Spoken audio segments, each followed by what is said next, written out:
Okay. Ngana tandikira trusty because trusty was here before anyone else. Ngasina vako na yukomao. So ngana tandikira trusty, then I'll go to Rodney, then I'll come back to Mr. Z.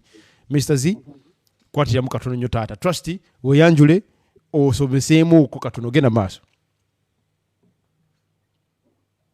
Yes, wana mwale kubera kwa mkuto. Ya manye nge Martin Duncan. Yes, kanyesi. Yeah, since doing kata. Yeah, about that. Is it me or edobozito didi walanyo? Trusty. Yolikanga ali walenyo. Oninga ali mu. Sefuli. Kumbulida.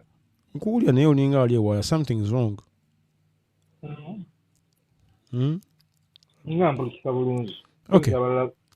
Abatamuli mumbuli abanaye bamule mu. Mumbuli abanaye. Okay, I think everything is okay. Get a mass mkulu trusty.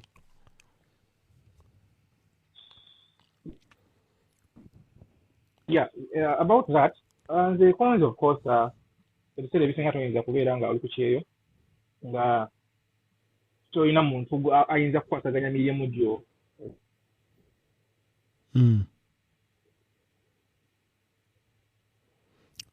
Trusty project so okutambuza kyeyo. Trusty at the same time wakazitambula ate nga nawe obokola. So Trusty, unfortunately you kutuka something is wrong, man.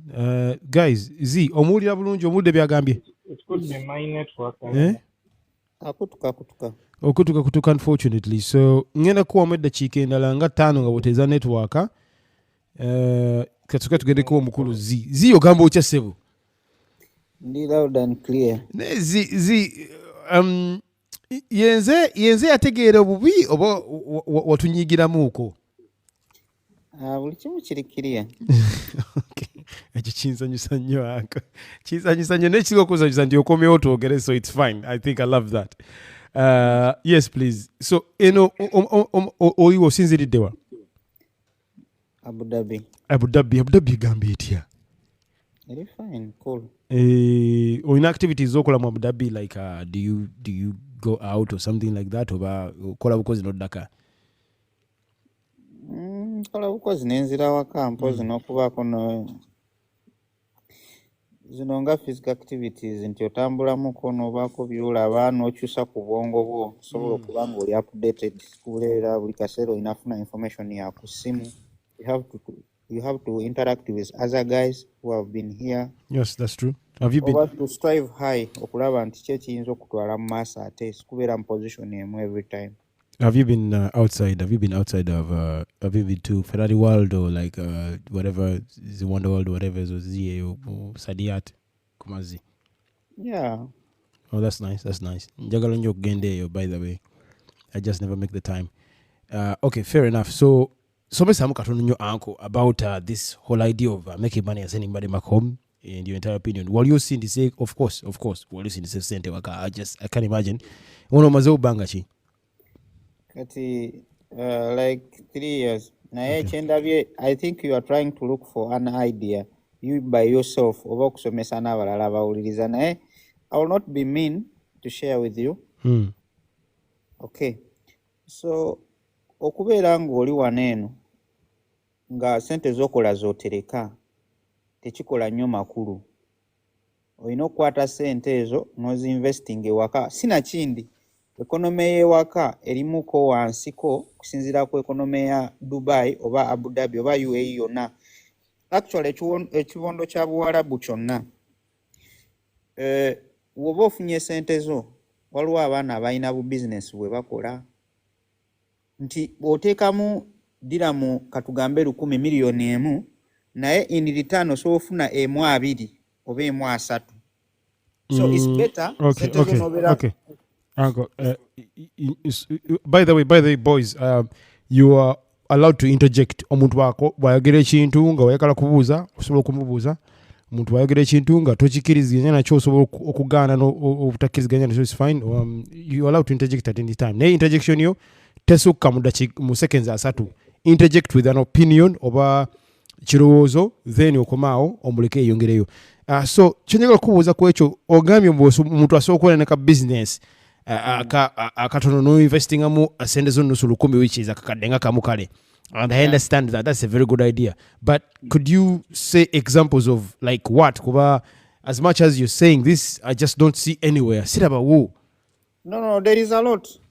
First of all, I will talk about rent. Wano mu Dubai oba mu Abu Dhabi wona osobola okufuna ekizimbe okuva ku nnyinicho ekitegeera nakuwa rooms katugambe 2-3 nobeera nga muli mu contract.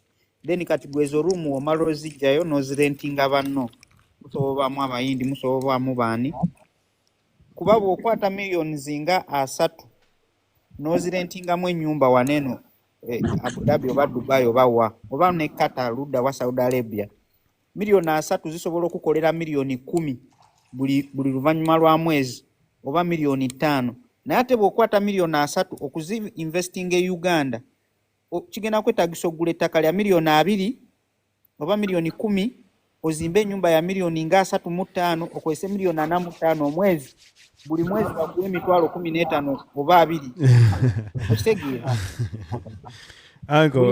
buli rumu bagenda kuwa emitwalo 2 of which rooms 4 z'emitwalo 8 naye nga wakozesa millions nga 4.5 okuzimba awantu awo ate nga wano okozesa millions nga 3 owulira millions 3 ezo zisobola ovaayo mu myezi ng'ebiri ku 3 tutandika obeera mu magoba kuba zino sente ze bakuwa bano aba rent zowa oli nyini kizimbe ate n'osigazaako balance. Okay, so investing one time, first time you're investing.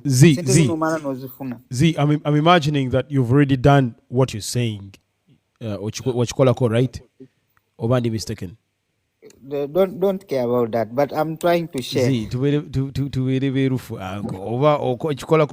Because you know it's out of experience. So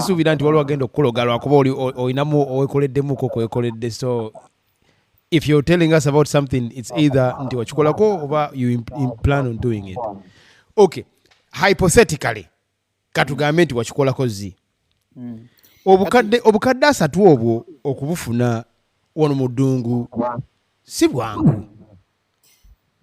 Sente ezo nyangu katika nku example right now nzo mulimu gwenkola bampa millions nga 3.5, okay? Buli muntu alina gendera mu level ye. Weewanika nnyo ate take time osobola okusoloza sente ng'olina target yo okitegeera.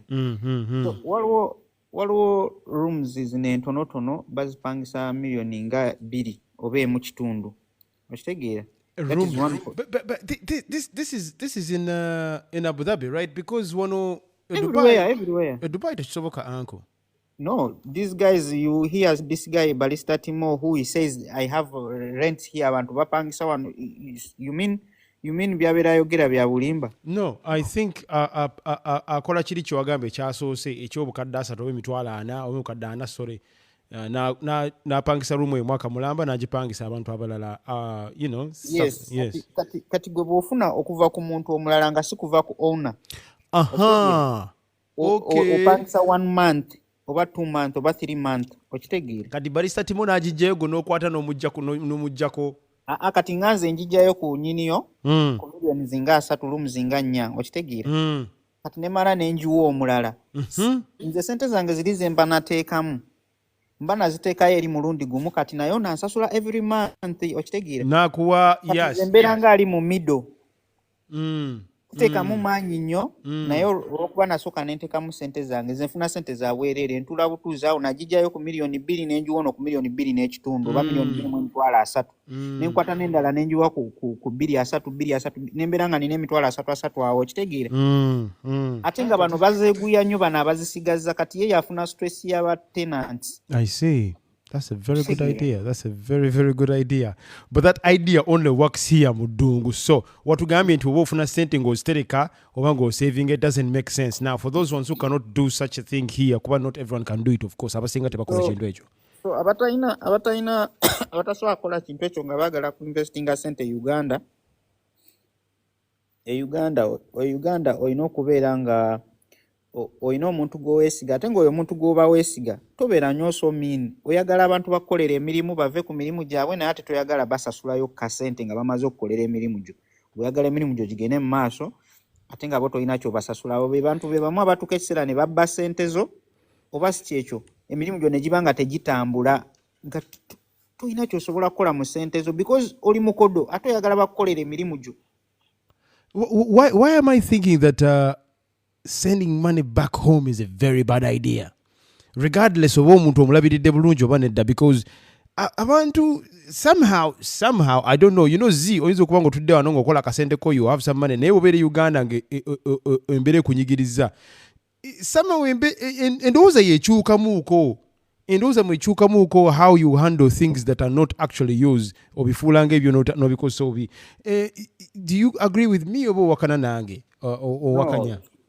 Mpakana naawe ku lwaki togenda kukola ssente okumala omwaka mulamba oba emyaka 2 ng'ozitereka ogende ewaka olyoka ozikozese. Ekonomi eba ekuleka. Poloti gye wabadde ogula mu myaka 2 emabega yalibadde ku miliyoni 5 naye ssente zo olw'okuba oziterese negenda ku miliyoni 10 kati ziba tezikugasa. Okitegeera? Obeera nga azisse. Okitegeera? Naye ng'ozisse indirectly gwe tomanyi. Seminti abadde ku mitwalo 3 ogenda kuyisaawo omwaka oba emyaka 2 omugule ng'ali ku 3.4 3.5 ayingidde 4. So obeera nga azisse. So bano abantu bano abatuyambako ewaka tosobola bulwamu bantu batalina mizi. Kale kwegamba abantu abasobola okukolera emirimu gyo okuleka nga naye wali muntu mubi. Really, Z, I disagree with you. I think that oyinza okuba nga ali muntu mulungi but you find very bad people and that's more common than not actually. Omuntu omulungi tadiringa n'abantu babi. Omuntu omubiira yadiringa n'ababi. Ekyo sigwa kikontroling. Ekyo sigwa ali mu control yakyo naye Z just katono nnyo tugende omukulu Rodney. Abasindise request mbadde saa muzijeyo muzizeeyo. Abasindise request muzijeyo muzizeeyo. Kankongerereko. Katono nnyo tugende wa Rodney bambi. Tugende. As in Z, finish please. Finishing a submission yangu Yes sir. Bade njagala kugamba nti ebiseera ebisinga oyinza okukozesa bazaddebo especially maamawo oba taatawo oba bulazawo okitegeera okusinga abantu b'ebweru baneeno nti era ne bulazawo ne bw'anaabeera ng'alina kyalidde ate ebiseera ebisinga ssente zino we bazirya tasobola zirya zonna lumu kibeera ng'ekintu n'akukolerako ekitundu n'aba nga kyalidde kuba okola olabako. Sub-Zero request sijiraba mugana wa nansonyiwa. Sub-Zero request sijije jize mugana. Ogambye okola olabake waka akola olaba kikyakoze bakugambye nti no balese emoloka y'omusenyu okitegeera. Okay, bagiyewo naye nga bagiguze emitwalo 7 mu kubalirira waneeno ne zibeera nga zigenze 8 omanya naye takoleredde bwereero okitegeera. Ngaba yaye seka toyina gw'ogenda kukozesa nga takufunako ekyo soko kijje mu mutwe gwo nawe mwennyini singa obaako omugagga gw'okolera olina okuba ng'omufunako ate ebiseera ebisinga abaana be tukozesa batusinga n'obugagga naye moloka zaabwe bazipaakinga eri banywera mu mabaala malala naye nga bwe bakutwala ewuwe waasula kuba ye tasasula renti omwana gw'okozesa talina stress ya rent oba URA. Okay. Omugambe emifaliso egyo gitunda emitwalo 10 atunda 13 esatu giba gije ate ne sente z'emmere n'azijja ku gino 10 lyo okitegeera akyama kusinga n'ofuna amagoba. Okay, again, so you've already given us very good insights today. Oina business ewaka gwenga omuntu Sub-Zero jayo gundi ogisindike bambi one more time jayo request ogisindike just please because I have technical issues here. Oina business ewaka mukuluzi nze waka business jeni nayo ya rentals mpozi n'okulima. Okay, sigenda kukingira nnyo kino but wakozesa engineer ng'ozimba rentals zo anko? Nakozesa engineer bano abazimbi bennyini babeera ba engineer nga bo. Ndeka naawe. Nedda abazimbi bennyini. Wangi? Kati kankubulire 75% ennyumba eziri mu Uganda tezirina plan. That's the problem. That's a big Yes. problem. So That is our economy. That's our economy, bro. And don't worry about that. But I would think nti omuntu nga gwe asomyeko alabaddeko mu nsi eri ifaananako bweti. You would not allow that to be the case. No, see, ekisookebwako tunuulira structure y'ekkubo eddene, ekkubo eddene lirudda wa main highway. Okay. Yeah. Omanye n'ennyumba yo waawo ogizimbye kubanga bino ebintu birina demarcations okuba nti n'oyinza okuzimba mu road reserve oba ki. Naye bw'oba otunuulidde enkula yaffe ey'ensi, abasajja bajjawo ebintu by'ebyapa bino bikyaliwo. Oli asobola okugamba nze sigula ttaka nga teriri mu kyapa, naye omanye abantu bameka bali ku mataka agataliiko byapa. So tuweekwasa nnyo kintu kya plan. Osobola ozimba ennyumba yo nga terina plan, ng'era bw'ogula ettaka nga teririiko kyapa. You are going to stay there. Don't worry. I would be worried if I was you, but obviously fena tuli banjawulo. But thank you for submission. Zingina komyawo katono nnyo. Mr. Rodney, waterezeza audio. Before we go to Rodney, Sub-Zero, please introduce yourself. Give us 30 seconds of introduction, Mr. Worthnote, before we go to Rodney. And next very kupana agenda kubera Worthnote, and then Sub-Zero jakuja otuwe ku submission about this topic. Sub-Zero, I don't really have much to say, but I'm here to share my ideas, listen to ideas, try to see what we can put on the table together, what we can disagree on or agree on, yet listen and learn, yet teach as well. Thank you so much. Thank you, Mr. Sub-Zero. Sub-Zero, tababulidde naye asinziira Sweden, so ndowooza waali wanyogoga nnyo okusinga eno gye tuli, so maybe yensonga lwaki eddoboozi terivaayo bulungi. Ayitega kacaayi. Tega kunywa kacaayi Sub-Zero. Rodney, kulikayo yonna gy'obadde obulidde eddoboozi liri litya?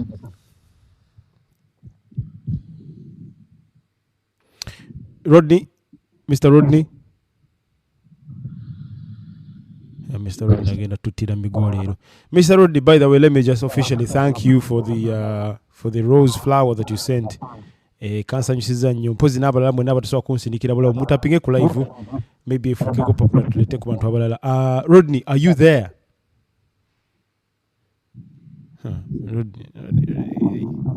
Abaana ba TikTok mwatabuka. Rodney ayinza okuba nga ali magulu nga bawuliza ne TikTok ssebo. Kisoboka.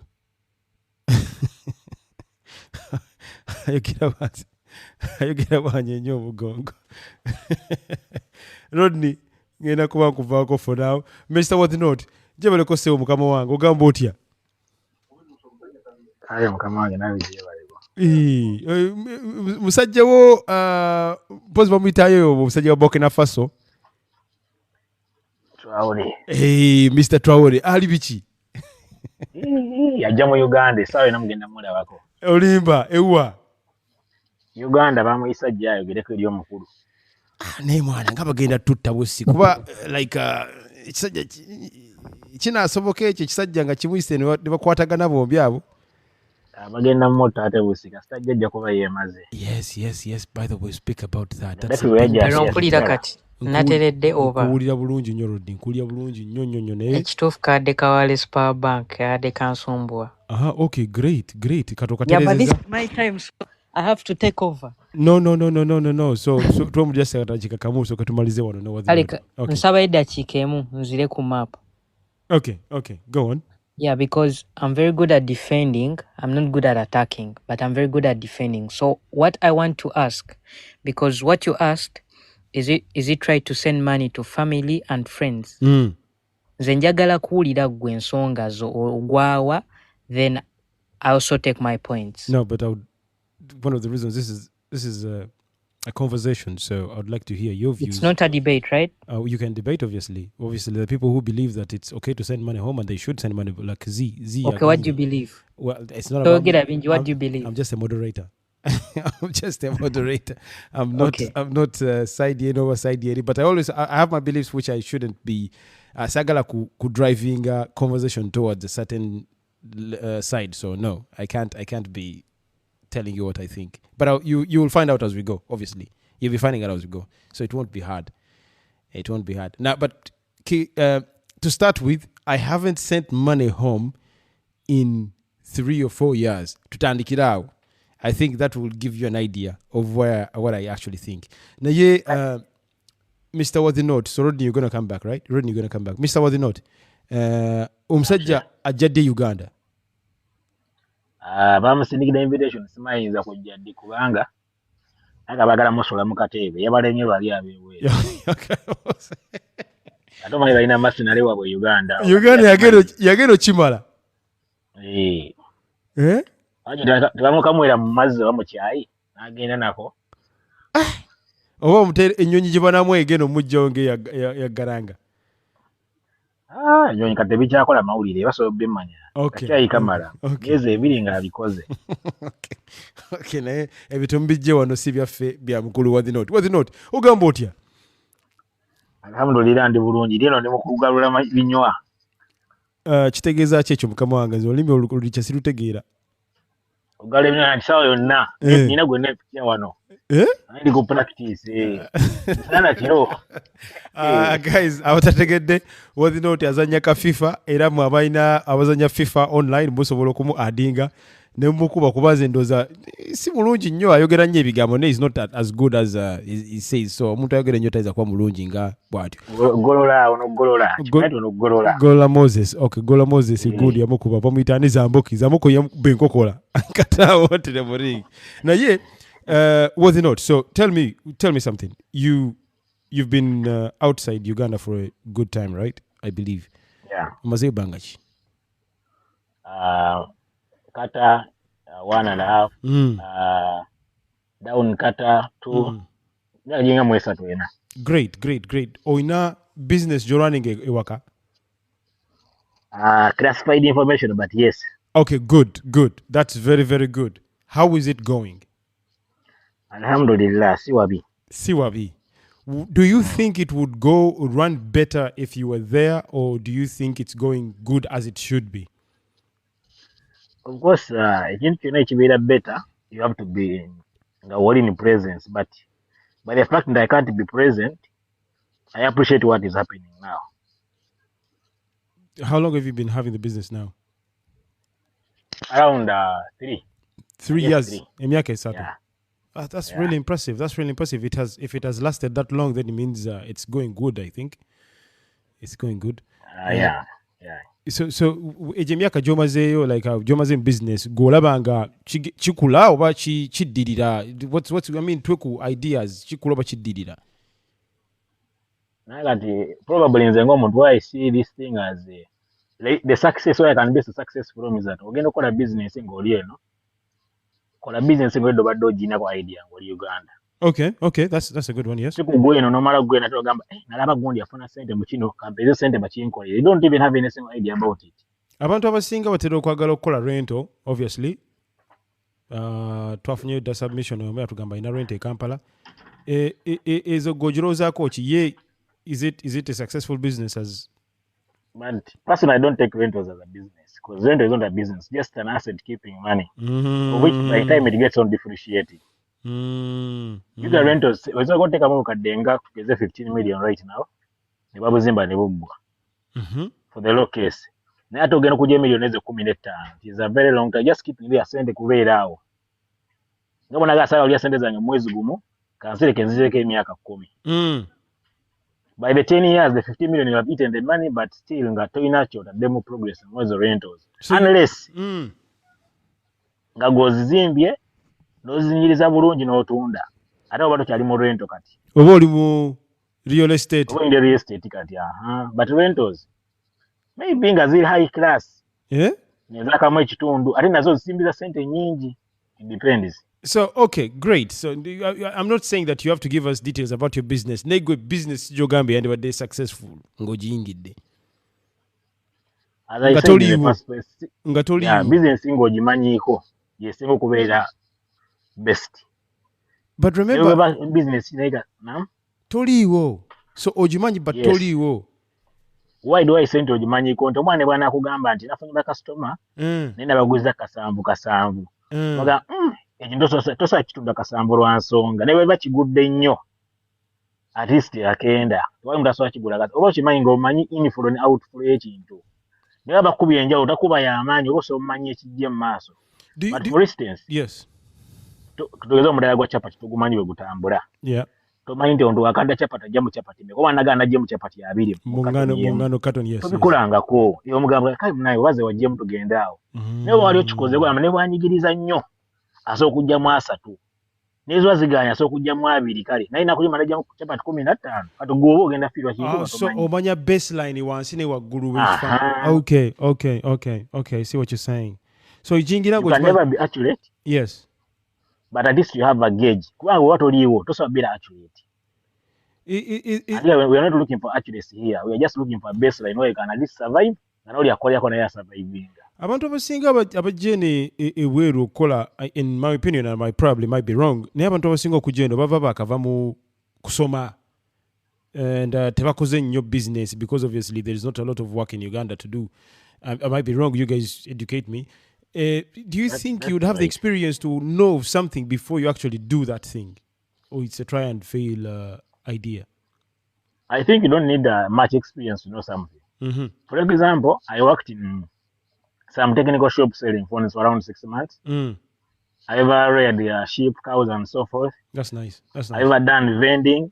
So meaning if I choose to go into any of the businesses, you could I can at least know where my cut is and where I can, because I also been working for somebody, so I know where I can cut off and where I'm almost being cut off. So you don't need to have a 2-year experience in a business or 5 years. No, a little experience you had, or even no bakali wali close to somebody akola business and nakubuli ngiri je following in that simple idea. So we are working about Great. So we having established the business 3 years ago, today, do you still send money back home? Obviously, sometimes I send when there is luck. Sometimes they also back up. Okay. But because all business we tukanga better ga ka emergency that can not work. A business should be sustainable enough to look after itself after 3 years, I think. Not all businesses after 3 years can look after themselves. Just the chiba chiroto. Ogabe, not all businesses, yeah. Uwanga ya business ekula. Sichiwandi myaka 3 ebe mazo kwetongola. Kuja hongo likadala ka chapati oba kadala ka nyanya akasobera myaka 3 ngategenda ga capital mulala. Right. Tukana gama nyina kintu kyenjaga lugula kya milioni 3 na ibe nkwata mu duka ya biso avamu. Capital tasoya kuvamu. Katononyo. The money slowly. Okay. Katononyo, guys, again, you're allowed to interject at any time. Osobola okuyimiriza omuntu n'obako kyombuuza, but you have maximum of 30 to 45 seconds to say what you want, okuwakana oba okukkiriziganya oba okuwabula, whatever that might be. So Mr. Worthnot, I want, because I'm going to ask even much more harder questions when I come back. I want more details. Kubanga, man, there is no problem with you sharing oba okuyigiriza abo abandi badde bagala okuyiga, because some people really, it's interesting. Some people have been very, very successful. Some people have been very successful with what they do. And I don't see why they shouldn't share that knowledge with other people to try and do the same in the success, because it doesn't take away anything from your success to share. I believe the world would be a better place if there was better competition, positive competition, where you have ntioli atunda mudala gwa nyanya nange nine nyanya wano katubinsanye tulabani asinga kasatondoga. Kasita tondoga chibala nate ne gundi ndoza ne space tu inanene akatale kanene nnyo akobukadde abantu anambutano. I believe there's a big market in Uganda, so simanyi lwaki bantu babera bagenda mu kweroga and stuff like that, but I guess we'll get to that part later. Sub-Zero all the way from Sweden, ogamba otya sebo? Sub-Zero, I don't want to think that Oluganda lukutawanya nena ndisabye yogereko mu Luganda bwekiba kisoboka, oluzungu lututawanya.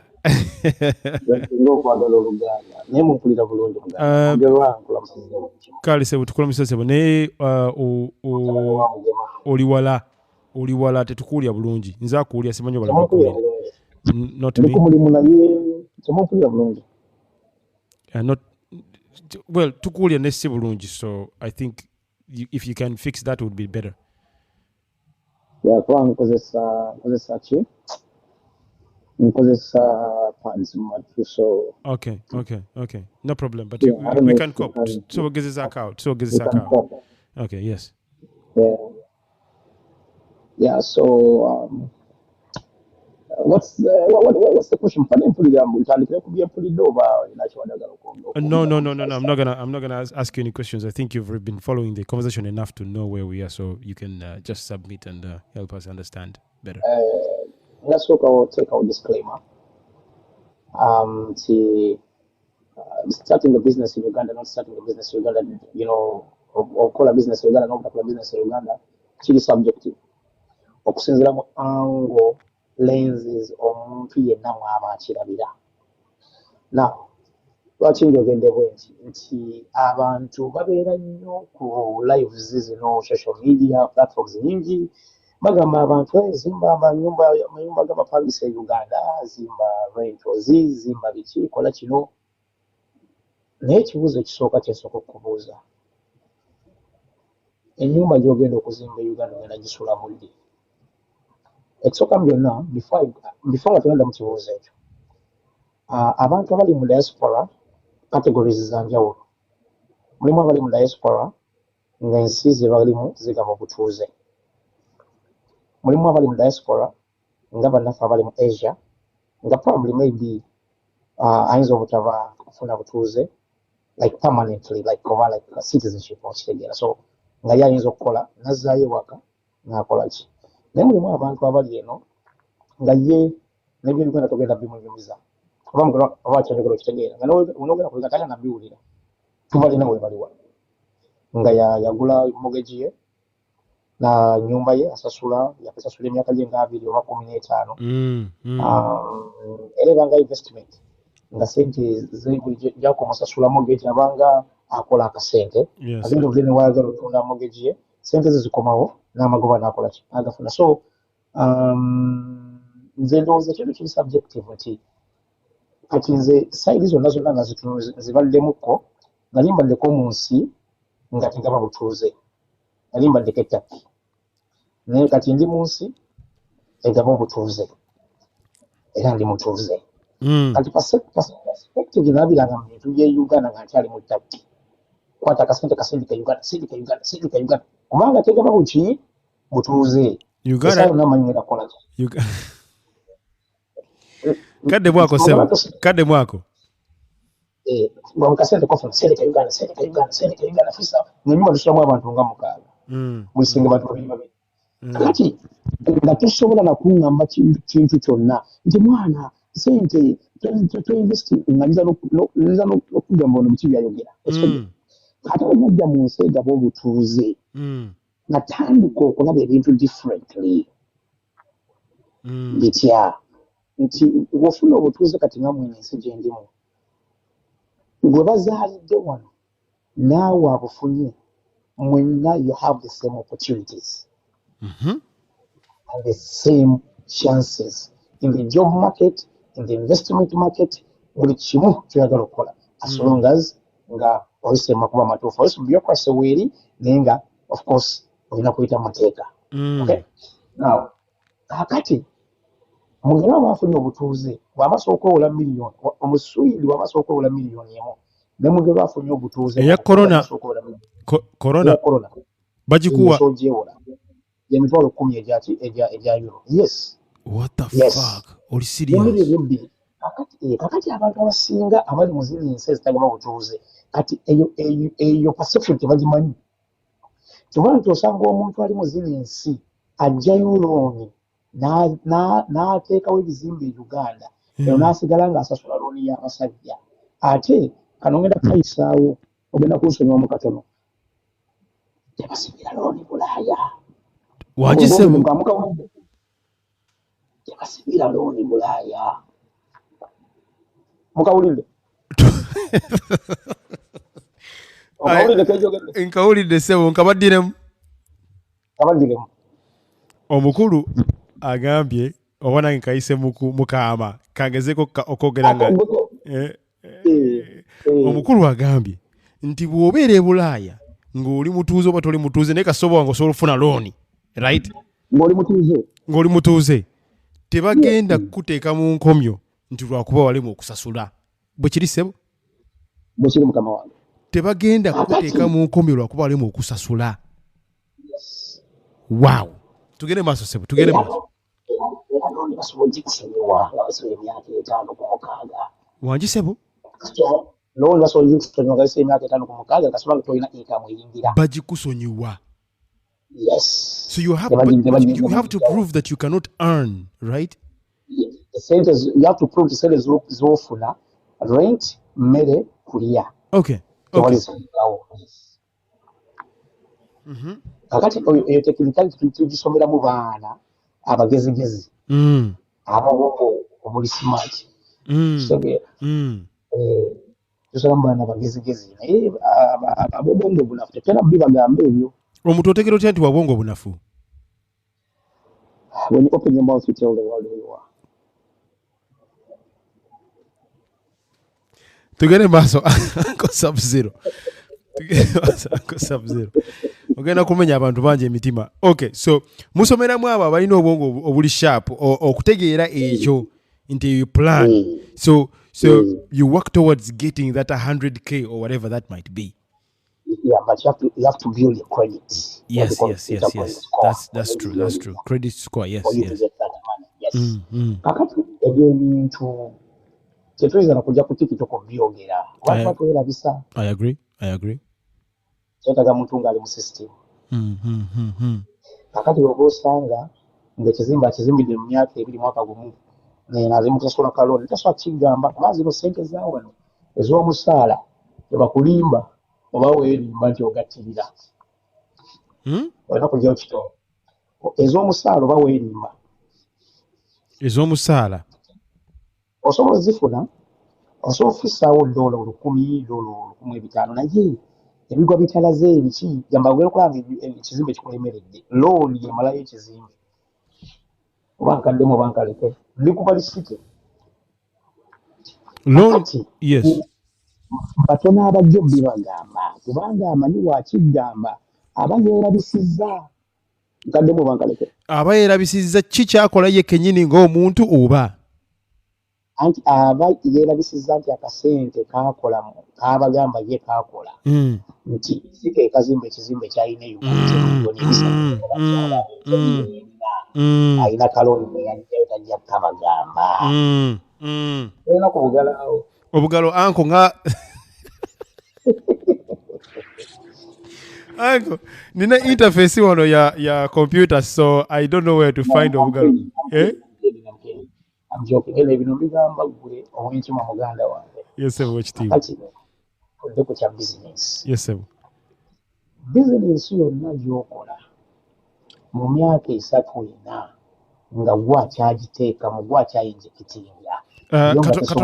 Katono nnyo Sub-Zero, katono nnyo bambi. Mwenna abatulaba bambi musoke mutapinge ku screen to making 11 popular. Mpozi n'ekirala, you are allowed to interject. Bw'oba olaba Sub-Zero akulimba mugambe nenga olimbyemu ka. Oba olaba ng'akusanyusiza mugambe Sub-Zero ekyo ngamba desi kimanyi. Ndi ku mulimu nina bye nja okulekalekayo ebitonotono okubanga nti environment gye ndimu nkyali ku mulimu ejja kunzikiza nnyo kubanga ndi I express myself like now I do nga ndi mu nyumba yange. Negenda maaso nandi waka sijagamba nyumba yange kubanga ereba yange nandi waka. Okay. Yes. Kyembadde ngamba kibo kiri muganda wange. Yes sir. Waliwo abuze ekibuuzo oba disagreeing I can listen to any. Guys, if you have any sort of interjection or any questions, please, this is a very good time to ask. But Sub-Zero, please, gweyongereyo. Fumite boss. Batero gamba. Fumite boss.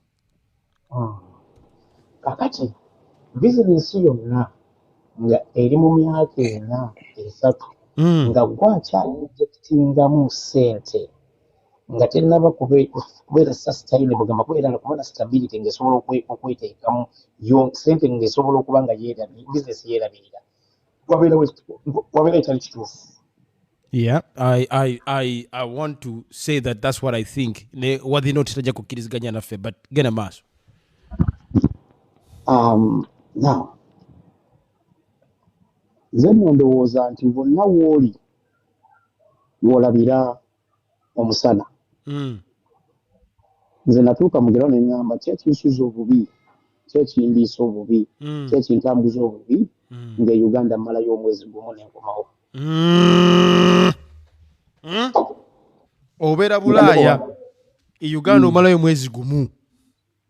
Lwaki obonaabonera e Bulaaya w'omala emyezi 11? tekitegeeza nti siyina properties ezirina Uganda, nina bye nninayo Uganda ebitonotono. Naate siyinza kwongerako kubanga ne stability yaffe Uganda sigirinako garanti. Weebale nnyo Uncle Sub-Zero. By the way, that is a very big point you've just made there. Get a massive for me to impose the there is no guarantee of stability. Uncle Manai. Obugalo ngenda kugira mbunonya akansoke njira no genda maso sebo. Get a maso. Ngira nagambye kino ekintu kya business kiri subjective. Nalina disclaimer nga ntandika. Gwakikoze sikulinaako buzibu. Nze nkubira lwaki siyinza kwongerako ku kye nninayo oba atagikolayo tomunenya. Now, stability yaffe essaawa zino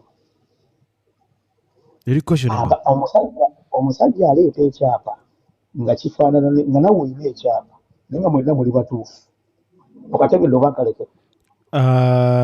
Nyongeramu anko nyongeramu. Omusajja aleeta ekyapa nga kifaanagana n'ekikyo nga tekifaanagana nga nawe olina ekyapa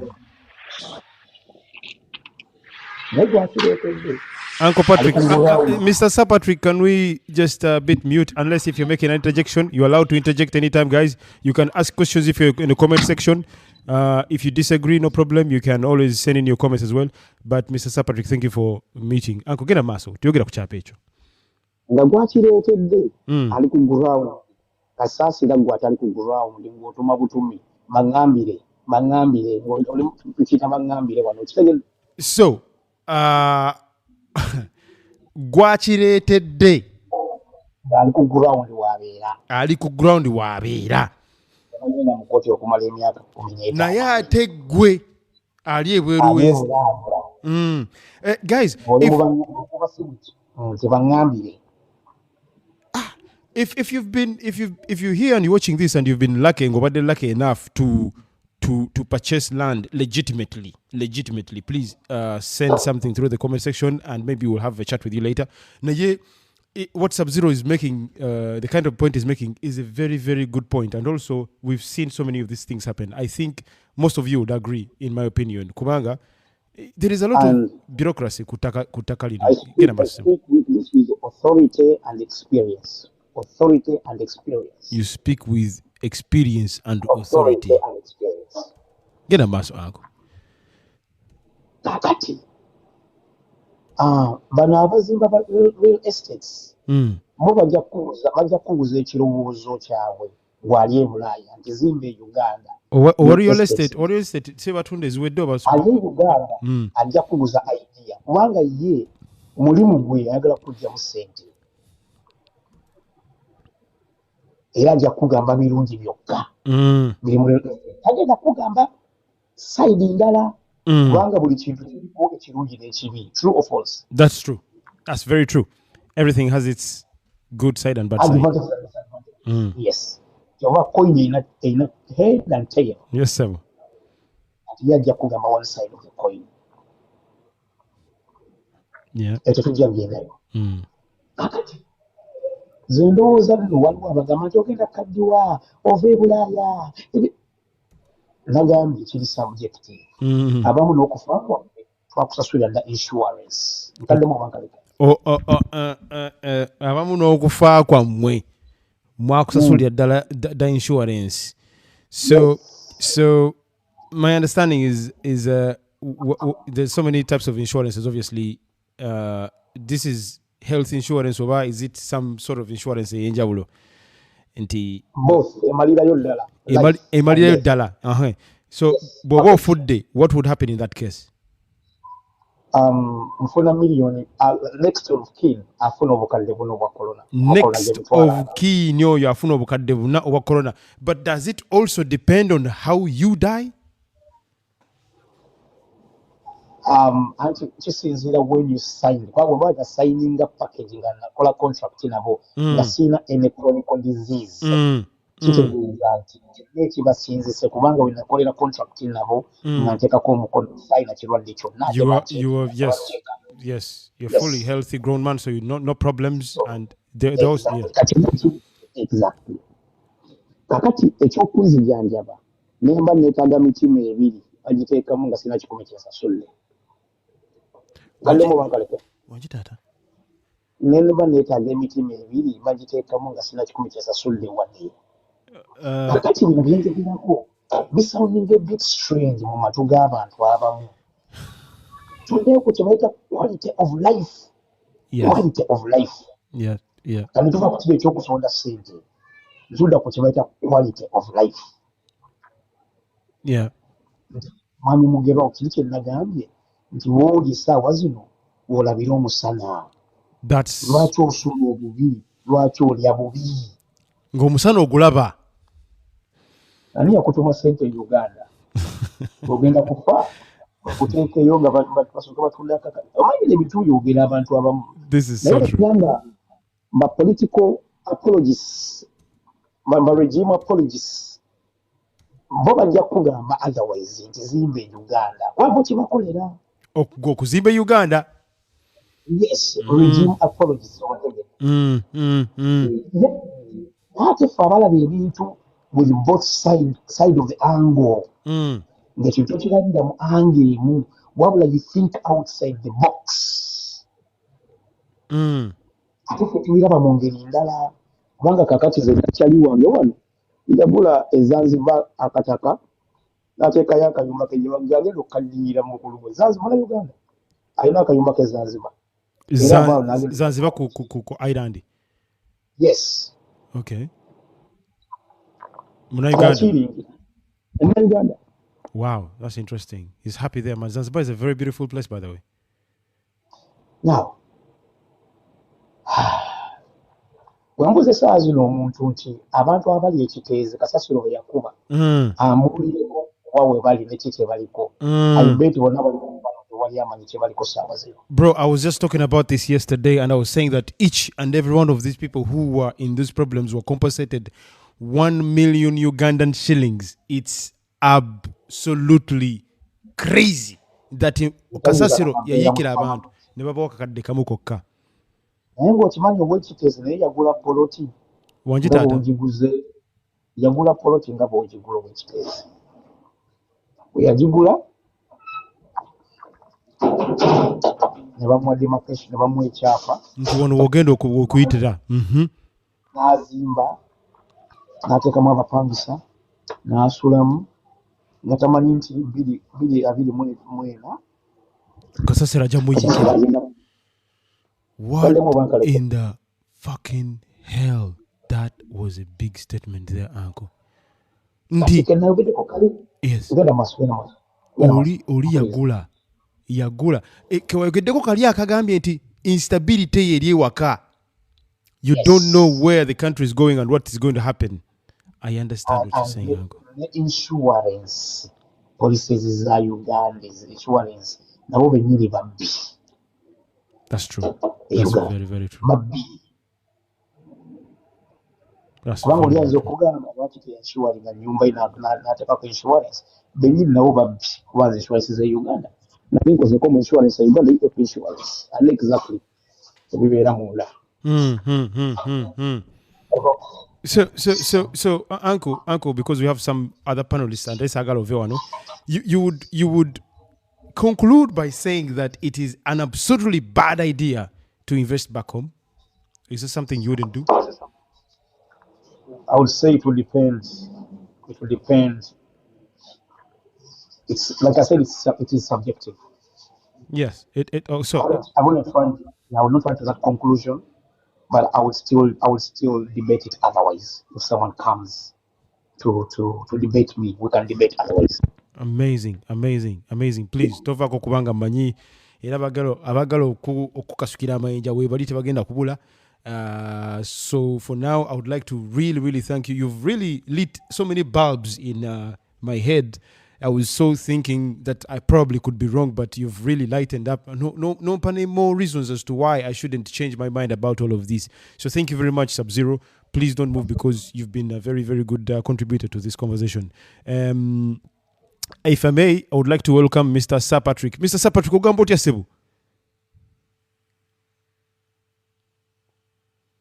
Sir Patrick ogamba otya mukulu sajja ba TikTok olunaku lwe munzita Sir Patrick wolisebo oba toliwo Uganda Rich Kids wandize n'otwegattako ne official isa nkulabyeka wandibadde ojja n'otuwa submission yo ne tuba nga tusobola okuteesamu n'okwayamba Sir Patrick woli oba toliwo wathi not oli ku FIFA wathi not oli ku FIFA wathi not oli ku FIFA bamubanize leero wangisebo bamubanize leero tuli mukungubagira ani ate omusajja alina ebintu byagedde wano tugaayo owaayi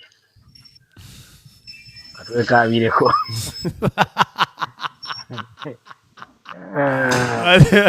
ako naye omusajja nga bwagambye nti wooli olabire omusana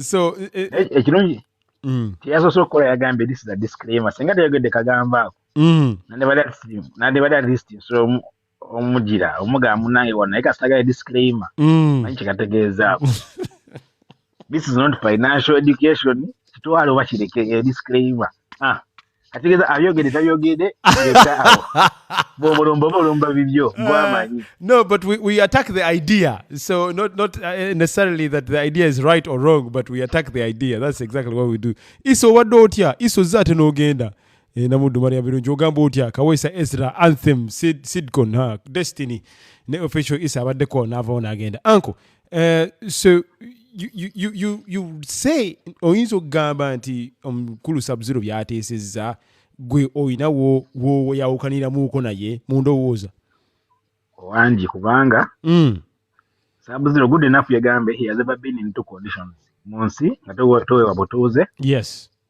si butuuze olwokabala nga toweebwa equal rights of participating in the economy of the country that's so true meaning n'omuntu wa wansi takiriza kukola investment mu nsi eyo for instance ensi eno yakata bw'obeeramu the least amount gy'osobola oteekamu investment yaabwe ya real estate oyinza oteekamu nga 36%.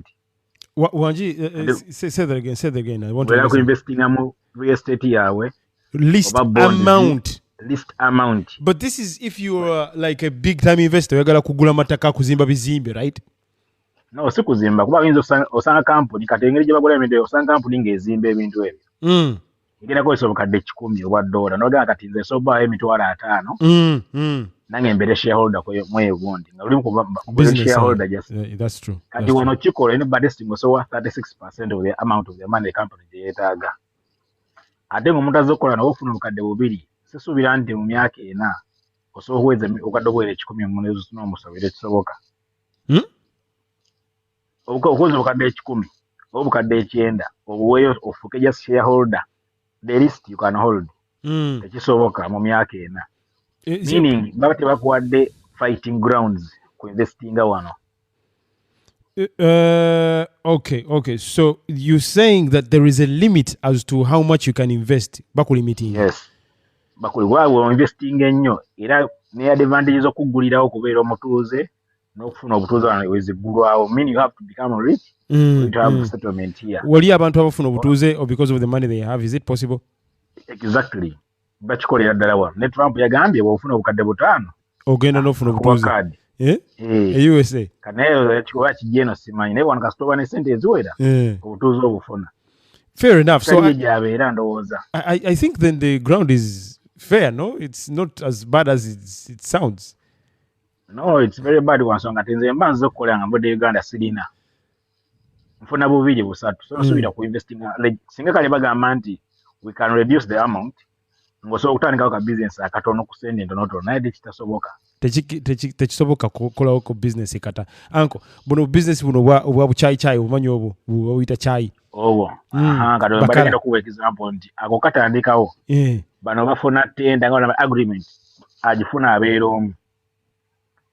Na ye mukulu nga wanaganze ngenda nga bakala bagiyita mugerwa chayi bakala.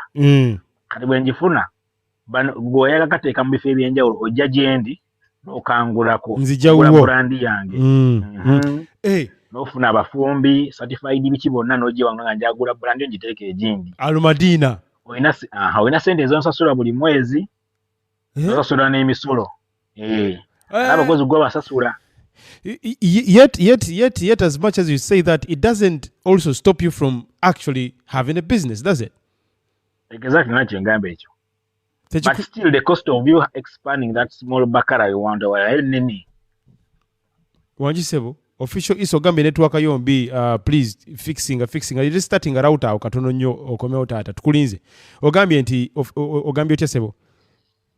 Nti ne obo gambe tandika uno bakara bweli ebbali. The cost of starting it doesn't favor somebody who has been here for it's not years. cheap. It's not cheap, right? It's not cheap. Kyetaaga omuntu nga sente zakola ziwe ate zitakola. Lwansonga tugenda ova Uganda naye sente zofuna eno gavumenti yaziteka dda kasengejja.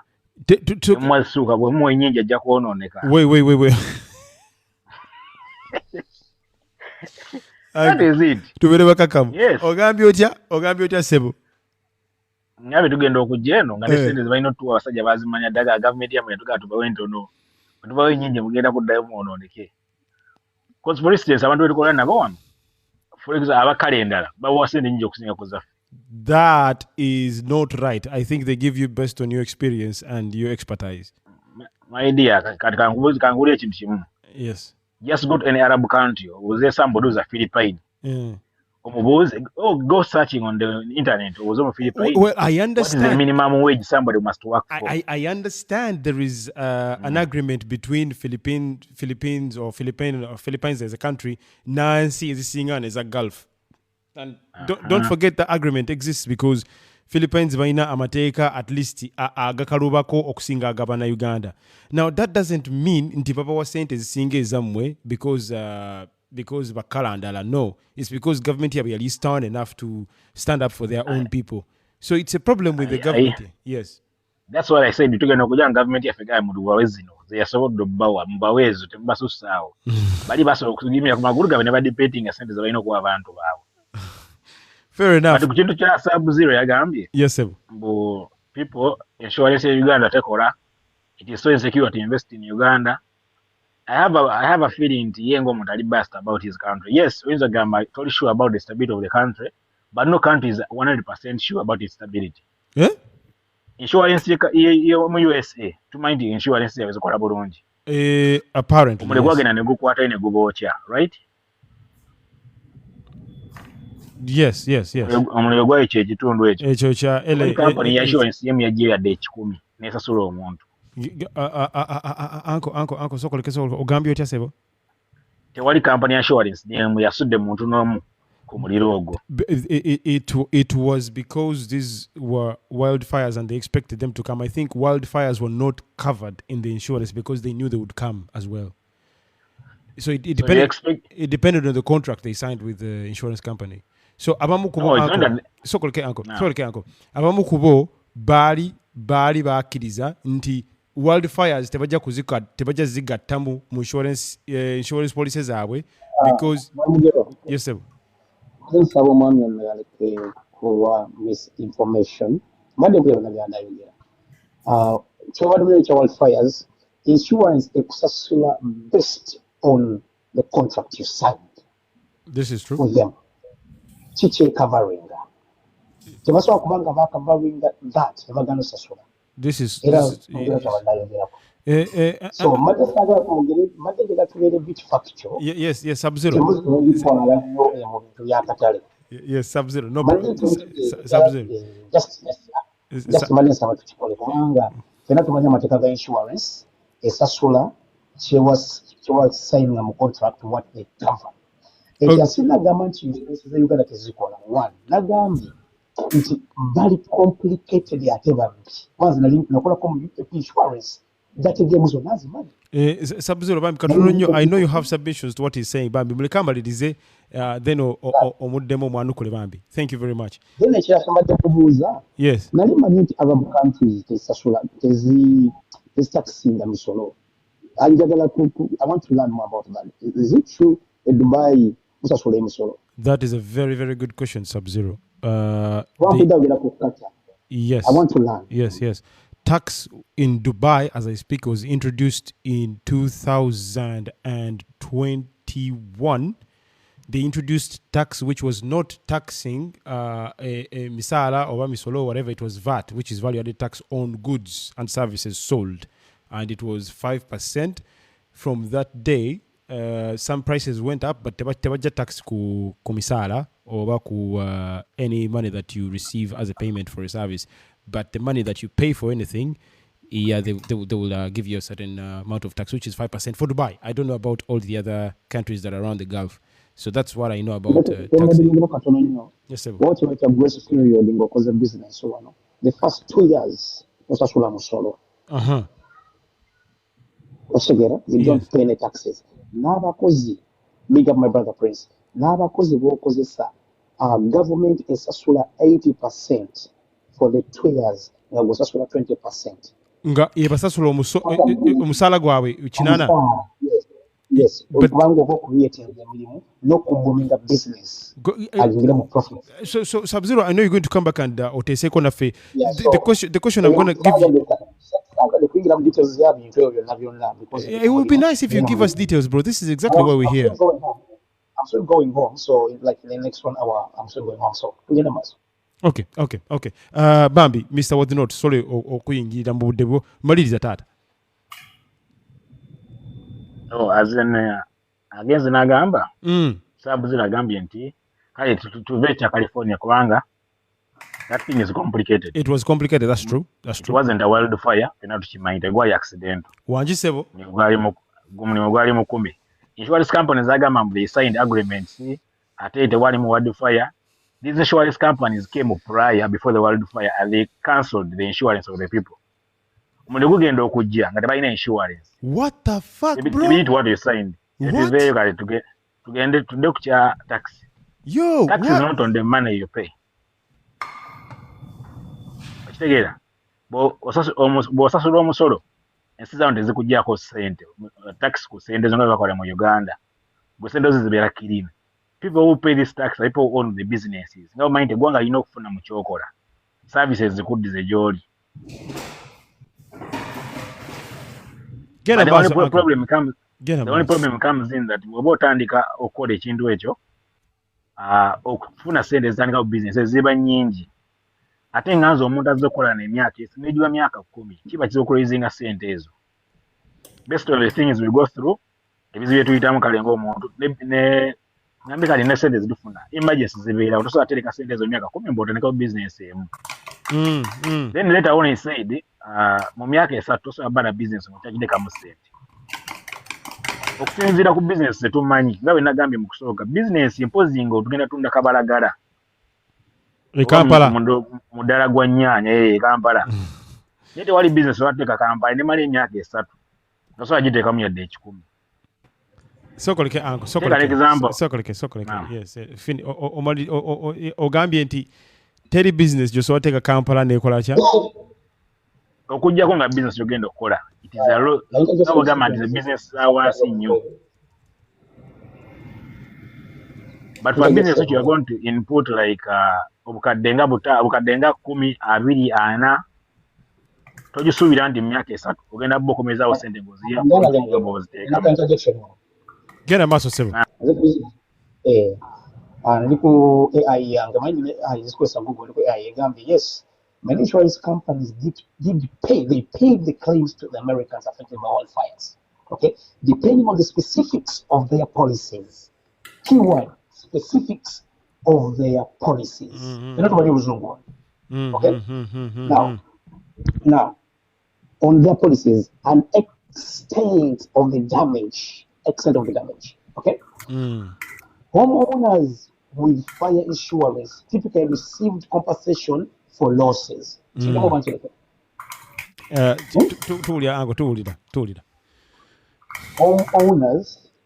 with fire insurance typically received compensation for their losses, including damage to property and personal belongings, and additional living expenses if they had to evacuate or relocate. However, the amount paid out can vary based on the coverage limits. Tulifena Sub-Zero. Oyo information yo anko ogenda funa obuddo omutuyisizeemuuko. I think interjection inakutwala seconds ana mu 5 zokka anko. Imali aiza ngwani at least mani kugeyo of course bukulike ebintu ebimu kuli bwenzi jako nene na jenzi jamu Nina AI Sulina, I pay every month. So it was specific. It's a long, it's like 2-3 pages. The exact facts, not just chivos. Yeah, sure. Thank you, Mr. Sub-Zero. Uncle, what the note? On answer you once again, please submit or inaida chikemo video kumaliza sebo. Sega kamalize nga kugamba akantu kano. Yes, sebo. Bwe bakugamba nti meya we Kampala mubbi. Nga kugambye mu poliisi. Nga tamusibye namugana naye we mubbi. Tamukwatangako naye tamusibangako. Sokoleke bangambye. Okay, official isa ngambye. Official isa mu police angambye nti meya was not mubbi. Naye tamusibangako ne mu file za police talimu. Yes, sir. Bwe nodukira ku police na leeta obuze naye meya we Kampala mubbi.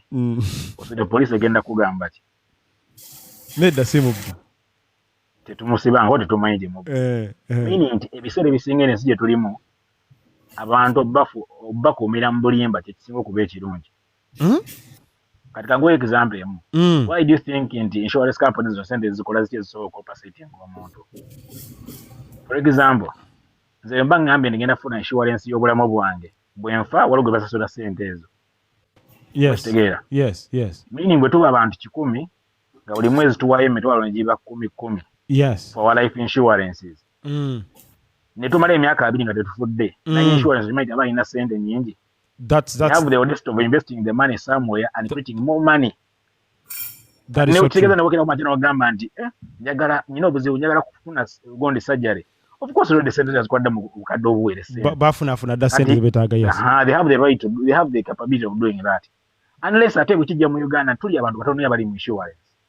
Alugolanga bukadde bwayina obutano. Ati bwe kizibu kyagala kya bukadde nga atano. Kati ng'alina kubuzaabuza wakijja kujja ku mulamwa. So Oga, because business is not as successful as for insurance companies in Uganda, this is why they do what they do. Munsenze wabweru it is compulsory. Omuntu alina okuba mu insurance. Insurance y'emotoka alina okubaawo. Naye kati mu Uganda it is optional. Some insurance are optional. Eya medication eba optional. Gwayagala ogifuna oba toyagala togifuna. Kati wanosanga kampuni emu ng'erina abantu 2. Correction in a second. Please, it is not compulsory. So information is false. Amunsiza wano era teri compulsory. Kiyamba gwe ng'omuntu, but insurance is compulsory. I think eranga bwagambye nti walabira omusana mu Gulf. Yes. When government 2+2 is 4, when number it is 6. Because oyagala kuyisaawo narrative yo. Then akusobola okudda mu bibuuzo bya logic. Tutandika kunyuma mu bibuuzo just. Naye tubanza tuli factual, tugala mu facts. Tugale mu facts. Tuve mu just nti gundi yaŋŋamba, oli yaŋŋambye. Then awo nange sooka okuyita ebibuuzo awo. Netandika okunyumya mu muntu. Mugulwa kumaji oli factual mu bintu by'oyogera. Most times ogera factual. Tovola nze nasooka okuba mulamu bwange. Gundi yaŋŋamba. Hearsay. Esiwuliza hearsay. Nsookuliza hearsay. Nenga omuntu gwenjijjako credibility ye ng'eri like 80-90%. Sub-Zero tusigale ku mulamwa. Muganda wange information ye gyagijja simanyi like agijja. No, he's a very smart guy, Sub-Zero. He's been here so many times. He's a very smart guy, yeah, but what I'm saying is sometimes if you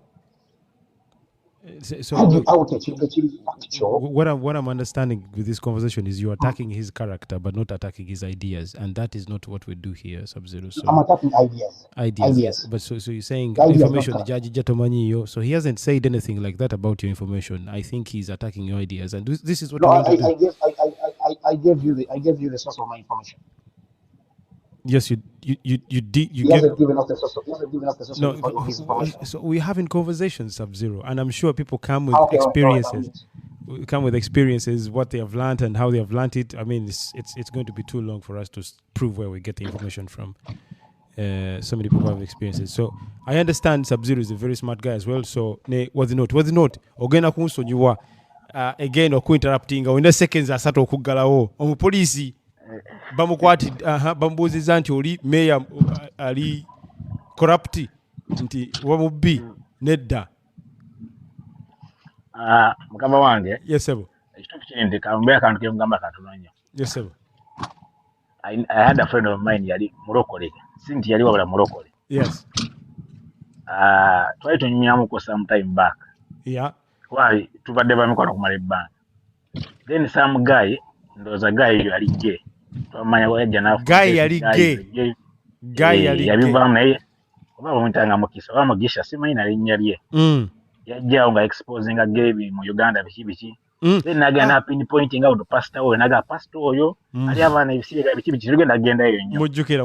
When I told this guy, pastor gwa dompanira, why he was even seducing me to come to the church. Ninga pastor gwa dompanira agamba naga tekisoboka. He was so mad at me ngalinga agamba nze akyogedde ngamba perfect. In fact nanga sina facts ngenda zikuwa.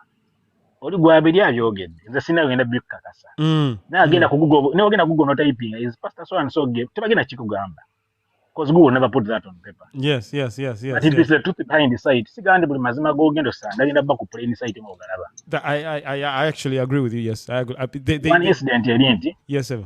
Omuntu atunda amayumba bwe mankola mu real estate. Ngenda kulaga obubi obuli mu kuzimba ennyumba eyo. Tozimba ng'okyali mwana muto. Najagala gyopangise. Obo kiraba. Kubanga opangisa mayumba naawe.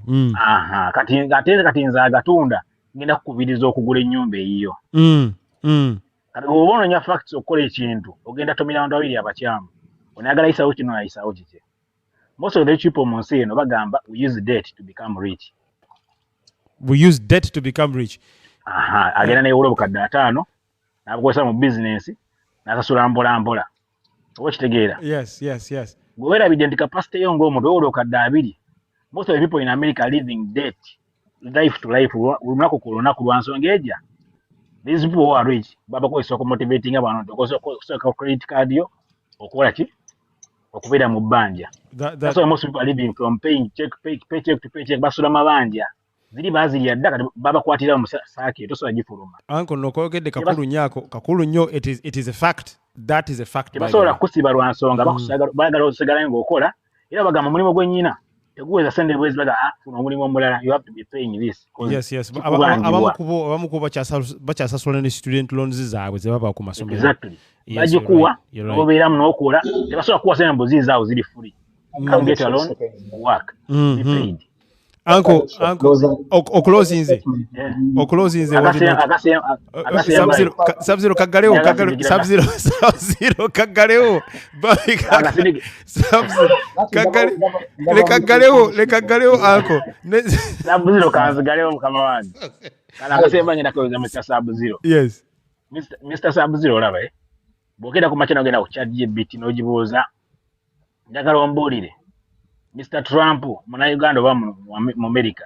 Ajaga mu America lwansonga if you got database of America abalaga yazaliwa mu America biki bulabula bwebi. Yes. Bwogenda mu kitabo kyonna ekigogera ku Trump kiraga yazaliwa mu America. But forgetting that omuntu yali amaze okukubanika ekitabo ekyo yali muntu nga gwe. That's true. Bwengera ku makina empandika iswewo omugerwa byempandise Google byegenda okuwa ChatGPT byegenda okuwa. I know the fact behind the scene. By the way, just so I may finish, just so okugala kwa ekyo kintu kyenyinyini Sub-Zero. My opinion is I was disappointed that you had to refer to ChatGPT and tell us that is a very credible source of information. In my opinion, I think you're missing the context. Genda maso. Singa bintu buli kyenfuna ekituufu oba kyenjagala fact nkyejja ku ChatGPT. That's not what I said. So kujja ku different sources. If 7-8 sources give me the same exact or close to the same answer, there must be a truth in it. Yeah, I agree. Tukufuna uncle. Tukufuna. Yes. Because of the information ojijja mu bbanga in the space, then I'll believe you. Boli prophet bikulabikira mu mwoyo aho nja kuwuliza. Naye ffenna information tujijja on different sources. Now, that's true. But sources munana ezibanga zikuwa almost the same exact answer, there must be a truth in that. Okay? And go down the narrative with whoever wrote the information, maybe that is a different topic altogether. It's all yes. Then ekirala credit ebulaaya kano kankogere tebagikaka muntu kiba kyeyagalire. Tebagikola ki? Tebakaka muntu kufuna credit ebulaaya. Yes. kati ensobi narrative etambulira mu Bannayuganda naye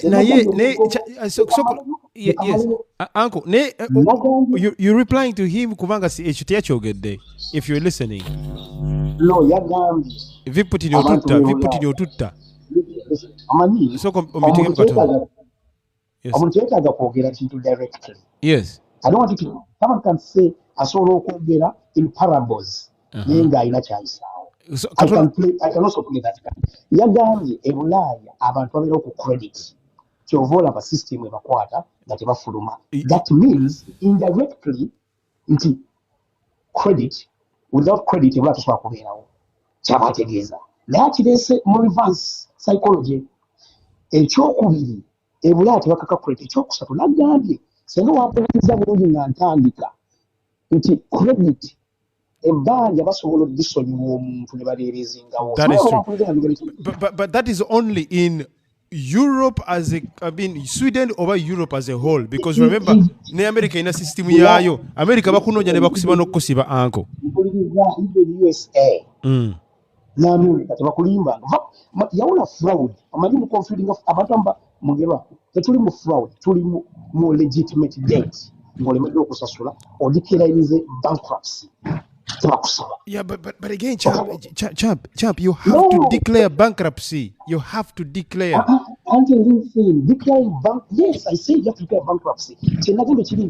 But you source of income. Sub-Zero. Yes, sir.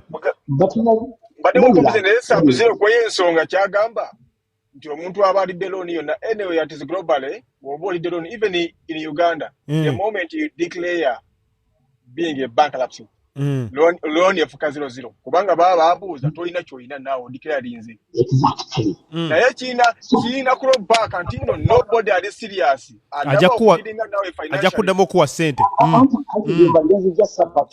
financial transactions zifa on your side. Interjection eweddeyo Uncle Patrick genda maaso Sub-Zero. Bw'otanzikiza kumalayo kunnyonnyola Sir Patrick gwaddako bambi Sub-Zero sokoleke Sub-Zero sikutegeera Sub-Zero oli wa busungu bungi nnyo. No Sub-Zero you were interjecting was not on every chance you got but you don't want to be interjected. Sokoleke Sub-Zero you were interjecting him at every chance you got but then you can't be interjected. I think that's not fair, Sub-Zero, and on this platform someone can interject you. It's fine. Because we're having a conversation, and then interjection is okay, but when a host starts siding, who's to interject, then that's where the problem comes in. Guys, I'm not siding with anyone. Sub-Zero, you're not happy. You're just not happy for some reason. Over Sub-Zero, is it possible that you don't like people who don't agree with you? Is it possible? No, that's not the problem. The problem is, let me finish my point in a minute, then I keep quiet. Then someone comes in and interjects. But that's the whole point of interjection, champ. You have time. No, the point was on Mbadi Chali Kulon, and the Kumala point alone, then you see the Get a maso, uncle. You can declare bankruptcy after 5 years. Mbadi and Mbadi Jao. Official is a jago.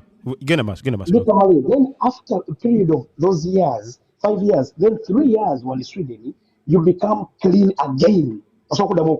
No damn no tata. Yes, no damn no. Yes, after 5 years, Balijao. Then after 3 years, those are 8 years. You can go back. At US is my Katamogambi Swedish part. Okay. Just because you know again to Musana Wakolachi. We take time to dig this information. Not everybody knows this information. Naddala abantu ababeera mu bizinesi zetwobeera mu ngera kati nga Sweden. Nizo n'omwana omuntu abadde mu Sweden emyaka 10-15 tabimanyi. But we take time to give this information. To ask, to give research. What's again? Yes. Abawalabu bakoze nnyo businesses mu zino ensi because of that card. Kati abasinga card yo tebagimanyi.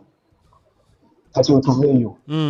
Mbadde nkusaba asirike waliwo kibadde okunyonyola katono nnyo ku mwami Pastor Patrick. I apologize. Let me listen then. No. So have you replied everything? Was it not was saying about you? So you remember he said something about the you being biased about the system back home. You haven't elaborated on that. Okay. How do you come to a conclusion that I'm biased? Is it because I'm disagreeing with what you think? Oh my God! Now listen. So it's when Sub-Zero. It's going to be very hard to have a conversation with you because you keep listen, attacking the character. No, Sub-Zero. You keep attacking the character by saying, "How do you conclude?" So you're talking to him as whether or not. That's not the question. He said that you're biased because of what you said, and that's what he said because of this, everything you said. I'm responding to what you're asking me. So I've just told you that he said that you could be biased about Uganda, where you're from, because of what you said. So can you say it would be nice if you responded and said, "No, I'm not biased because of ABCD. The system is broken. The system." You just talk about the system, not what the note. Fuck what the note. Who cares about him? No one. So talk about the system and why you're not biased. This is what I want, because if we keep attacking each other, no one is going to come back here. No. The problem is you, the question setter, you're the one bringing the subject. Which subject? You don't want me to respond using the subject. That's not true. I'm not mentioning anybody's name. That's not true. Then I don't understand you. That's not true. That's not true. Sub-Zero, would you like to talk about? Would you like to talk about it or not? You say he said. Then I'm responding to you. Okay, go on, Sub-Zero. Go on. How did you come to that conclusion? That was my question. How did make sense? Okay. We might not be able to go back to everything that you said in the first submission. Now let me establish it. Then I land. Okay, go How on. does anyone come to a conclusion? Anyone come to a conclusion that I'm biased? I did not say they are biased. Liar. Sub-Zero, may I? Sub-Zero. No, I'm landing. Waliwo abantu bangi nnyo abagala okuteesa ebintu bingi. Let me land. Yes, please. Let me land. Please. Everyone is entitled to an opinion. Yes. We can agree to disagree. Yes. But me agreeing with Mr. Mugera or disagreeing with Mr. Mugera doesn't mean that I'm biased. In my view, it means that I see things maybe differently from the angle you're seeing things, which is totally fine. Yes. We cannot see things the same way. We don't have to. Plus, we don't have to. We don't have to. Yes. Exactly. Yes. So that's why I put a disclaimer when I was starting my submission. And he appreciated that you put a disclaimer, yet you can't appreciate anything about him. This is where I'm finding the fine line in his discussions. Yes. Do you know why I asked you about Omusolo, Oguli in Dubai, Nekata? Yes. I want to learn Sigumani. Yes, in 1 minute. Official Isa Patrick agenda okuddako if you don't mind. Official Isa kale genda okuddako Sir Patrick addeko. Sir Patrick just katono nnyo bambi. Namaliza a question about Omusolo with Dubai. Yes, sir. Because I've been hearing from hearsay nekugugo nakebera. Nesiberangako kata siberangako wa Dubai. Do I make sense? So movies abantu ababeera ku ddungu. Kituufu Omusolo government tegujjako. Then you taught me. Because mbadde mpulira hearsay ne Google nakebera n'ebira bibimu naye a lot of hearsay. Let me get back to work. I'm coming. Tuyanze Sub-Zero. Thank you very much for every single thing you've shared with us. You know, when you talked to us in the first segment, I think you were very, very incisive. In fact, Nagambi, you lit a bulb in my brain. You told me so many interesting things that I really were interested in. But it doesn't mean that whatever you say, everyone is going to just really agree with you. And the best part is, it's okay. I like it when someone disagrees. This is what I like. Rather than Ogamba, Sub-Zero nga wakabi, Sub-Zero nga mugezi, Sub-Zero nga byogera bye. Sub-Zero. But now, what do you Sub-Zero bambi? No, just one second. I agree with you, my brother. You don't have to agree with me. Yes, sir. You don't have to agree with me. But what I'm saying is, if I disagree with you, I do not have to say that you're biased. That was my point. By the way, there is nothing wrong with being biased. Tutandikirao. I am so biased when I talk about Arsenal. I'm so biased when I talk about my family. I'm so biased when I talk about myself because I think I'm good, even if I'm Do you not. know why? I'm so biased Do you know about. why? Yes, no, tell me. Do you know why? Tell me. Because that is you. That's what makes us different. I'm just We are telling you, being biased is okay. different. Everyone is biased in some way. Everyone is biased in some way. If you Me- believe, me- if you depends on don't the, believe it that, depends if on you the don't context. believe that, I am No, sorry. I didn't say I said it depends on the context and the conversation we're having. That's my point. Sub-Zero. Dayo ku chat GPT jobado soma. Okay, very what is the meaning of biasness? Then come on to have a conversation. Official Isa, tuogeremu kwa katono tata. Yes, mukama wange mbebaza mwena abali ku Gondo. Manyi I have a network problem. I don't know why. Yes, sir. I was raising my hand. Just that mbereko kintu kyenkugamba oba kyenteesa kweno gundi yaffe ennungi. Yes, sir. Saagala lunaku lungendeko nga soogeddeko nawe mugero omulalu. Yes, sir. Naye, yes, sir. listen, understand, think before you speak. These are the words that are on Sub-Zero Seal's page. Hey, I love it. Ebigambo birichi uncle.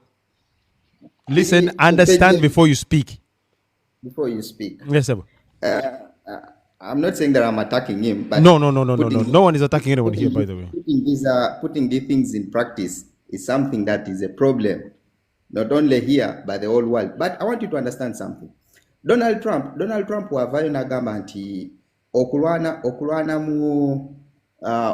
kwa Russia ne Ukraine kuchamu era kibi nnyo and I want peace. Naye n'alaba nti okukuba eggazi oba Palestine kiri okay. They should be removed. This is a mentality that abantu baffe gye balina. You understand? I'm not attacking, but I just wanted to put my point clear. This is a mentality, and this mentality is not right. In fact, it diverts us from the major point of our discussion. Please, can you make a correlation? Can you make a correlation about what you're saying? Bogamanti mentality abantu baffe gye balina otegeeza ki? Eyo mentality abantu baffe gye balina. You see, there's something I realized here nga we're having a discussion. Yes. Amidst the line of disagreement, there was a line of failure to understand each other. Right. There was a line of let my point be the superior point. That one that one totally breaks the debate. Doesn't bring us to the debate. You understand? I just wanted to make it clear. It's just the same thing that you're seeing Trump is doing. He's not bringing a debate, but he's showing superiority. It doesn't make sense. No. It's several. Uncle. Are you saying that Sub-Zero was trying to say that his point should be the superior point? My view here is yes. Sub-Zero might have made some good points in the start and the rest. 100%. Did you listen? Did you listen to the first part when he was talking? Right? Yeah. Along the way, he wanted to own. He wanted to own his ideology over other people's ideology, something that isn't right. You see, if you ever worked under insurance or in an insurance company, and someone disagrees with the points that you come up with, and we come back to the topic of the day, is it right to send money to the family and friends? What do you do with your money? Now, if someone comes out and tells you that naye mugerwa oyinza okuba akayagala Uganda n'endowooza yenkyamu ng'olowooza Joel is the best, and you feel oyo muntu akwata akinze direct, it is not right. You have to just accept nogamba nti yes nze siri okay na kuinvestinga sente zange Uganda because of this and this. I have this experience of this time. It gives us a clear point. Now, amidst all arguments zemubadde nazo, we don't have any point to debunk or agree with. Well, there are a few points obviously that probably you missed because of network. About the last 3 minutes you people had a disagreement here. It's also part of the conversation. Isa talking about what point would No, I'm not saying that we should speak or we should always say a point. It's part of the conversation, but go on. I was just trying to make a clarification. Yes. It's not like I want to know. I was just trying to make a clarification. So I'm glad of how you correlate. Yes. That's why I want us to go back. Today, let's go back to the Mulamwa. Because we have entered into insurance and all that. We are comparing the insurance policies. I would like to appreciate you coming. Actually, Isa manyo kuwe bitulimba, by the way. era nange wandika mu ffumu lulingo gamba nti omusajja nali mujjonkera wangamba munali nkola ki nali mu manipulatinga agamba tekambanga mu mutwe kubanga nafuka manipulator in just that split second. I didn't like that. Naye I said, well, Issa is saying that obviously because you've seen something that probably I wasn't seeing. But so I would like to thank you for that. Or you have a way of how you see things, and obviously I always like when I can see things differently from other people. So Issa, mbadde kusaba kintu kimu. Omukulu ono Sir Patrick nga alinze nnyo okusinga ggwe. And then I can say Patrick Katese. I just wanted us to come back to that point. Yes, I'm glad you had to put that. So Sir Patrick Katese, the money or not? Let's talk about Sir Patrick Katese ku nsonga yennyini eyo then tukomewo anko. Okay, Papa. Yes, sir. Kena Sir Patrick. So Mugerwa. Yes, sir. Ensonga zemogeddeko nnyingi kati ng'ensonga ya insurance, ensonga ya credit, ensonga ya investing mu nsi etaliiyo, ensonga y'okuinvesting ewaka. The best way in life to invest back home, if there is any way possible for anybody, it is better to invest back home. Naye olw'okuba nti bafe system eri graffiti tekuwa capacity tekuwa bwagazi kugamba ka investing. Nsomesaamu ku graffiti otegeeza ki? Kugamba erimu graffiti erimu gamba erimu abayaaye osobola osanga manager nga muyaaye for example nga manager oba n'osanga commissioner nga muyaaye oba n'osanga PS nga muyaaye okitegeera kati for example ng'ensonga ya insurance waka waliyo ekintu kibaita third party buli mmotoka ewa third party. Yes tosobola kugenda kukuba ntolina third party. Guys, is it mandatory for every car to have third party? Is that yes bakwata n'okukwata. I heard about it, but I want to clarify. Yali ya mitwalo 2.5 nejja kwena negenda ku 8 negenda ku 12 wakati yameka erimu something today. Yes, you're right. Ya mwaka mulamba oli mutuufu. Ne third party eyo yeringa insurance y'emmotoka. Ekigisa third party bagamba twongeremu n'omuntu gwe batomedde. Duli yadiga ekabalinga driver ne motoka ye. Nga bakuwayo like something like 2 million. Kubanga by then threshold yali once come emyaka egyasuka nga balaba 2 million is enough to cover for you and kane kabe kibina byonnebe. Yes. Ne threshold tebajongezanga for some time yo yasiga 2 million. Ali that was okay. Myaka ja 90s biki. What is it now? Eri ku kisawa zino. Is it about ekya 2 million olimba nate n'okusikuwa oyita each and everywhere onakulemera ku nnyo okuwa that 2 million. So you realize that that's exactly what Sub-Zero was saying, that it doesn't make sense investing in a country that is like that. Etagoberera mateeka etalina grounds of work eziri at least conducive ofunye obuzibu ogenze ku insurance ekwetolooza baganya okuwa sente zo oguze ettaka yabawadde bino examples zino by the way oguze ettaka nti ate oli alina ekyapa kyekimu nawe kyoguze bino bitubiwulira si bya just hearsay, these are real things byayogeddeko n'agenda mu maaso n'agamba nti about so obviously yagende ku health insurance n'agenda ne ku mataka ago ng'ogaguze n'ekirala obviously okuinvestinga mu mayumba. I think it was him who said that okupangisa si okuzimba ennyumba z'abapangisa is not a business. I don't think, no, yabadde was not yachogede by the way though, yes, yabadde was not yachogede okuzimba ennyumba z'abapangisa si business. I mean, where do you stand on this whole idea okusindika sente waka n'obutasindika waka? Also let's not forget nti bw'osindika sente waka oba olina okuziteeka mu mikono gy'omuntu regardless of whether this person is your brother, mother or father or sister or oba mukwano go. We have all seen these stories, and some of you might have probably experienced this, where your money was never used to exactly what you wanted it to do. So, Sir Patrick, isaisamuko mwe bintu amaaso bitugeddeko otuyambeko okulaba mu ekifaananyi in your own view.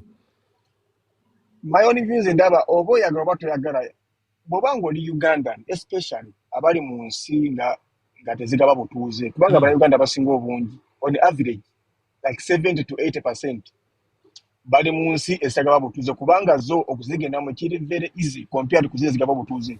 That's true. That's a very, very good. Omuntu anonya visa ya Qatar, Dubai, Saudi. Yangu ya kufuna. Visa ya Sweden, America, UK. Otegera. Therefore, Uganda bali nnyo mu nsi ezitagaba butuuze mostly compared ku zino ezigaba buki. Yes. Obutuuze. Yes. Akitegeeza nti omuntu ali mu zino ensi ezitagaba butuuze, how can you invest there? Toyina visa free, toyina butuuze, how can you invest there? What if anything happens? How do you recover your investment in case of anything? Wano mwabo munansi akwesibako n'akufulumya just a mere munansi a citizen nagamba wantomedde wavuze bubi you want to kill me gende wamwe polisi negamba oba sokoleke so okutereka sente zo it's not an option okuzitereka n'oddayo nazo ate kati okuteeka sente zo n'oddayo nazo how ng'ozitereka otya mu banka ango kati zino sizabwalapo zirabasebo si buli omuntu yagulawo bank account like any other country nga bwe kiri uncle balina policy ez'enjawulo uncle sokoleke Patrick oliwa obeerawa I can access all my I can access all I can access my all over Sub-Zero tugenda kuba tukoma otunyonyola ebikibi byogamba credibility honesty integrity whatever you can access tugenda kujjawo nga tumaze wa official isa olikata uncle okuggulawo banka you cannot ekata okugulawo bank account one you have to have 5,000 ng'olina omusala gwa 10,000 kudda waggulu okay 10,000 milioni 4 za Uganda okudda waggulu kati jjukira wano ba security guard ba cleaner ba driver bafuna 10,000 kudda wansi yes bafuna 12,000 2,500 afuna nnyo afuna 3 this is true kati kitegeeza bonna Uganda abasinga obungi they fall under that category of jobs tebasobola kugulawo ki account abasinga obungi kitegeeza company yekugulyawo account neyekuba kye bayita tebana credit card nebeera pay card yes salary card wajita salary card yes exactly tesobola nagula online okay so uncle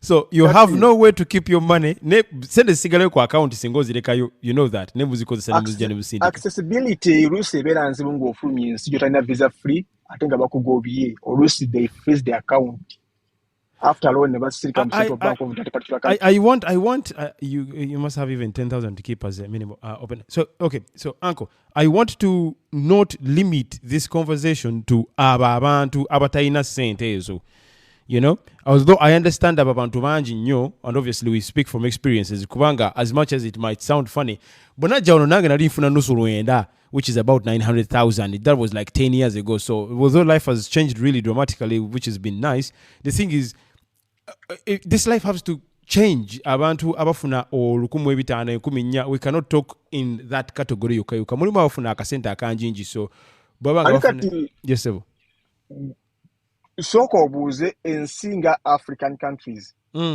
bwe bajja mu zino ensi zino endala even ne mu Europe bagenda nga ba expatriate oba bagenda nga ba casual laborer kubanga bw'ogende Cuba for example noyita abakozi mu nsi bajja nga ba expatriate basomesa basawo they are skilled labor yes serious skilled labor nefu tugenda nga semi and non skilled labor mwezi ensi some of them do come as skilled laborers some not all but some but on a magnitude ntono nnyo like 2% bameka bana Uganda abajja mu zinsi zabulamu ngazenga musawo ngazenga nga musomesa azenga engineer natekera okukola even ne degrees of bazisamu amaaso bagamba toyina kye bayita technicality oyina theory mungi sometimes bakuza for certificate oluusi of technicality regarding their standards. Okay, great. That's a good conversation to bring up now. Although isa tajja kusanyuka nga tuvuddeyo ku mulamwa so tujino kude ku mulamwa very speed.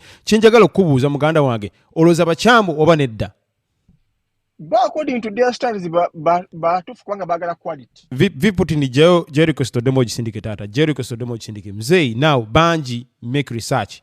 Bani abanji but skilled laborers I don't think ku standard jetu in Uganda we really do have enough skilled laborers in my opinion because yes nzo yankubira ekifaananyi ku airport Entebbe nga abawala basimbe line bagenda bweru oba mu America anyway nga bagenda nga ba skilled njakuwa milioni 10 kinkubiro kimpereze ongaye bana abawala bali mu Entebbe airport, they are boarding anytime bagenda somewhere, they are all But labor bagenda kola nga batika skilled laborers are not lined up in lines like donkeys. These people are skilled. They are skilled. Don't forget that. Ajabo omune nsawuze, naba ni ne tiketi ye ne wagenda okusula mu hoteli and stuff like that. So I don't really think it's happening in Africa, brother.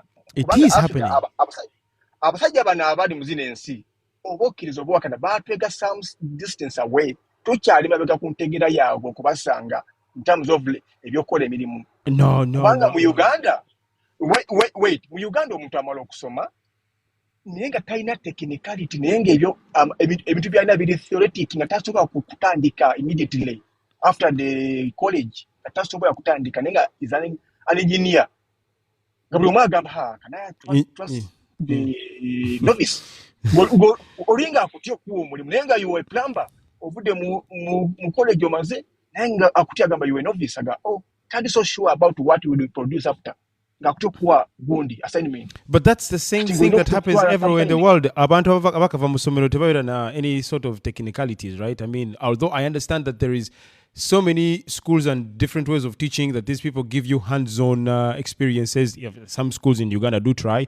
Like if you go to the pilot school in Soroti, bajja kuyigiriza okuvuga ennyonyi era bujja tula mu nnyonyi ogivuge ssebo.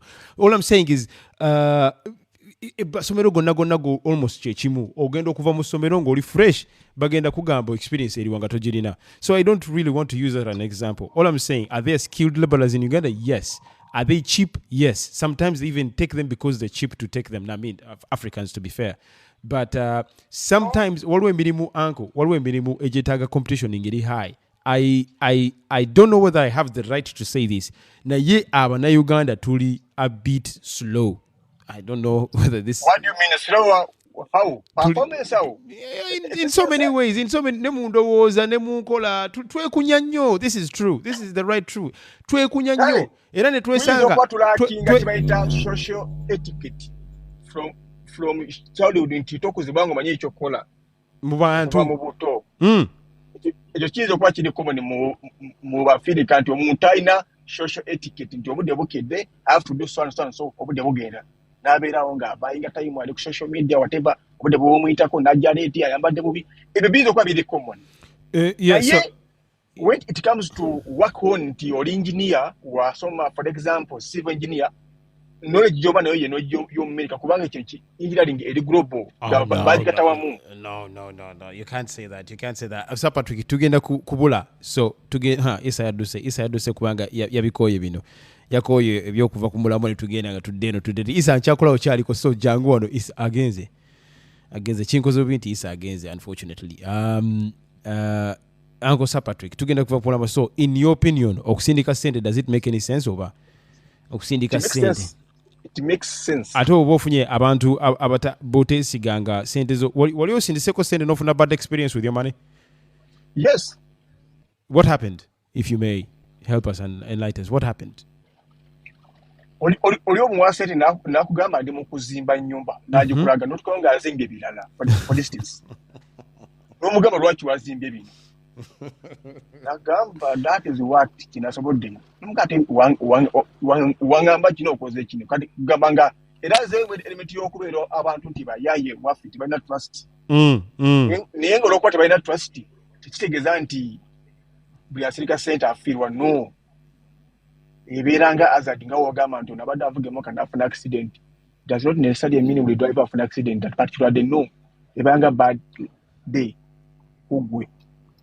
Okay. The brother was sent akole somewhere somewhere. Sisi nazichankana nakule bibiye. Naye okusirika sente waka. Okujjako nga gw'oli mu nsi nga you are a citizen, oli Sweden, oli UK, US, anywhere. So why should I send back my money in Uganda? After all, I'm going to take like 10 to 15 years nga asizeeyo. Kuyinza okubeera safe. Yes. Kumakati for example, oli UK, oli US, oli Sweden. Osindike sente Uganda, we're spending like 20 to 15 years nga toze Uganda. Okitegeera? Yes. Sometimes bateeka obudde bungi okudda Uganda. Why do you send your money there? Supervision ebeera nzibu nnyo kamala. Kubanga ebbanga lyomanga tukomyewo ddene. naye wano mu Gulf omala myaka 2 myaka 3 mwaka gumu ng'oddayo. Okay. So because you have to go back home, you say it's better to not invest here, but send money back home. Yeah. Nebuziva nga zigenda kubibwa or whatever. You don't care. No, tezigenda kubibwa kubanga nawe zisindika soko manye ogenda kuzisindikira ani. But question where do you put your money? Where do you invest your money? Do you invest anyhow? Okay. No, Sub-Zero yagala kudduka naye agenze. Ogenda kumpa mwaka Desa Patrick Bambi katono nnyo njogereko n'omukulu V Putin. Yes, Sebo. Jebali. Kale Sebo Mr. Buj ogamba otya backbencher. Sina kyengamba wedda mpuliriza ntalo zibadde wano kuba leero mubadde mu ntalo. Entalo ziwulidde naye. Naye anko buli wotuuka mu kifo nga kirimu ideas olina okubawo olutalo awo. Yes, so I like that tubadde mu ntalo. Oteesa otya taata? Gwe entalo ezibadde oziraba otya in your opinion? Nze njatandika ku kintu kye mubadde ku nti okuweereza ssente Uganda naye ngenda kubeesinga ku argument ya mukulu Sub-Zero. I think it was one of his opinions lwaki alowooza tasobola weereza ssente. Yataddewo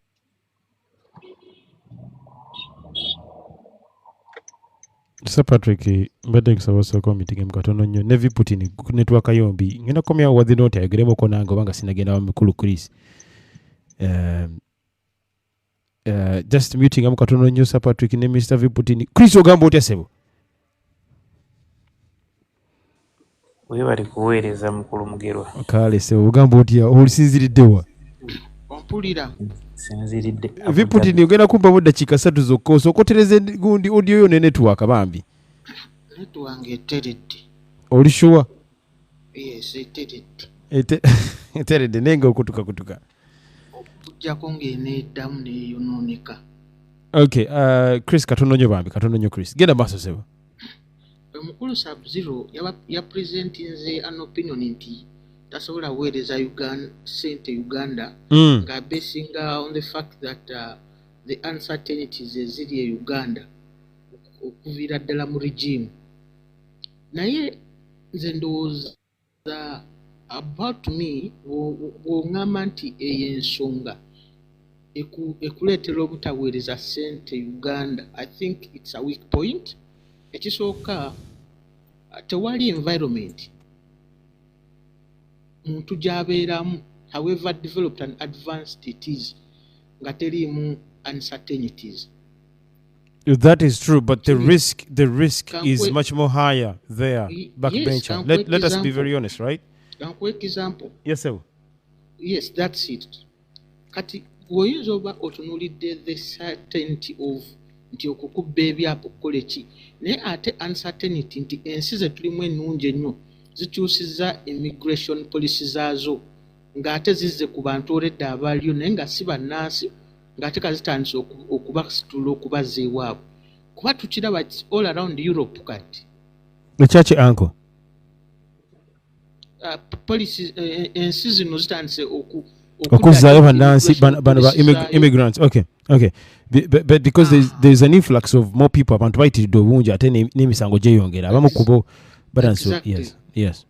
Ezimu zigezaako okuredefininga their identities zitandise okulaba nga zibula.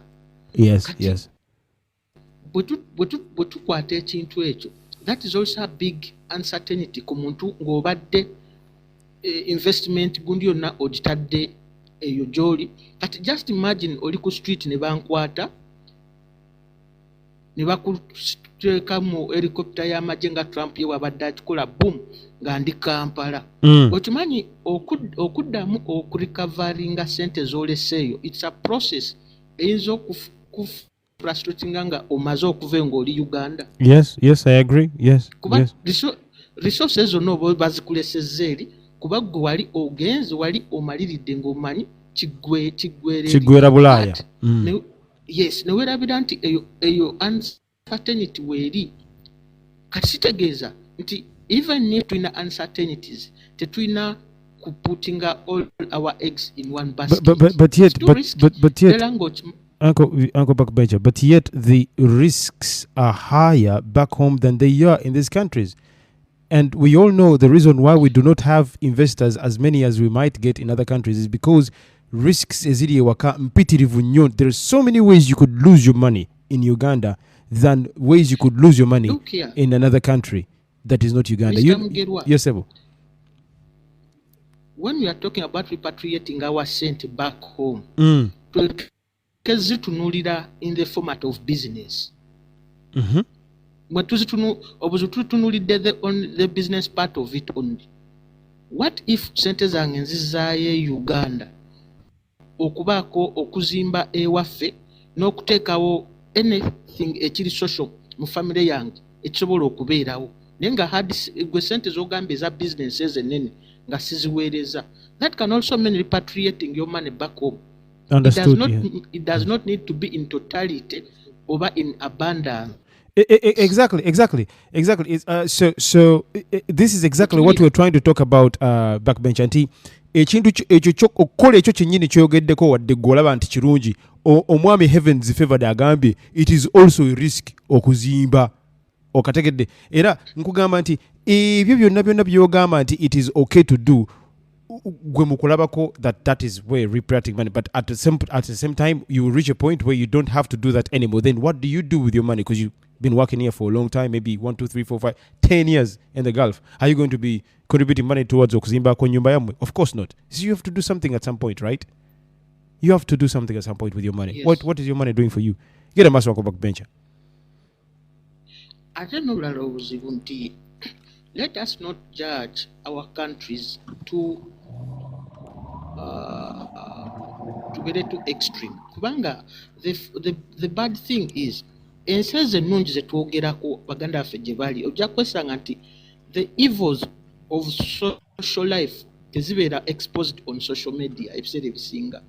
Kati gwoyinza n'obeera ngolooza ebintu ebimu tebiriiyo ebibi naye nga gyebiri. I was reading one day about a story nagisanga ku BBC story nga balaga nti omukyala yali azadde abalongo n'abateeka mu kiveera n'abadampinga mu metro station.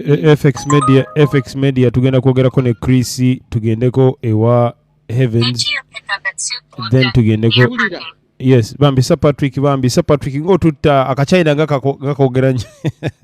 Gera baso Uncle Putin. So kati bwe tuba ebyo ebintu sokoleke katono nnyo bambi. FX Media, if you had an interjection it's okay, but when interjection you don't have to ask. Guys, if you have an interjection you can keep it in the comment section or osobola okwogera anytime, but you have to spend not more than 45 seconds. Go on. No, it's okay. Let him continue. Just imagine njagala kola comment kola chisabu. Njagala kola comment kola agambe nti no kuzimba. Okay. Oh, you're tugenda kwogera kona. So you can note that down, then you come and reply us later, Mr. FX Media, okay? Yes, Uncle Putin ng'owumba taata kubanga baagala okuteesa bangi nnyo bana. Interjection ziriwa siziraba, interjection ziriwa mu basirise bw'owuliranga. Yes, sebo. Okay. Kamalirize. Saagala mulowooze nti ngamba bye mugamba about Uganda's uncertainties before. It is so true. Naye mbagamba nti the mere fact nti obulambulo tutambulira in uncertainties everywhere. Ze ndowooza tulina okustikinga kweri proverb obutateeka magi gaffe gonna mu kisero kimu. Ddala nga tetuli ba aborigines b'ensi yonna gye tuwangaalira because policies zikyuka muzze mu biraba. Yes. So Viputin, I'll just leave you with this question. So if you had just one choice, and to be fair, we don't really have so many choices. It's either you go this or you go this way. But if you had to do exactly that, we're not choice which I'm sure that you've already given us your perspective, and I'm sure it's what you're doing. I always ask anyone who's going to okutesa wano, in a business in Uganda, do you have a business? Myself? Yes, sir. Yes. Good. That's amazing, by the way. In fact, I'm so happy for you.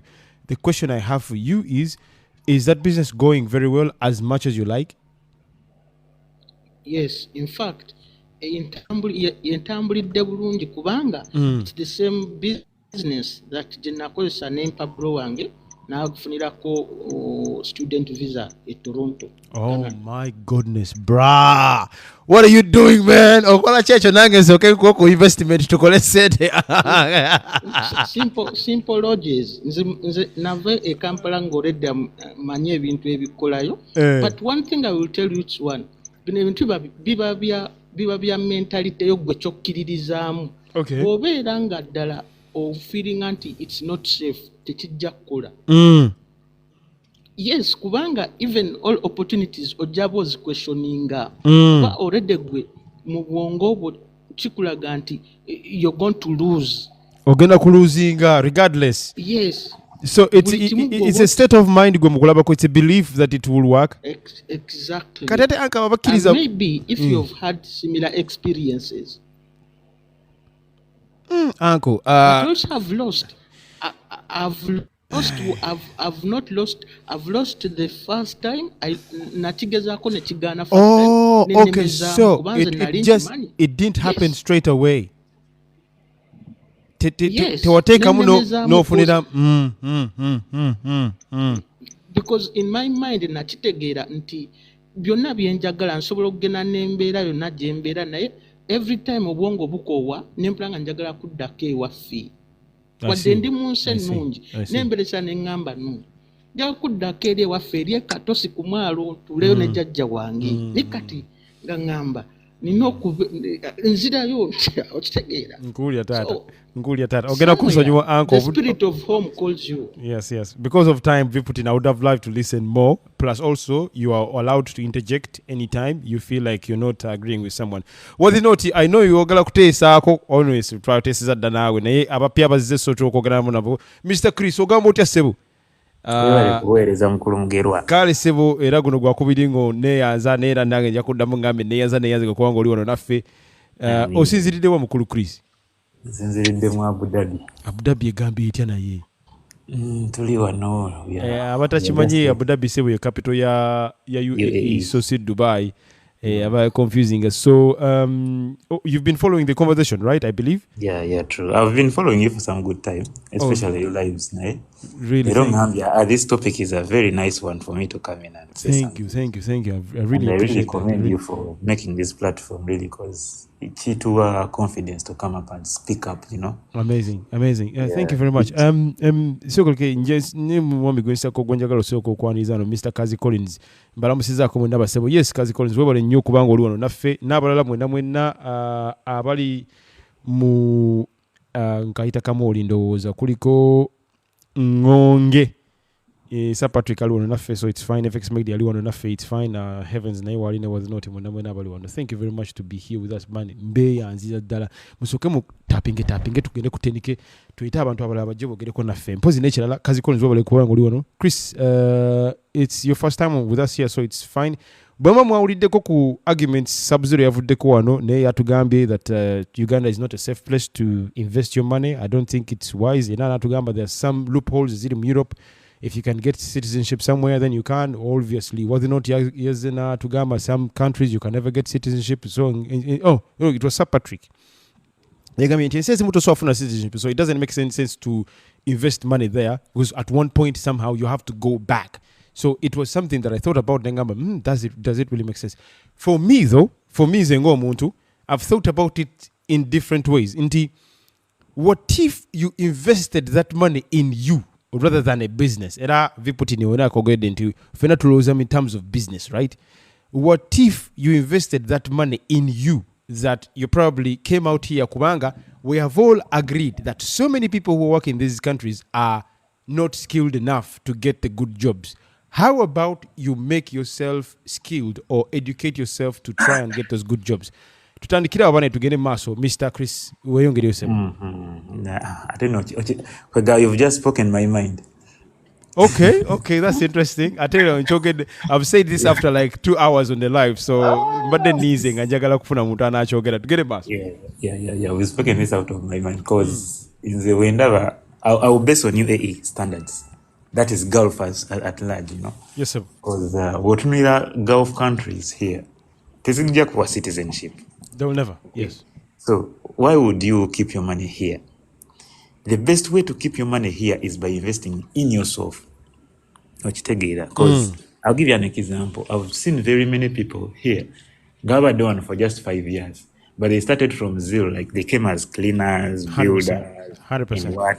100%. Yeah. But I'll give you an example that you can come like a batch of 20 people, but out of those 20 people, you will find that only 2 or 3 are successful. You may come like 20 people, katika company genda kuleta over 20 people. Okay? Unemployment visa. Out of those 20 people, you will find that it's only 3 out of the 20. Feeling a maximum that will be successful. Others, they will keep on being where they are. Like, omwana ne bamuleta wano tugambe ng'alinga cleaner. Oba ne bamuleta ng'alinga bana bakola mu construction.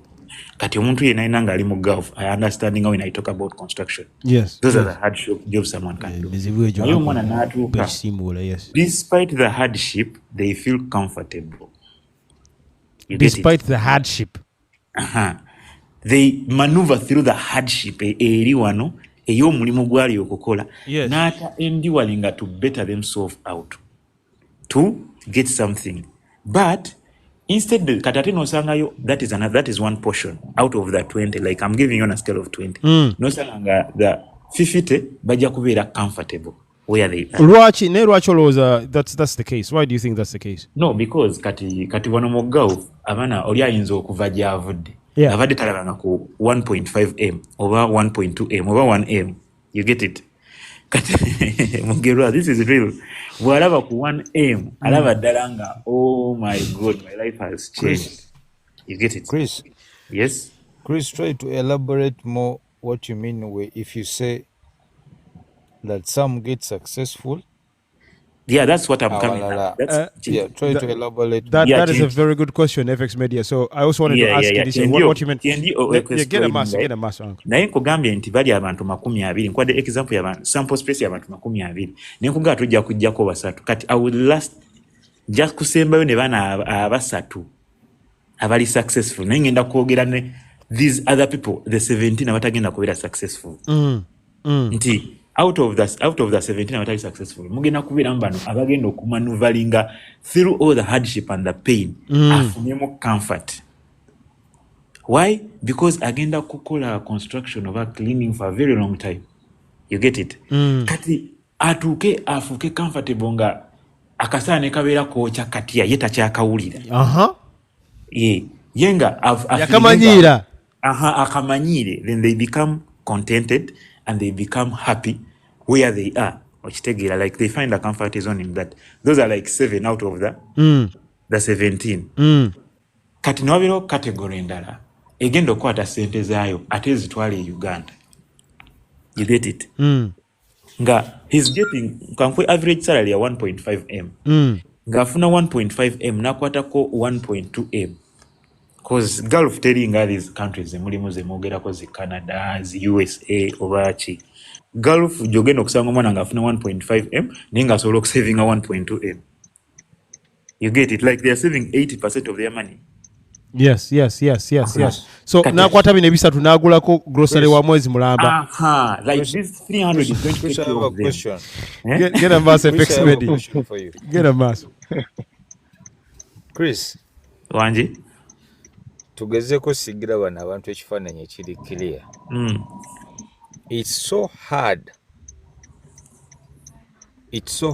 for someone who is earning 1,500 mu UAE na saving 1,200. It's very hard even n'abaana abali mu accommodations, those who don't move out to like omuntu bwoba wali mu accommodation to moving unnecessarily. Salary kagenda okujja nga kali budgeted. So well, FX Media, I'm sorry, I understand that you're interjecting there. Were you saying that it was so hard to save 1,200 on 1,500? Yes. FX Media. Yes. FX Media kino kyenjogerako. I have a FX sample space of over 1,000 people. FX alakamuliwa sente. FX alakamuliwa sente. Heavens, you don't have to raise your hand to interject. You can interject at any time, guys, please. So Okay. if you have, yes, go on. Thank you very much. FX Media, I think what he's saying is true. People can save up until 1,300 if they're earning 1,500. Olaba, scratching kugambe chintu. It depends on the job people are doing. That's If it's true. a waitress, most of it. I worked as a waitress on my first 3 months because I worked as a waitress for 3 months. Yeah. Okay. Yeah. In Doha, and I was earning actually 1,000 towards it was around the COVID time. Yeah. And around 1,000, but that was 2021 after COVID actually. So it was around. I'm giving you an estimation, like 1,000. That's like 1M is a Uganda. And after 6 months, they upgraded me in as an office assistant, but still on the same salary, right? Kati. After a few months, ne banyongeramu 200, but I was saving 700, and actually 300 was going on my groceries. Or what you take it up. But they were giving me accommodation. Were they giving you food as well? Yeah, they were giving me one-time meal at work. Yes. But they so I had to save like 700 every month. Yeah. And I was using 300. And as a waitress, I was getting why I'm telling him it depends on the job you're doing and how you do your job, right? I was always the person that received the most tips on my job. Like I would receive tips of about. Now you're talking about a job where you receive tips. No. Yeah, that's why I told you someone can, and even cleaners do receive tips. There are people that can receive tips and still don't save that amount of money. Guys, right? can I clarify on that? Guys. Who wants to make a clarification? Someone saying something? Bold. Bold. Yes, sir. Yeah, I think we can use Luganda. It's much of course, 100%, guys. Tuko so Luganda. In fact, temwejoronga na luzungu lo luganyi. Okay. Olaba Bolt. Mwenaba pano. Heavens. Katono nyo heavens. Right, guys. So rule number 1. So koleke Bolt. Rule number 1. Bolt katono nyo babi. Mr. Bolt from Jamaica. Katono nyo. Interjection area allowed. You're allowed to interject anyone when they're talking.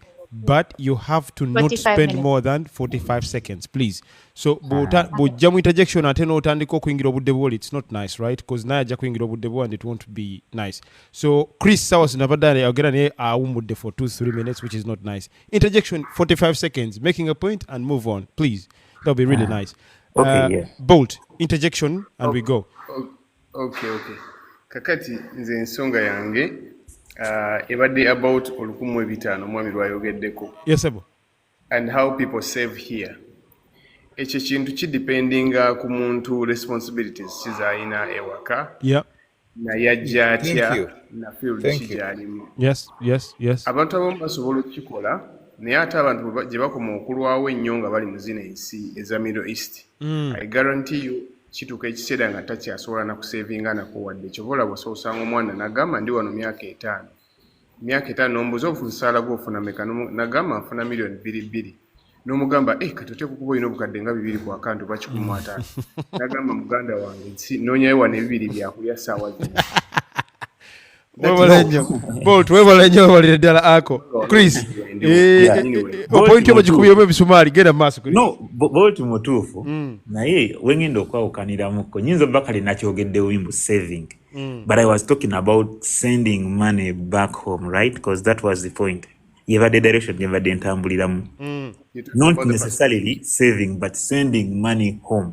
Nenkugamba nti wano omuntu asobola okuba ng'afuna 1,500 because nsanzewo topic ya sending money home, right? Mugeba. Yes. Nkugamba nti ku 1,500 you may find someone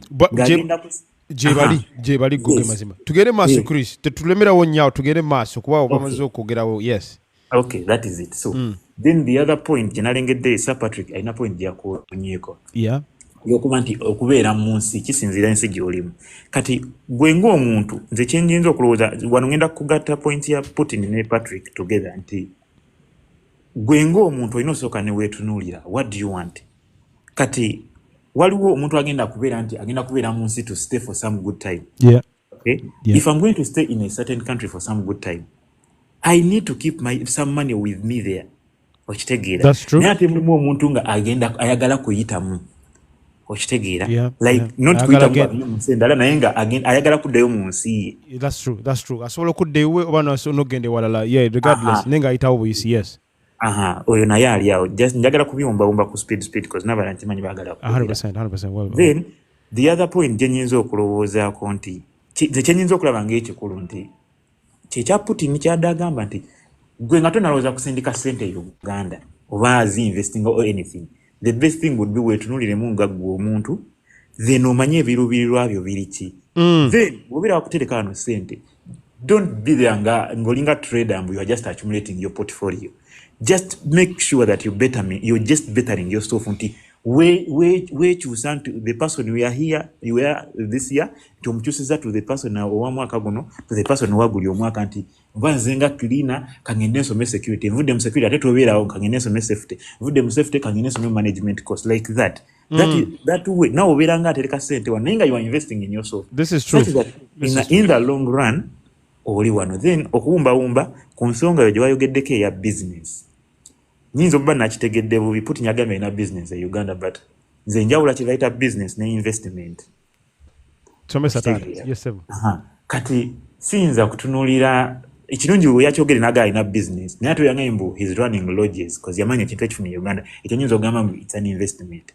Naye ate waliwo business egenda okwetaagisa okubeerawo gwe nga ggwe ogirunning okitegeera nga without your personal touch ebintu bijja bba bigenda bubi naye things like lodges, rentals kyova olamba bwana abasingako kye they opt for rentals and things like that because those are not businesses. That's true. That's very, very true. Okuterekamu ssente ezo oba amataka and things like that. So all in all gwe omuntu ayagala okuteeka ssente e Uganda instead of ate ziteeka Uganda zitule ku account, it's better you venture into those investments nti nguza amataka oba mbu nzimbye ennyumba z'abapangisa which is even a long run over lodges things like that. Someone already talked about that by the way. Nevatugamba nti it's anyway ne rentals nyini it's not a business, it's an investment. Just an investment. Kwa unachunyanga business, it's a loss. You're going to invest over 100 millions. Na inga togenda funa 1 every month. That's exactly what they said. That's exactly what they said. So go on, Weber. Those are very good points. Yes. Those are very good points. With that perspective, I got okuteka sente Uganda. Don't keep accumulating cash on your account. No. Put up investments. Niwo gula kataka, nti nyenze nengula eka yange milioni 12. Emitiyana. When after 3 years, we just hang a million. But what about the risks? Not talked about it. People are talking about the risks. It's not a problem about investing back home or investing here, but the risks of investing here and back home. That's what people are trying to discuss. Oguzaka taka ori atene yagule taka lierimu eri manyage. This is what people are trying to contest. So Anti kati olinokola due diligence omulungi, you get it. You can't do due diligence if you're not there, right? You can't. No, as in okay, kyengezako gamba mugerwa nti obeera ogenda gula. Ate togula ng'oli eno. You get it. Invest in something nga gyoli. We take breaks, we take holidays. Take holiday, genda gwe kenyini wetukire ku ground and see what's happening there. Okole due diligence gwenga gwe, then oteke mu sente zo ngomazo kula mtingendo teka mu sente zange. It's worth putting my money there. Then you come back and accumulate your money, then do something else. Kati agwagendo gamu zanyi zisigaza wano. Instead of kuzitereka ano kwa account za wano, gamu gigundi wage mbasolo kutika anytime. Ne obero li munsi gabo butozo ba Trump ya dakula batika konyo. It's better you better yourself. You look at Megadi. Yes. Look at Megadi in America before, and the Megadi now who is a doctor, what desire Luzinda. They have bettered themselves and Baliwara. The Megadi is doctor. So I think campaign about Megadi doctor. Yeah, he's a doctor now. Your guy see one. See what? Amaso bagakolako. Thank you Mugerwa. Kendali tekimujjaako. Ako leo siza bukiriza kukolako nansonyo. No, amaso bagakolako. Guys, listen. I'm a comedian, so I make jokes. So guys, come on. How lighten up. I'm just making jokes there. Move do so very serious. Endali bazikolako like 20 years ago something. So it's fine, I know. Na ye, you know, era wadali. So simukiza kukola. Talaba. Guys. But yeah, it's a very good learning curve. Msaji alimu yimbi kati doctor, alimu USA, and I think that's a much better investment than investing in something that you're not sure would work out, right? In my opinion. Desire is in a simaji we afuna about doctor ne. I know how so many men or women, achieve success. So I'm not gonna go there. Tugende wo muchala heavens. Hey, there is a woman here. Tugende wo muchala heavens tugende tanikirawo. Sebo tufuna tucha investment. Well, simanyi ogero tuyamba tutangazeemu ko tuyambe. Bro, ino bitunyonyola kwafe tumanyi enso yengeri yemu mwenje muzifuna anyhow.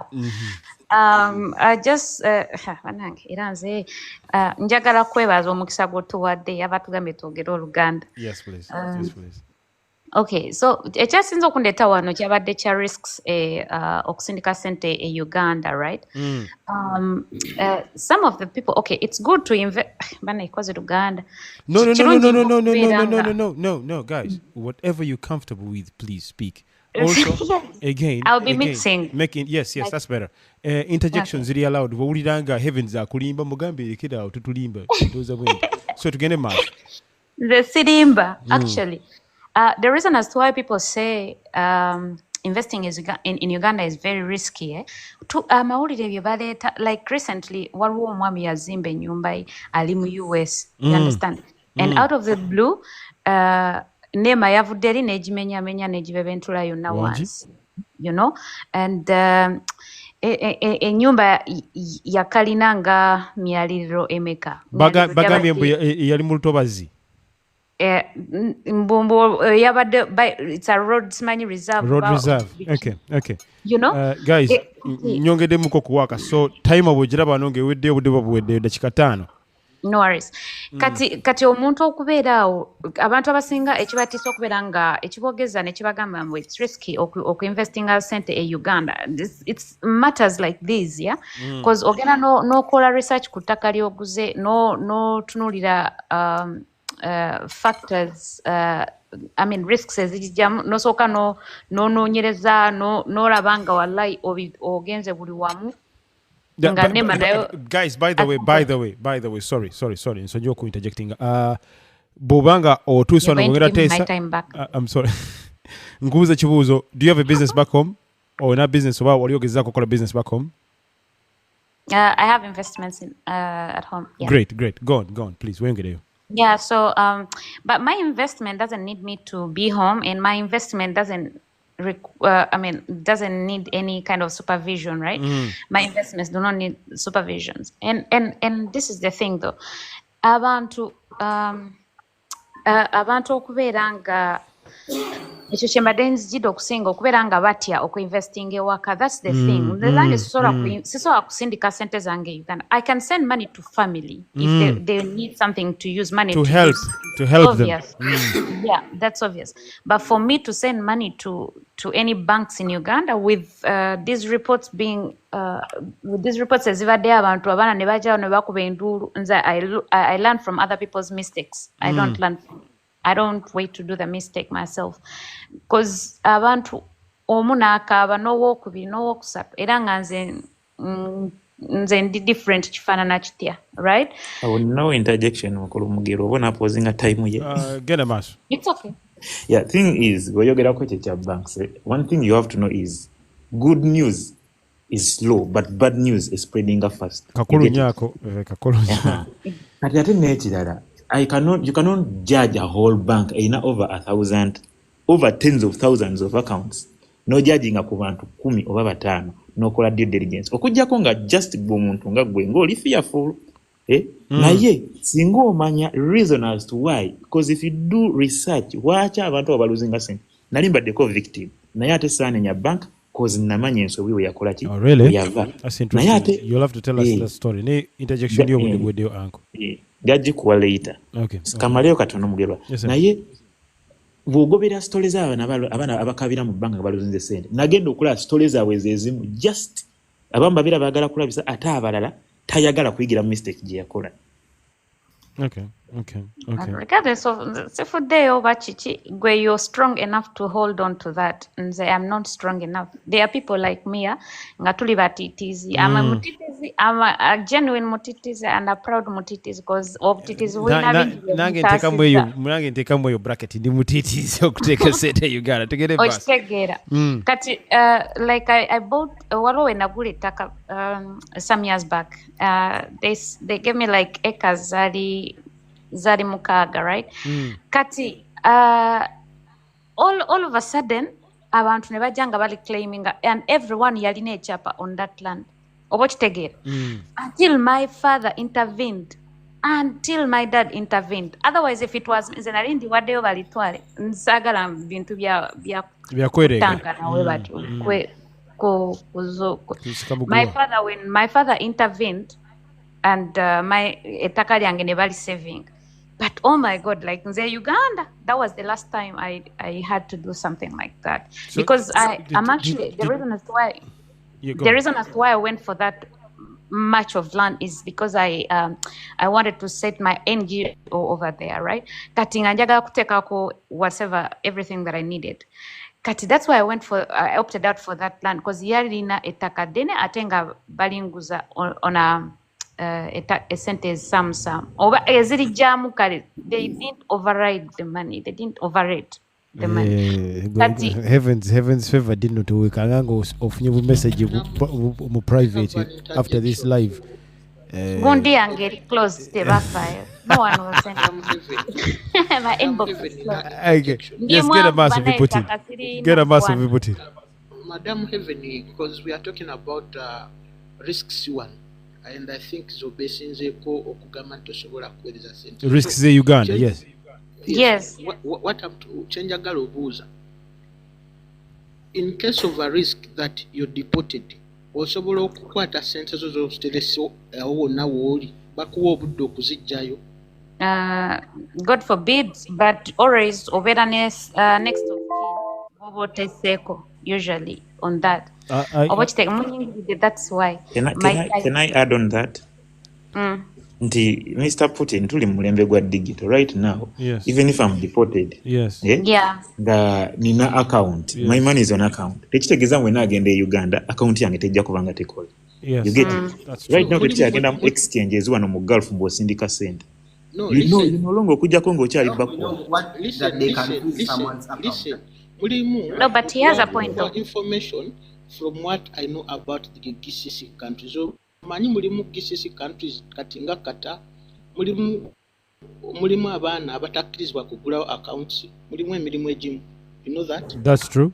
We already covered that. Yeah, I know. But yes, abatayina sente, yes. Kata tagulawo bank account. Yes, that is no, true. But bamugulirawo because they are paid in incidents.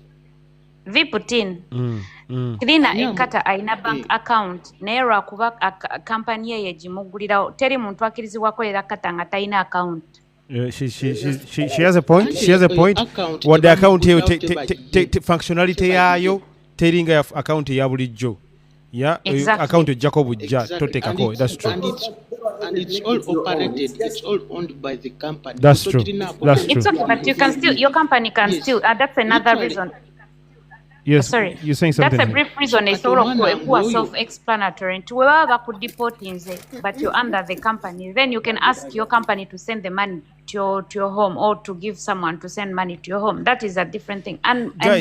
Guys, let us be very, very wide with our thinking. The case we're talking about is a very minor case. We will rarely hear of these things, right? I mean, it's rare that this will happen to 100,000 Ugandans. Why would you put yourself in a position of being deported? 100%. So, we're talking about the large people. We are talking about uncertainties Yes, we know miscellaneous things can happen, yeah. So Viputin okubba ettaka Uganda kirimo okubba ettaka Uganda kirimo likely than okudeporting okuva Dubai oba Qatar okkiriza oba nedda. But it's rampant in UAE right now. Ekyokola ki? Bamujjabujja mu nnyumba ne bamutwala. Oyo gwe babujja mu nnyumba abaina It's because people, some people put themselves in that. Everywhere lamenting on TikTok. No. Well, I've been here for a long time. Nothing as like that has ever happened. So I mean, bona abamu kuba banaye banonya views ne likes, so tetugoberera nnyo bibozibozi ebyo. Era gwe baba tebanakukwata, then why would you think bakwata abantu abalala? Ng'olina omulimu company ekwagala ekwetaaga, I think that would have happened. Kyeki nange kye namugamba amawulire amabi ga spreading amangu ate nga gasinga gabana gabuli 100%. And the other thing, Mr. Mugera, actually my uncle koja wange mulamba, but this is the thing though, yeah. Nti he talked about accounts in Doha. Kati omwana ono what we yagambye, I don't remember who said that. I think it's Chris. Okubeera nga we investing right? The more you invest in yourself, tosaba kungamba obadde myaka 5 mu nsi gy'olimu, let's say oli mu GCC naye nga gwe wagendanga cleaner, like yawadde examples of a cleaner. Most of the people come as waitresses, waiters, cleaners and all that in that bracket, yeah. Naye osanga omwana ng'ali mu cleaning amazeemu 5 years and they are very comfortable, balinga bayindi. Omuyindi akola 30 years as a cleaner ng'akyewaniramu n'omulimu agwewaniramu. That's so true. But for supervisor at the end, so yeah, I think it works out for them. People, Ugandans, the only thing I can recommend to you guys is mugenda beda mu sorry state all the time for as long as mubeda wanga you're comfortable with nothing, yeah. Katinze, like if I started as a waitress and my boss saw potential in me after 3 months na upgrading, right, as a waitress na yena upgrading as his personal assistant. Are you still living in Qatar today? Yeah, I'm living in Qatar today actually. Oh, that's really nice. And the fact is, I'm working with the government currently of Qatar. Like I was trying to explain kono mwana echintu cha bank account. Like for example, QNB abajimanyi e Qatar. I can use the QNB card November and Uganda. Usually when I go for vacation, nzirayo ne QNB card, I can use it because it's a Wi-Fi. Visa, right? Is it Visa or MasterCard? Yes. It's Visa and MasterCard. I have a Visa and a MasterCard. But also, like, it's Wi-Fi free. Like, you just tap and you don't have to worry about whatever. Say that again. Hold on a second. What did you just say? Like, what? I don't remember. I said a lot. You said it's Wi-Fi free. What do you mean by that? Yeah, like, wherever there is you meant tapping and paying for products and whatever. Yeah. Of course. I can actually use Apple Pay. It's not just QNB. Every bank is doing that right now, no? I mean... No, some banks are not doing that. Well, but I'm giving him... I hear what you're saying. I'm trying to explain to Viputin. Yes. I'm trying to explain to Viputin. Like, Bobo saving the sente saving a sente Uganda. I swear to God, I would rather save it in Qatar. I swear, I cannot even risk myself. We cannot run away from the truth. It's much more safer to save in Qatar than it's safer to save in Uganda. Absolutely, we can't run away from the truth, but all of you guys might have different opinions and would like to hear them. Now, 5 minutes for Mr. Kazi, for Mr. Official Isa. Kazi Collins oganyo okuva mu kamoli sikutegeera lwaki ne jango Kazi Collins. Thank you very much, Mrs. Heavens Bambitovawa, because you will have another chance to submit so many of the knowledge that you collected. How many years have you spent in Qatar today, Heavens?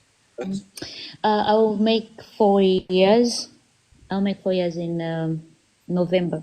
So I have a segment that I'm going to be introducing next month, by the way, where I will be inviting 2 to 3 people at a time, maybe omuntu omwa mpesa wemwemu. So for 3 hours you discuss your journey and where you've come and how far you've come, and it will be quite interesting. So having Heavens and the experience that I've had tonight will be very nice. Viputin sagala onyiigirwa kuba njogera ne Heavens okusooka oyinza okunyiiga. I'm a very bad kumate omuliro. Nina obuzibu bw'endabi. Yes, sir, get a buzz. The debate is so nice, but mutitadde ku level nti mulookinze out of the majority. But majority be baliwa angle. Bwe tugenda Okay, look here. Network. Tetukuwulira abantu. Vipoti network ase nnungi, yes. Yes, network ase nnungi, that's true. Tompulira. Tukuwulira naye okutuka. Mbadde ngamba nti Madam Heaven bw'abadde awa submission ye. Okay? Mpulidde bank manager ayogera her life perspective. Nenga we are representing oba twogera ku bintu bino nga muze mindset yange erimu the majorities. Uncle, that's very, very unfair because this bank manager was once a waitress who used to be paid 1,000. Yes, listen, and one of the things we've been talking about tonight is developing yourself rather than sending that money to okuzimba something. So I think obuusa kiri ekirala kyayogeddeko okuva we yatandikira n'okumupromotinga n'okutuuka waali. Well, I don't even think she said she was a bank manager. Abadde ayogera nti akola ne bank. So I think you're paying attention. Yes, you're not paying symbolism. Symbolism. Or a bank manager, but you realize that you're the language. Yes, Evo. Okay, but Putin, let me help you.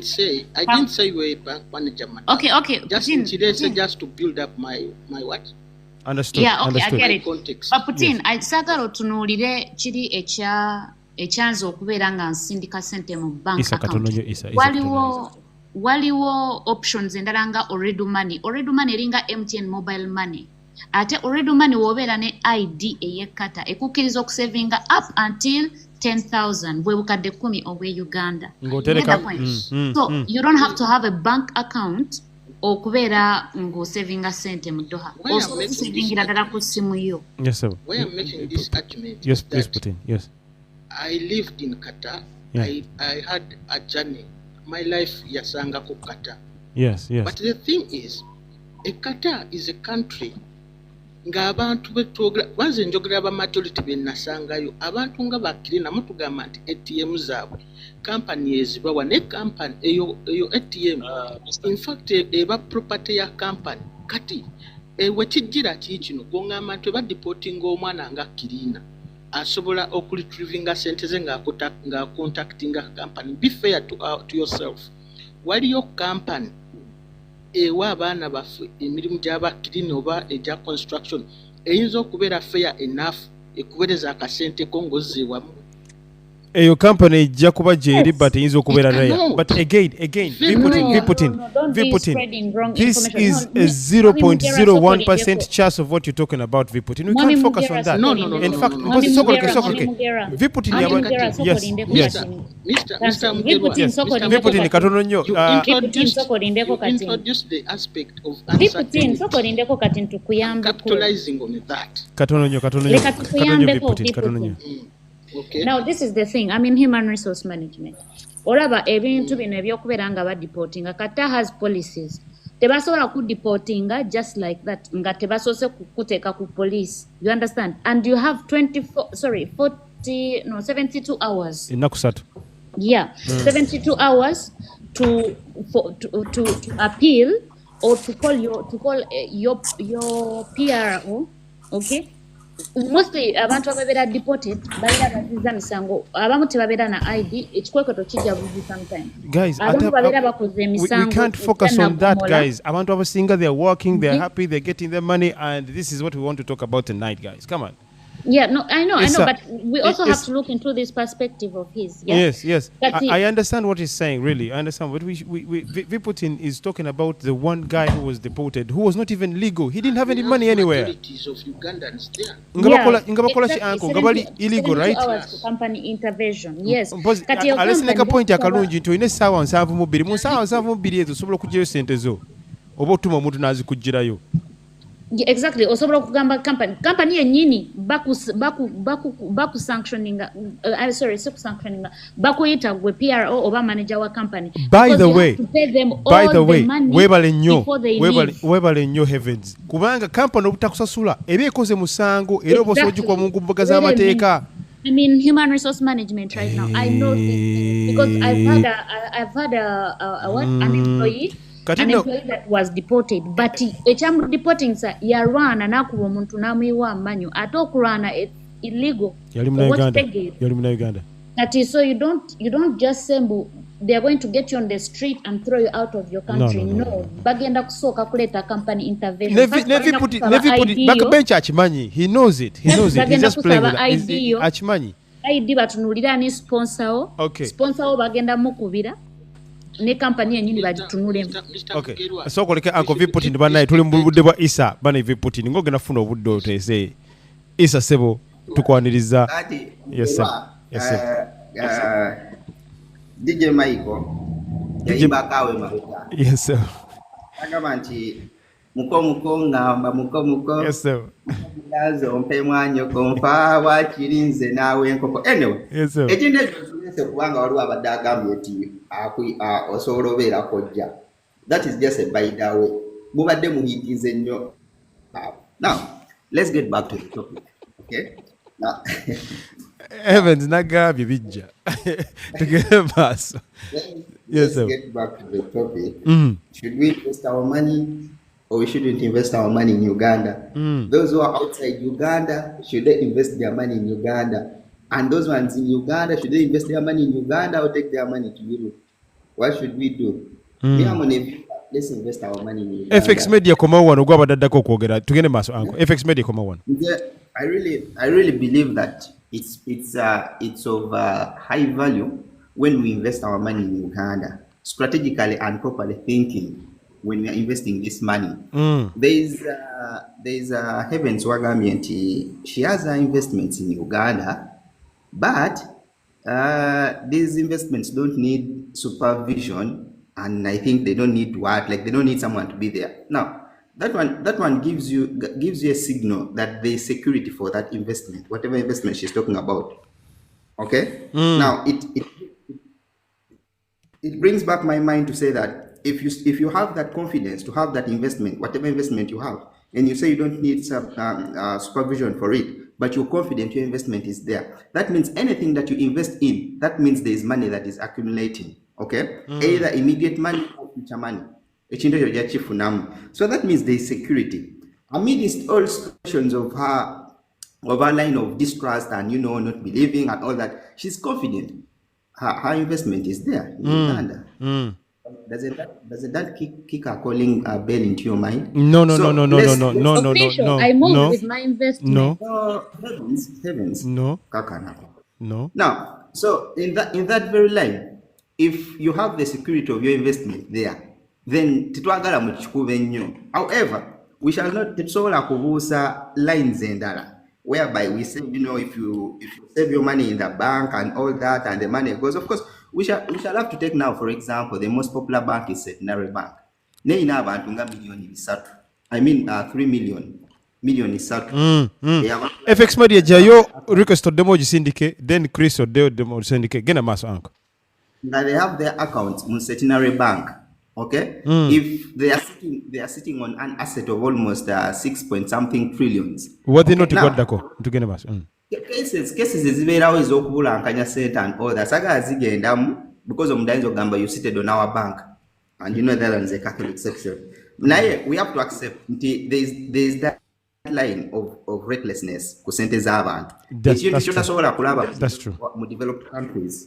In developed countries, even wobo shopping online, no banki ochusize ebirowoozo byo, there is that channel whereby your money can be refunded back to your account direct. Okay, if you cancel it, no gamba, I want my refund back. They can do that. In Uganda, it's a long process. Being the fact that it's still a developing country. Akasendo izo butakafuna.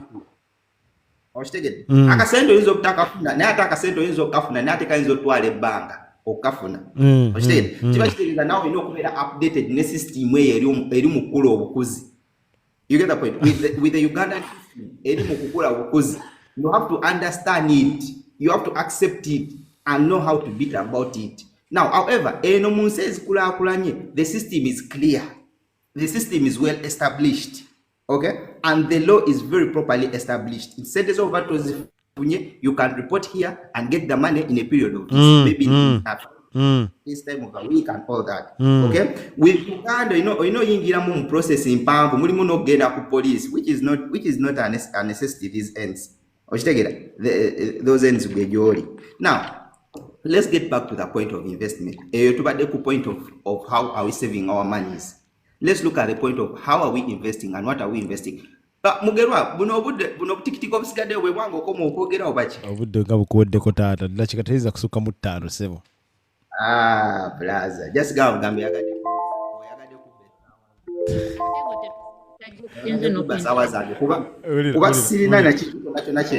Oh my God, guys, abateza bangi ngenda kwogerera kikendala 3 anko kyova njagala obere summarizing anko towanvuya nnyo ngenda kwogerera kikendala 3 just I request that obere brief.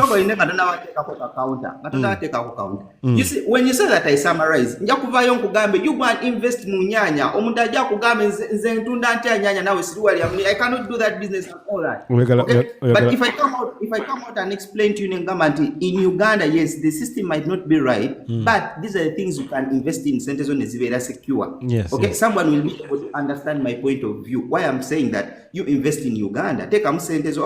Okay, let me cut the whole story short. Yes, sir. They say we are poor.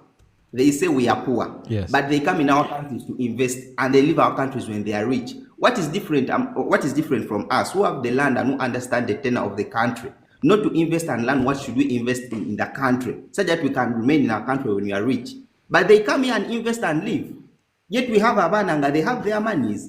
They can sit down and analyze, not building something, not coming up with something sensible, not investing. Now, Olabe Chinte Chonga, when she summarizes the way, when someone is going to refute back, or Jakulabe, the way they're going to refute back to those points. Why? I've not elaborated anything. I'm now giving, because you said remove it in a summary. Now I've given you a summary. So how much time will be good for you, Issa? Give me, okay. Let's take 5 minutes. Just 5 minutes. Let's go, Issa. Okay, 3 minutes. Let me take 3 minutes. Please do your best.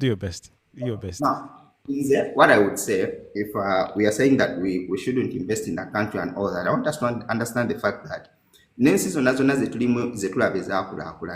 most of their people and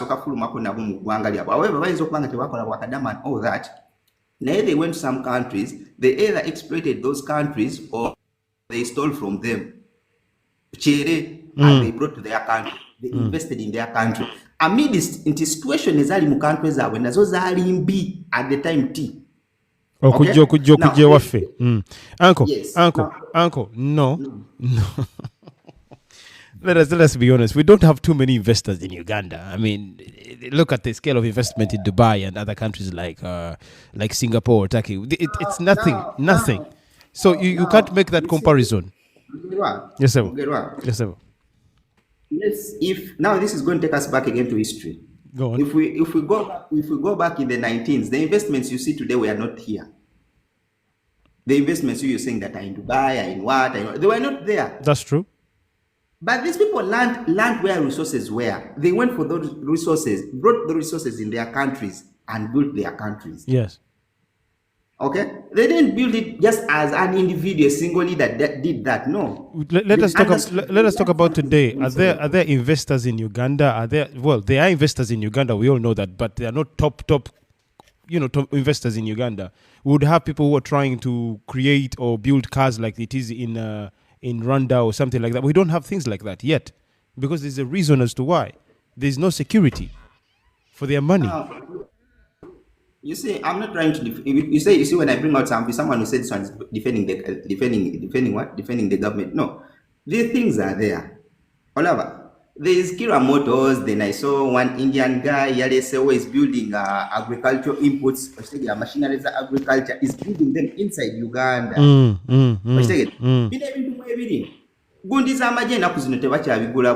are building their own system in Uganda. They are building their own. You've talked about Kira Motors. How many vehicles has Kira Motors sold? Mr. Mugera, let's not enter into that.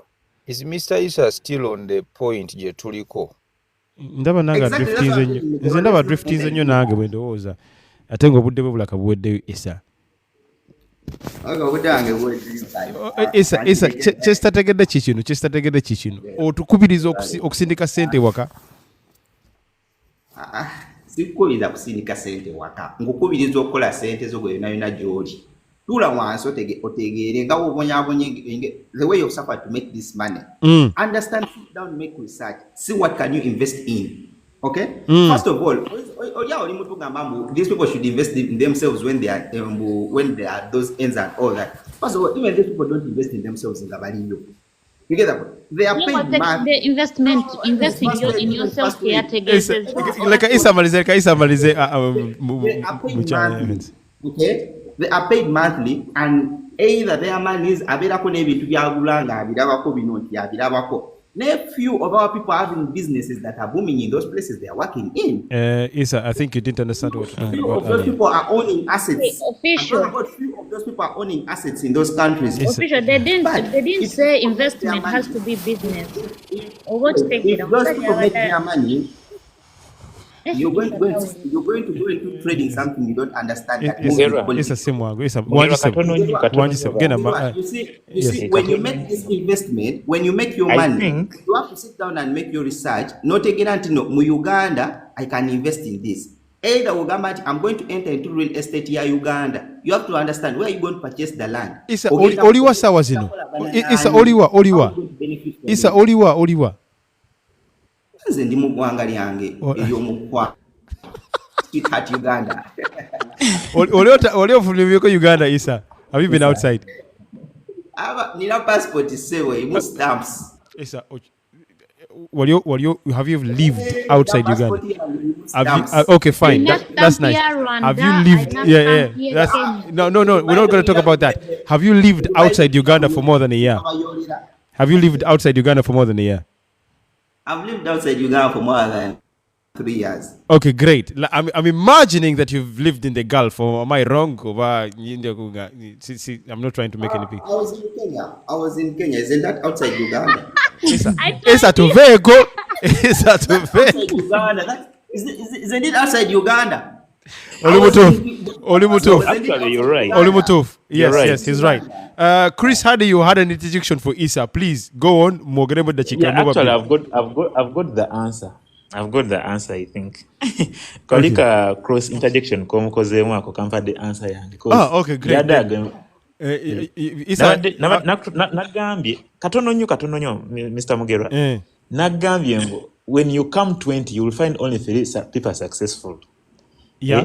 Kinadde njagala ono Mr. Isa ateekeko point ye why nti bye bagenda okufuba okweteeka mu ssente okukola ebintu ebigenda ba elevating a very fast. Naye ate ekyo Isa yete yakitegedde kubanga twageddeko ne ku bantu abeeteeka mu ssente bonga bo okwekulaakulanya n'agenda nasoma ka certificate neeyongeramu n'agenda nasoma obwa dokita nga Megadi bwe yakola ekyo Isa teyakitegedde kye tubadde twogerako era ne interjection ya Day Heavens ng'ayagala kwogezako mu wabulamuuko. Abantu abo ojja kusanga mbu the thing you're going to achieve ng'omaze okweteeka mu ssente. It's big. Payment massive okufuna egenda kuba massive nga temanyi gwe emyaka gyogenda kumalira gulu obutaka bwo. This is so true. This is so true. Naye Uncle Chris wabadde n'obudde busooka tuwe ku mukulu FX Media obudde then was not then today wa Muchala Heavens. I think there I should also interject. Get a mass. Guys, 1 second, I'll be back. Let's give FX a for an hour. Isa never that job again.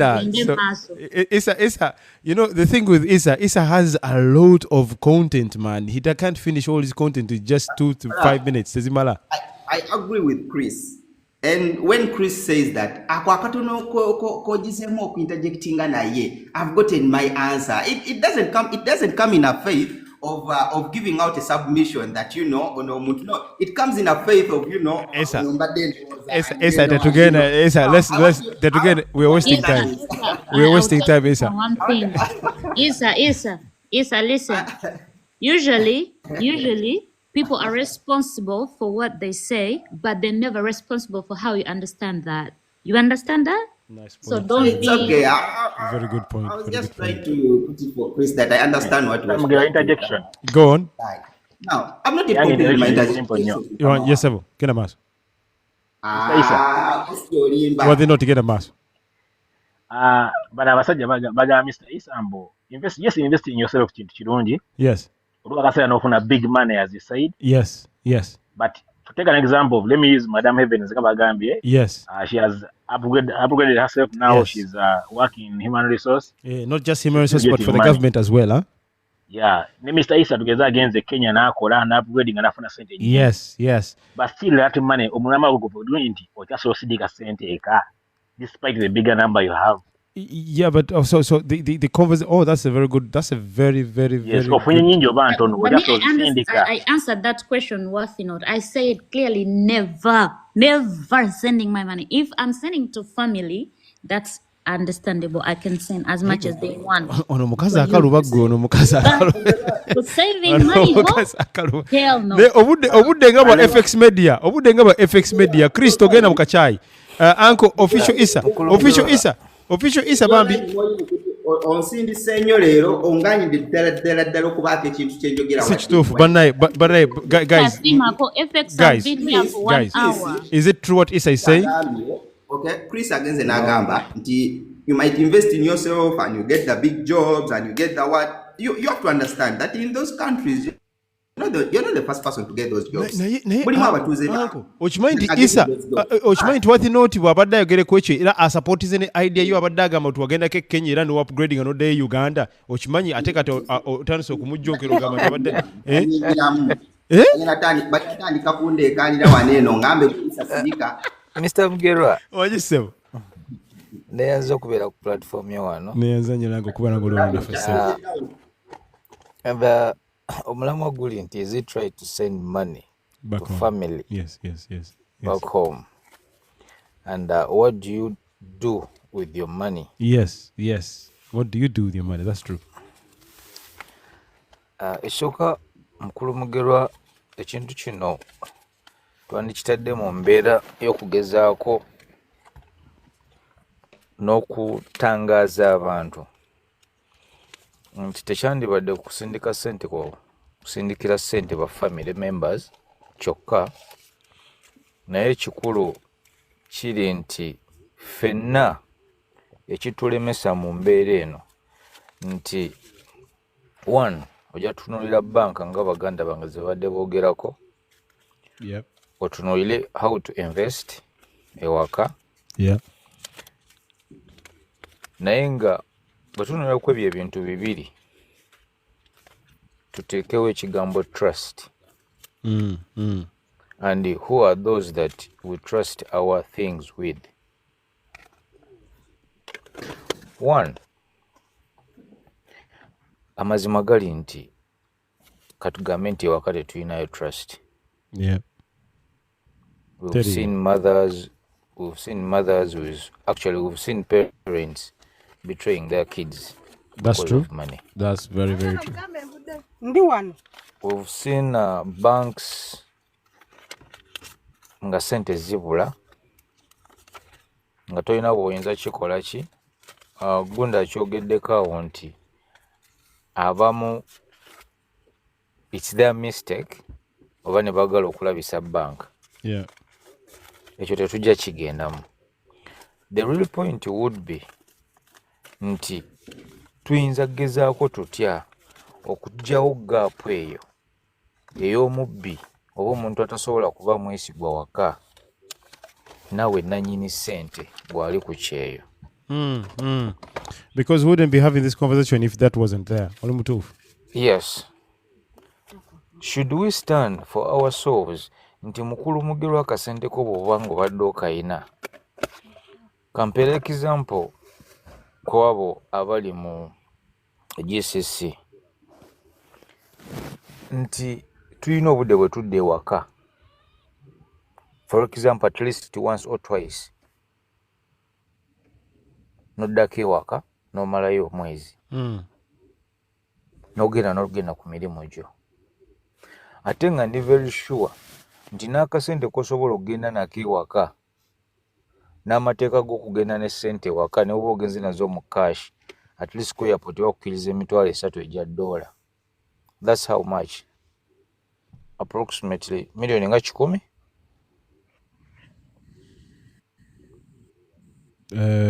I'm not sure. It depends on how much you earn, no? But yeah. But just in by example, nti ne oba ogenze na cash wo ku airport bakukkiriza sente zitasukka $3,000 ejja $. Yes. My friends, bw'oba olinamu akasenteko ng'okakoze ng'oli ku kyeyo. Yes, baganda baffe boogedde ku kyokugamba nti you can invest in yourself. Naye ekyo bwe kiba nga tekinnaba kutuuka, maybe nga kyetonaba kirowoozaako to invest in yourself, okuleeta sente ziri Chris zagambye nti yes, n'otandika okufuna ng'ofuna sente nnyingi, ng'okyali ku eno level y'endowooza eyaffe nti nfunyewo miliyoni za 15, nfunyewo miliyoni 10, naye njagala kukola kino ewaka. Go back home. Research osobola omukola ng'okyali ku kyeyo. Gwe teekawo omuntu gwe weesiga naye muteekawo ng'ekifaananyi. Akukolera research. Bwe kuba ttaka, balikoleko research. Go yourself. Omanyi mukulu mugerwa, teri kiruma nga ssente bazibbye ku kyaliiwo gwe weesize. Naye ate sente baba nga bazibbye ku ggwe nga bafeze ggwe kikuluma, n'ate olina engeri gy'okikontaininga. Okusinga nga bazijje ku kyaliiwo. Weebale nnyo because gwe tolina gw'ogenda nyiigira. Ojja kunyiigira oyo akubbye. That's true. That's very true. Ate ng'ekyokumubba kisoboka, right? It's possible. Tosobola okumubba. It's possible. Yes. Naye as much as nti naawe nannyini ssente basobola okubba, but you can contain it nga gwe nomanyi ssente zange kino nakyekolera, but bakoze eki? Banzibye. Uncle FX, Yes. unfortunately, because of time, obudde bwaffe bulinga obuweddeyo ku side yo, Okay. but you're always allowed to interject at any time, and I've loved something ky'omaliza nakyo ekyo ekyokugamba nti rather than sente bazibbye ku kyali wange, so sinakindi muganda oba omuntu wa family, Weebale nnyo. bazibbe kunze at least, right? Bazijje kunze. That is interesting. Era abantu abali on the side of sending money back home mukifumitirizeeko nnyo ekyo kubanga yes sebo. I would interject him from there immediately. Yes sebo. On that, the problem abantu nze gye nnengera abali ku kyeyo gye bafeesi is not giving that point Mr. FX gy'ayogedde attention. Okitegeera nti we usually want to trust our money with people. That is the number one mistake you're going to make. We usually want to trust our money with people. But this is your money. You get it? You should trust it with yourself. Trust it with yourself. Mugerwa singa nkera ku makya nsindikira sente onkolere eki. Katono nnyo kansoke Mario FX. Singa nsindikira Mugerwa sente angulire ettaka. Ne bakeera ku makya ne bamubba tugambe in the process. I'm giving just minor example nti bamubiddawo mu process nga agenda kugula ttaka. Mugerwa n'okeera ku makya n'ojja n'oŋŋamba mbu banzibye nga ŋŋenda okusasula ettaka lye waŋŋambye oggula. My first gundi thought egenda kubeera nti kankikubulire olimba era ne bwe mba nkumanyi ntya watuva mu lubuto lwe lumu I cannot and you believe. rule out Yes. the fact that it's possible. Yes. Kati kyandibadde nti gwe omuntu weesiige ssente naawe nga gwe kyova nze nakugambye nze wemba ngenda kugula ttaka ndyegulira nze ali. Naye guys, do you also agree mukkiriza nti eno tendency oba idea y'okusindika sente waka, it's more African oriented than European oba abantu abaliko ebweru, because when they make the money is their own, they invest in themselves, they invest in properties. For us, of course, abali ebweru they are hustling life. The ones you're talking about are bali mu makaga, bali wawe. No, official net the sebo. And the ones that come to Africa come as investors. The ones that come to Africa come with a target. Ndingenda kubera ibanga wediti and I'm going to take revenue of this kind. It's different from us. Official. We have when experts. Tulina experts wano mu Dungu era ne viputina abamanyi nti abali abalabyeko. Those experts do not send money to their families. They don't, because they don't probably. You see, you're talking about a 0% or a small inch of a percent of one. That is not of true. The African setting we're talking about that are supposed to That is not invest. Someone said, what are you government? It doesn't mean because guys, this thing. it doesn't mean because we have been doing this thing for a very long time, it makes it right. We have to rethink and start thinking whether what we're doing is right or wrong. And it's exactly why we're having the conversation, guys. Let's base the topic on the large population. You're basing, every time you're going to continue basing this on the few, the expert, the what? We're not going to pick out something. Just so I may be clear, bro. The number of Ugandans here in Dubai or UAE, it doesn't outnumber the number of other experts. Tulinga imitwala abiri aba experts balingo bukadde kumi. So I'm not talking about Ugandans, and we're not saying that they are the biggest number here. We're probably talking about our own experiences, but it doesn't make us the biggest number in terms of expatriates here. So let us. I wanted to give you some. Uncle Isa, ubudebonga tebunatuka Isa. Ubudebonga tebunatuka Isa. Manyo ina bingi byokwogera. Wadi note yagala kwogera naye uncle no budanga asirise. Just interjection. Let me interject in you, Gwenda host. Whatever, Mugerwa. I want you to understand something. Yes. When you are saying that we shouldn't invest in Uganda, I didn't say that. I did not say that. No, what I'm saying. I didn't say that. I'm not saying you. I'm saying we. Like something. When we say that we're not supposed to invest in Uganda, those who think like that, I want us to understand. If we are to invest in Uganda, what should we invest in? We are not talking about that. We're just talking about the bad part of it. We're not talking about those who are there who are succeeding in businesses. How is it standing out? We're not talking about that. We're not talking about abana ababadde kubiyeyo oba abadde mu nsi z'abazungu. Those that have invested in Uganda ne bafunamu nasigalanga akyali makati ga Uganda ne gyali n'abantu n'akyafuna double income. We're not talking about that. What? No, tetubalemesa tetubagana tetuli objectinga kwekyo ekintu. To the project is on the negative side. I think wenga host no balancing kuba buli ajja wano aloza tukikubira mu negativity. Exactly. Olaba njagala kunyonyola mwami official tetuli gamanti abantu teba we are sharing personal opinions, okay? And we are entitled to our opinions. Gobo sobola okusavinga Uganda, that's well and good. Gobo ina examples abatalina trauma ya kusavinga Uganda, it's good. If they don't have trauma yoku investing in Uganda, that's also good, okay? So guys, yes. Oh, hold on. Guys, Isa. Guys. Everything you guys are saying has Isa. I'm going to mute you, Isa. Please don't make me do that, please. Guys, everything you say here has an impact. We have 12 people who are listening, which means that something you say might actually trigger their thinking. All I'm asking is that when you say something, have some factual backup with it. And also, I understand that all of you have experiences. Now, Bubanga told you about something, it's fine. And also, Gona oboli wano oze kuyiga kufe oba nafe tuze kuyiga kugwe. So it's very, very likely that you will say something that might I might find interesting, and very likely you might hear something from that is interesting. What I wouldn't want is okujano nga gomanyi kyolese kyekituufu. That is wrong. That will project the conversation in a different direction. Then we start talking about you or go muntu over ideas. And I'm not saying that anyone has done that yet. All I'm saying is that we're trying to streamline the conversation to have a better one. Echirala. Bana tuwulirizeko. Isa tuwulirizeko.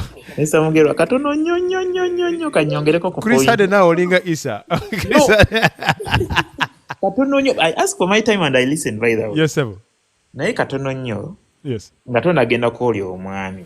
Tugenda what the Lord. Nnyo heavens ekintu kyayogedde yagenze n'agamba. Actually kyanditidde no mu following. Yagenze n'agamba I'm entitled to my opinion.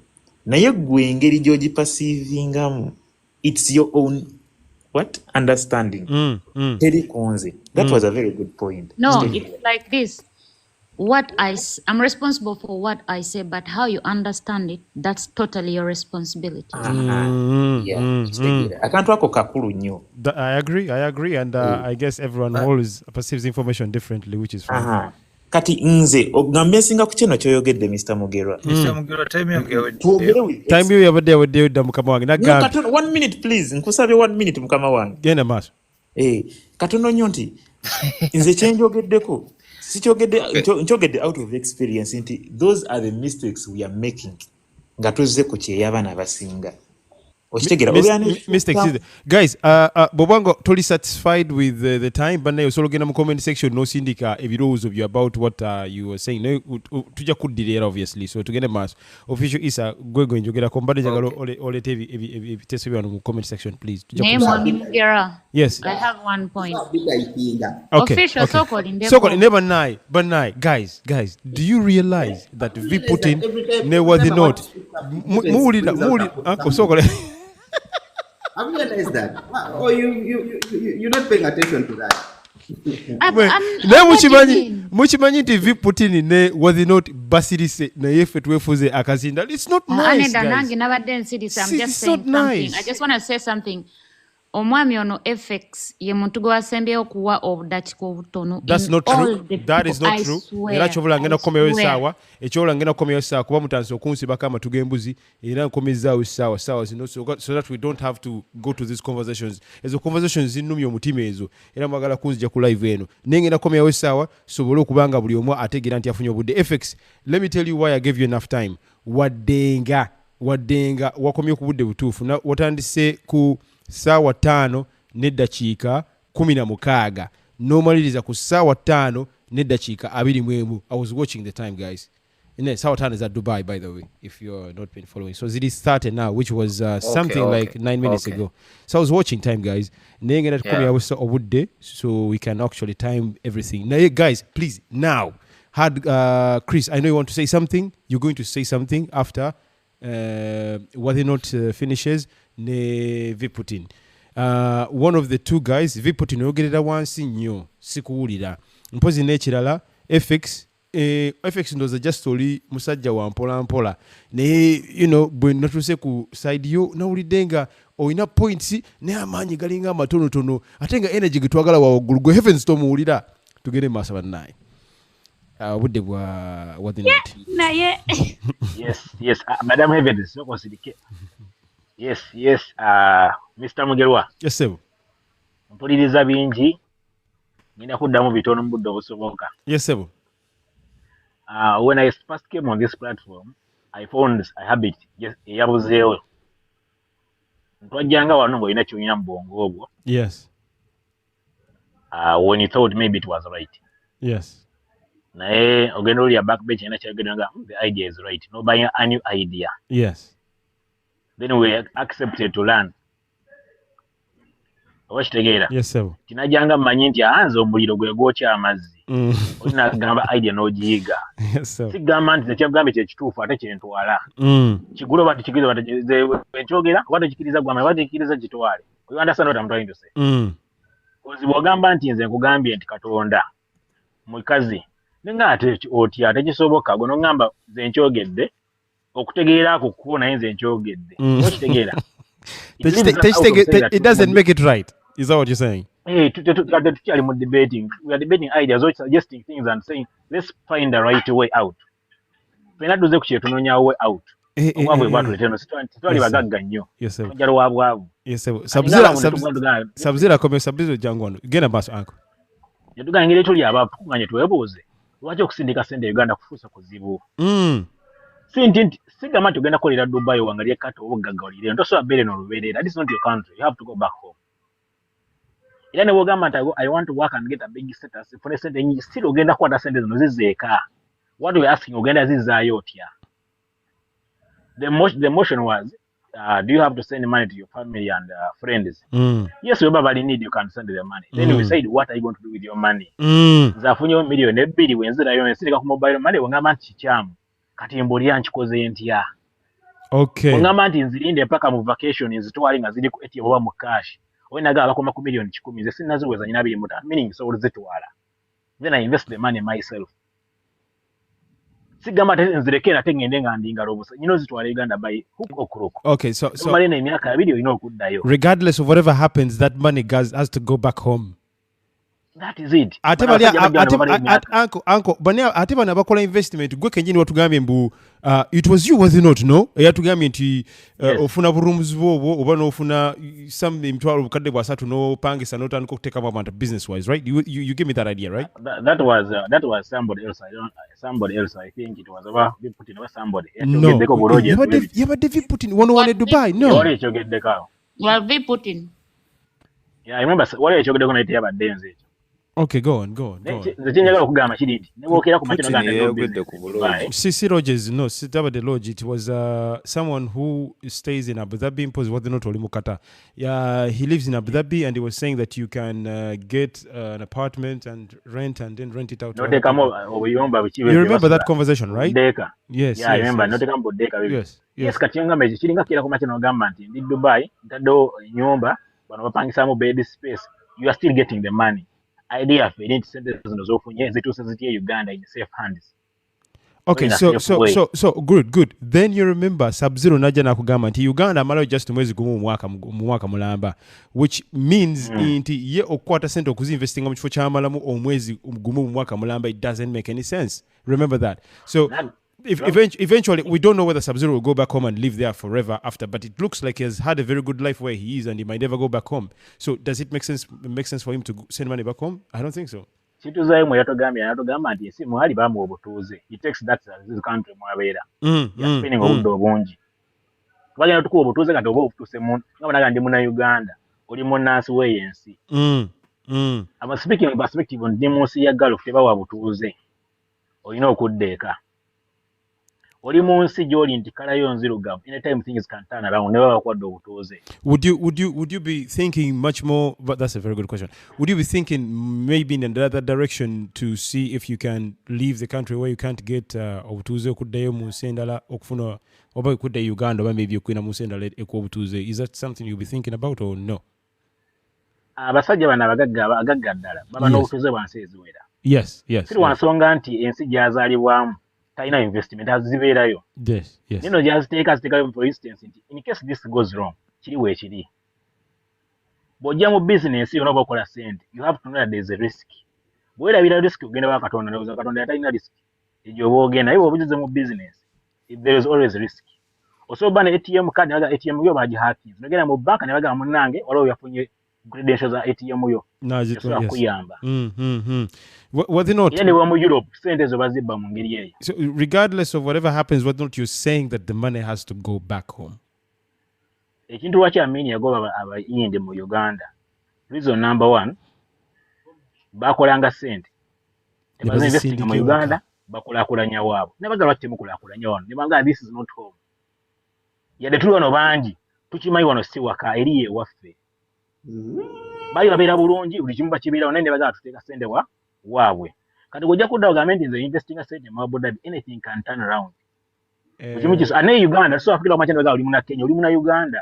No matter what, kati okigamba nti we have problems in Uganda. Okay, uncle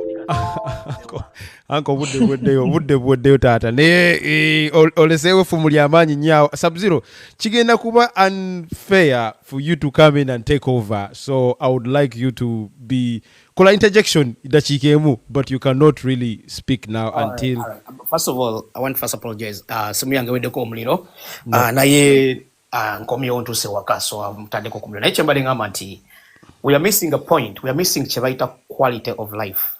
Nze ndi victim. Baba sente ku kadi yange baba ko euro zaali euro 15,000. Nengenda mu bank, I complained. Nebagamba my money is missing. Nebambuza, have you ever like traveled out of Sweden? Nogenda ke Malaysia. Nebagamba nay, no. Nebakebera all my movements. My money was paid back to me within 3 days. Banka nekamba just sorting abakoze eki abatute sente ezo. I am a victim.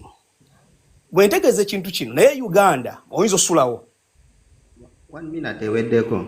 1 minute eweddeyo taata. Sub-Zero chibala esa webale nnyo esa ayagala kwogera. Yes, Sub-Zero, yes indeed, it was good information. Kadeka information just here. Yes, it was very good information, guys. By the way, Viputin Gwada Kokogera, it was you a bit one see, maybe no more. Okay, Nkulia bulungi nnyo n'ekirala mumpewe dakika emu naye muzira mwogera mba mijagala Heavens, please moderate for me. I'll be back in 2 minutes. First point bannange ndowooza waliwo ebintu bye tugassiwa, waliwo okutereka oba okutereka ssente zaffe n'okuzinvestinga. I think bwe twogera ku ky'okutereka ssente, bw'obanga oli mu nsi yonna gy'oli ng'osobola okutereka ssente, I think zisigaze kubanga ssente gy'otereka nga tena Viputin, sorry. Bateekako batya timer. Oba oli kati oli yalita tekolera wano yagina ogiteekako eri. Oli yagina ku gundi ye. Tujjamu typinga gwegenda timinga wano. Okay. Bwe tuba twogera ku ssente nti kutereka buteresi ssente ezitaliiko an incremental values nti wenzitereka wano oba Uganda after this time zijja kuba zeeyongeddeko. I think buli omu atereka ssente ze waakolaki waali nazo, that's if they wish to do so.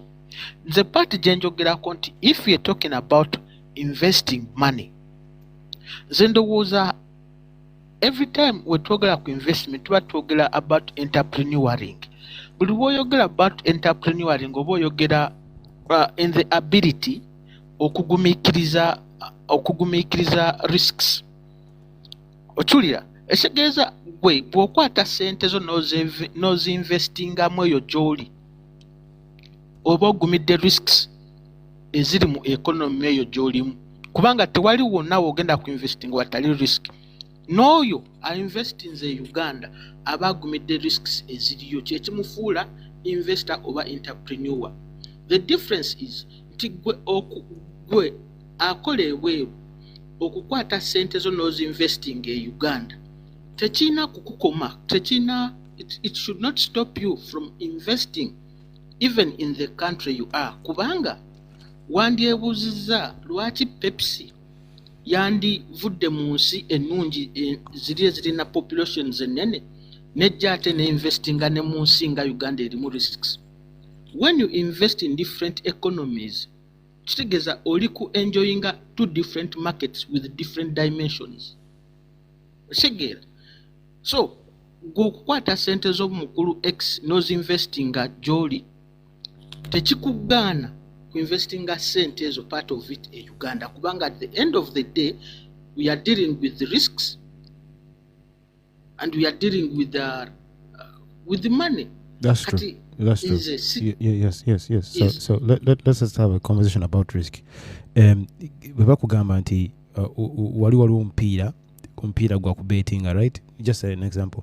Okubetinga unakubetinga kakadde kamu ojafuna obukadde 5.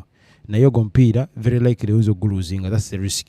N'olugamba waliwo omupiira wali osobola okubetinga kakadde kamu ofuna akadde kamu kitundu. Naye ogwo omupiira guli likely okuwangula. Anko sente zo ziteekawa. Okay, now what you're talking about is a business of a hopeless person. I was given an example.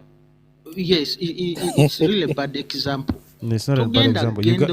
Uganda ye beti y'obukadde 5 naye ng'esobola okuluzinga. Look, Mr. Mugerwa. Yes, sir. Toyinza teeka sente in a business that toyina any involvement in the determination of the outcome. The loss. We're talking about risks. You take a business that's gambling. Okay.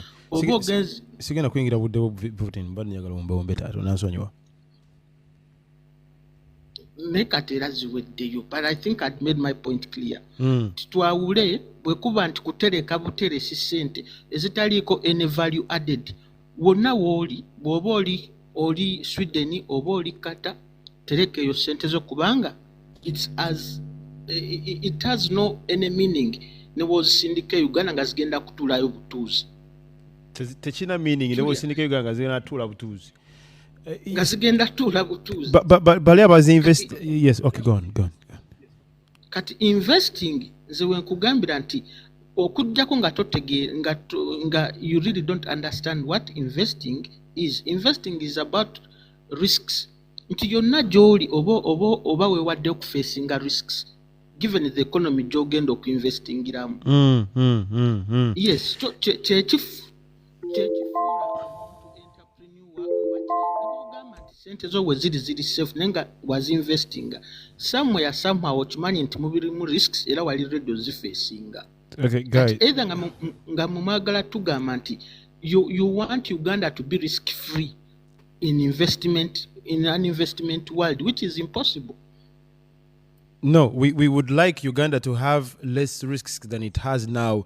Nga okubera n'ekyapa nga kiri mannya abiri. This is something you never find in Dubai. Uncle, webale nnyo uncle. I guess the conversation will soon arrive to that point. Yeah, And so tusigaleko wano for now. So we're saying that we want Uganda, or we want to invest in a place that has less risks than they are in Uganda. I think this is what people are trying to say. But obviously, by the way, guys, it's when I listen to opinions that I do not agree with, because then I get to learn. So, nze sikiriziganya nnyo na kintu kya kuinvestinga Uganda today, now. But maybe in the future I might change my idea about it. But listening to V Putin, listening to Wathinote, listening to all other people who have the same ideas, I get to learn. I get to think that maybe it's possible. Kubaga all omuntu angambye nti ya investing mu. It was V Putin go angambye oyina investment mu lodge, right? Yes. Oyina investment mu lodge. Naye nga nange nakozesa kiri ekintu kye mwogeddeko wano, adding value to yourself. Kubanga when I went to Qatar by then, I moved with my degree thinking it made value in the Qatar's economy. Ne bajinteesa wali muka box nenjirekawo. So I had to save my money. Yes. Nenzirawo nensoma ebya serious mu Qatar, nensoma ebya serious. Okay. Starting at the labor market of Qatar. That's nice. You see, that's what we're talking about. That's exactly an investment in new Putin. And you're not encouraging it. That is not fair. I'm sorry to interject you again. Chris, this is not an interjection. This is your time. Get a mass. Okay. You know, nze mpuliriza nnyo omuntu ng'ayogera I pick points. Waliwo omusajja agenze n'agamba at the end of it all, this money you keeping elsewhere, over you are investing in yourself, over you doing ejja kumaliriza egenze Uganda. That was a very crucial point. Kyovula mbadde namwana engeri ya conversation ne Madam Heavens. Nga nkyengezaako kumugamba mbu olina okukyusa that narrative mbu Uganda eri risky. Oba nawe Mr. Mugerwa kyogamba mbu until it stabilizes. You get it? Because at the end of it all, a time is going to reach nga yona gyoli olina okuvaayo oddeyo mu nsi yo. For people in Gulf, okujjako abali mu zino ensi za Europe and whatever, nsaganya okwogerera kintu kisimanyi. That is why you see I'm narrowing my conversation to Gulf countries. Chris said the only one was only Dubai, right? I mean Abu Dhabi, right? Abu Dhabi, I told you I mean Abu Dhabi. Yes, go on. Ndi abadde agamba kikyo badde ogamba. So, kikyengezaako kugamba wano nti nga ngezaako kuwumba ensonga yange eri bwete. Gwe wenna omuntu agenda okujja wano mu kuki eyo. Yes, sir. Nga mbesinga ku topic ya leero kiri bwekiti. Do not look at short-term goals. Yeah. However, vera nezibaita long-term gains zezigenda okupushinga. Because really, omuntu ofuna just 1.5 M. Even let's narrow it down to 1 M. Because mulimu abana bazifuna nga they are here listening. Naye nga gwe ofuba okulaba mbu nsonda ogula akataka. It will take you 2 years to buy something reasonable. Probably even more, right? Okay, let's take 2 years. Tugambe kali, we are rushing things. Okikoze mu 2 years. Bw'ona atandika okuzimba, ogenda kulengera obuzibu obukirimu. Kweri takuba tuziguze kubeera. You get it? So, why nadde nkugamba kiri ekintu kyange gwe ng'omuntu wena. Instead of taking your money and was investing in Uganda, because bw'ogula ettaka nga wakajja wano, toyina kyewainvestinzeemu. Lijja kubeera eyo likutunuulire. For years and years and years. So are you saying that is wrong? Ekyo kikyamu eky'oggula ettaka? Kikyamu. Wanjitaata? As long as wakajja. Heavens owulidde nnyabo nti ekyo kikyamu eky'oggula ettaka. Tugende maaso. No. as long as work Depends ajja on, waka. it just depends on ettaka oligulize kola ki. So Okay. tobuuza Seven, abantu. kamaleyo, It's a wide kamaleyo, eye. kamaleyo. Seven. Heavens goddako. Mpozi natural sub-zero. We're still discussing ideas several. Oba conversation eno izo kubanga gwe eriwansi oba eriwansi wokutegerako goli waggulu tusonye obutaata. Kyengeza kugamba kiri wa mukulu mugerwa nti zino sente ziwandidzemu oggula obutaka, you making investments in Uganda, you are just in your primary stages of okujja ku kyo. Those are the first 5 years. Zikwatu we investingemu gwe ng'omuntu. Bw'ona investingamu, you're going to see big opportunities coming to you. Madam Heavens may be lucky nti yafuna chance, they realized her potential. Not all your bosses bagenda kubeera able to see potential in you. You get it? That's true. Naye gwe ng'omuntu nga gwe olina okurealizing nti kiki kyenjagala, kiki kyenduubirira. You get it? Bw'ona amala okuinvestingamu ne weeteekamu ssente, ogenda kwesanga nga you don't have to be there crying, I'm an African, I'm a Ugandan, batunira Filipinos, batunira nnyo Abayindi, batunira nnyo these things. Ani abyogera ebyo? Hey, you will cut off all that crap. That's by the way, that is very true. This is a discussion ziberamu abo abantu abatagala nnyo kukola, right? Abatasindikira. Yes, this is true. Sinna batagala kukola, abata investingamu, because they will be looking at giving opportunity to them. No one is going to give you an opportunity. Gwe manyambo olikana kambata, ogambe ngenze nsomyeyo kano, nsomyeyo kali, gwe nkayiga, abadde afuna 1,500 ngenda kugenda ku 2,500. Abadde afuna 2,500 ngenda kugenda kati ku 5,000. Bw'ona atuuka ku 5,000 kati otuuze nniyo ogamba omanyi.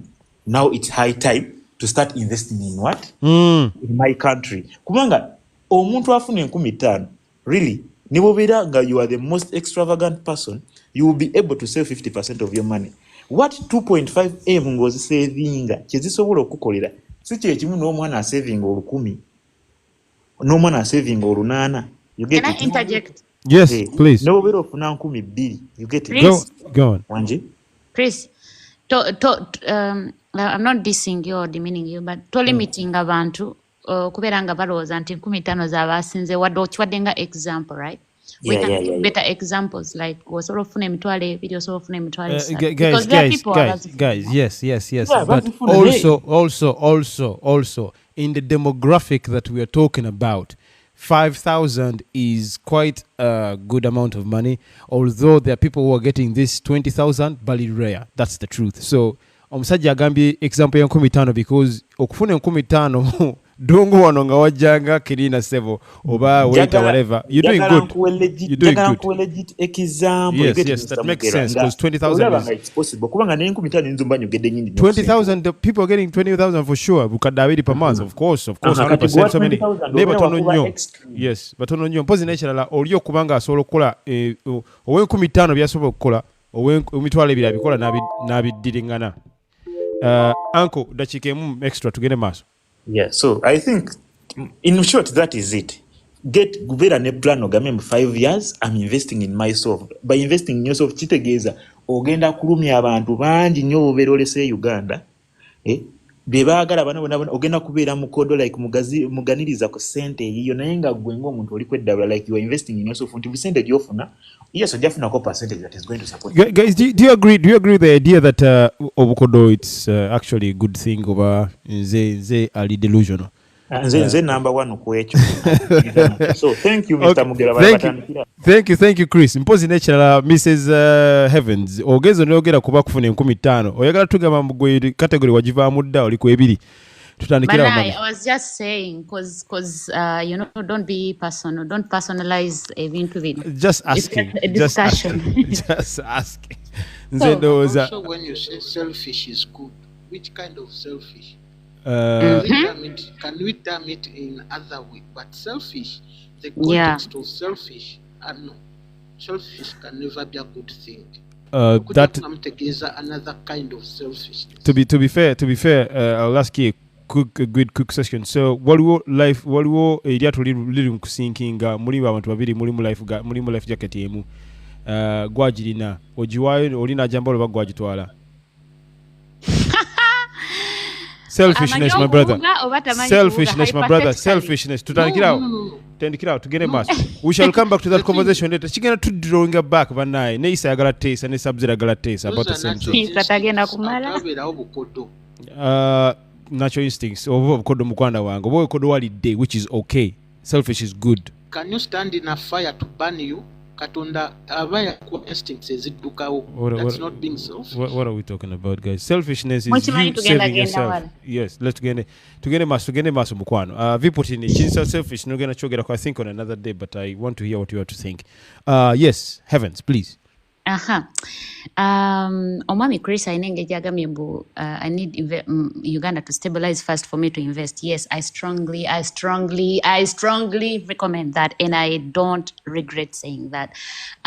Investments ekintu kyemuli mukwogerako, I think kyemwesibyeko ennyo kyekintu kino nti nkoze nzimbya obuyumba bwange kati obuyumba bwange, that's my investment, yeah. Waliwo ebintu ng'omuntu investinga in bazita batya, I forgot, in different things. Okay. Not stocks, right? You're not talking about stocks. Yeah. You can also invest in stocks. Okay. Which is also okay. But Ugandans tebagala ku upskilling, like tebagala kugula bwongo bwabwe. They don't want to do research. Tebagala bintu bya kuyiga every now and then. By limiting nnyo, and they have potential to have bigger things. Because nze ndaba bana abayindi n'aba Filipino, they know nothing, but what the difference between them and us is knowledge. Bagala nnyo okumanya n'okuyiga. That's something we're lacking in Uganda as Ugandans. Kati bwe tuba tugamba kati omwana ono yayogedde ku kintu kya upskilling kati naga tugende tusomese. I saw some people twegateko bye tusoma. People were like in the comments, some of the people in the comment section walonaze wano nagamba mbu omwana afuna olukumi mbu ate agenda kufuna decent mbu ate agenda asasula ate yeyongereko. Okitegeera buli kintu n'okiraba kye balabamu omukisa nakyo bakirabamu obuzibu. N'omukisa bagulabamu ekizibu olusozi. You get? So this is the thing. Nze nyinza okubeera nga nina investments naye they don't have to be in Uganda, and ne wemba nvudde mu nsi yonna yonna gye mba nkoleddemu investments I'm still safe. So there are different investments abantu ze bakola every now and then. You should go and if you have ChatGPT genda oteekemu the kinds of investments zensobola okukola nga nze nga wendi ne wemba siriiwo. Wa wenzikolera na wa risks weziri ne what risks wezitali. ChatGPT yaleese obuzibu wano, so tuge okay, so anyhow, Googling, it doesn't have to be ChatGPT. Just Google things. I mean, we have resources. Everyone has resources. At least everyone wotambulira kuba na Uganda 10 osangako mwenda nga balina smartphones. Okay, use those smartphones to empower yourselves. Investments, nzo okubeera ne sente nenzi investing, it doesn't mean that I have to invest it in Uganda, nentekawo ekizimbe, nengula ettaka, nenkola everything in Uganda. No, I can be investing, naye nga siri mu Uganda, ate nga I'm still safe. Okay? Just mwetaaga kuyiga chi investments ze mwina okola. So you remember the land that you bought, the one you told us about, is it doing anything right now in Uganda? Yeah, it's doing something actually. I put farming at the time. That's very nice. Paka when abeera nga ndi ready okutandika okuzimbako my stuff, whatever my plan is. I'm not discussing it here though, but I'm just giving you. But you say you already gave us a hint. You want to do an NGO, so if you want to do an NGO, I already have a registered NGO, so I am. It's more like I'm not going to go in details. Heavens! This is a good chance to talk about your NGO.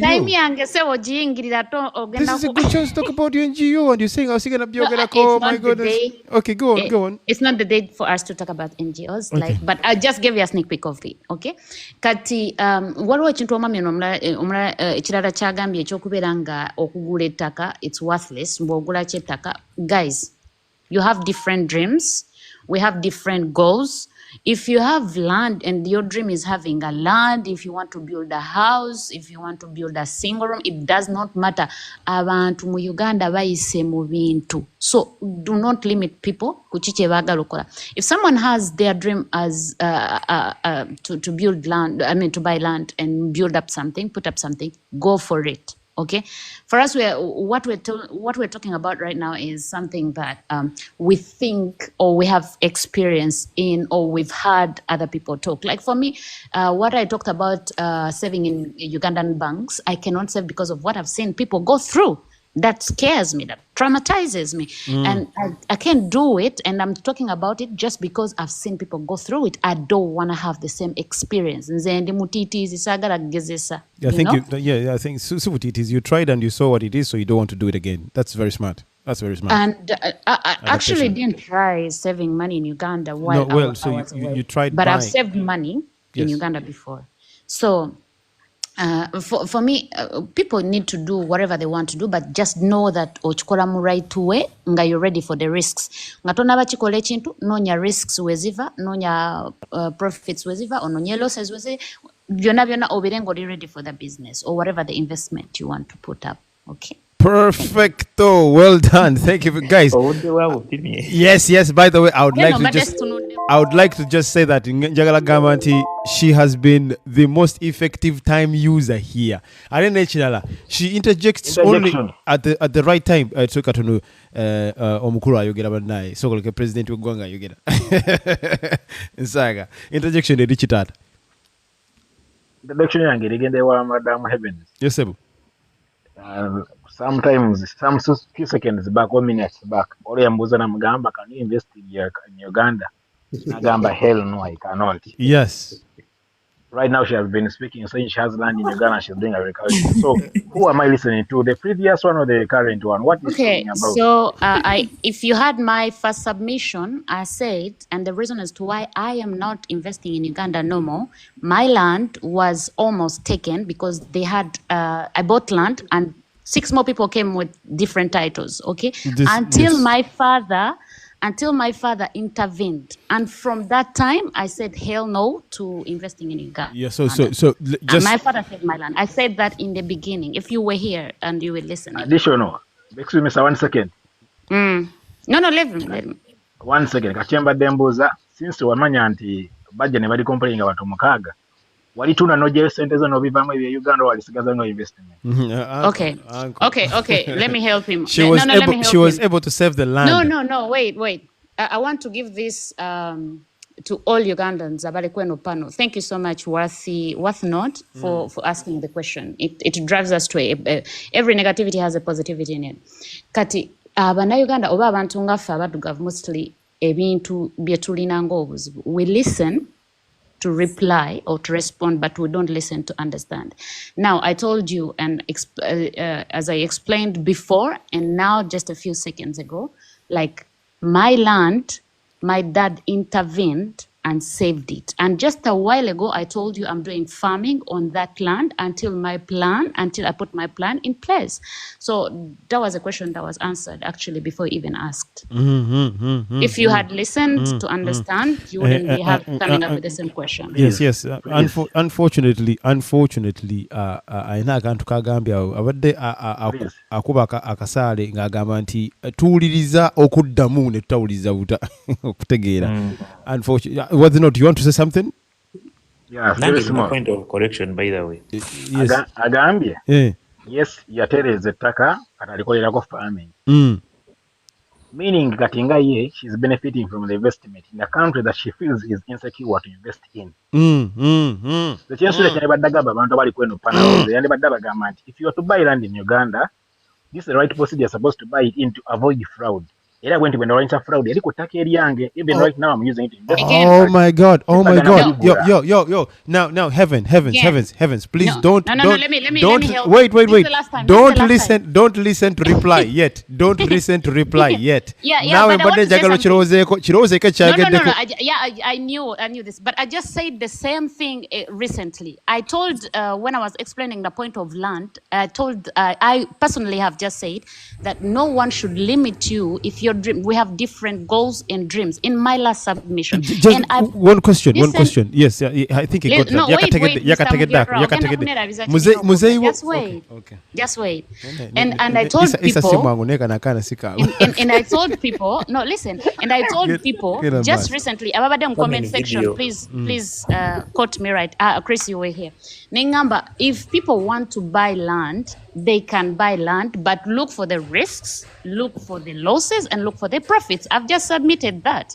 That's why I'm telling you guys, you are listening to respond, but you're not listening to understand. I just explained this point before even he asked this other question. I didn't tell anybody not to invest. And recently, I told people that we are talking about our personal opinion. I think I was responding. That's to true. He asked the same question, and I said these are our personal opinion. We are not stopping anyone from doing an investment in Uganda. For me, I'm not doing an investment because I'm traumatized. I have some traumas in my past experience.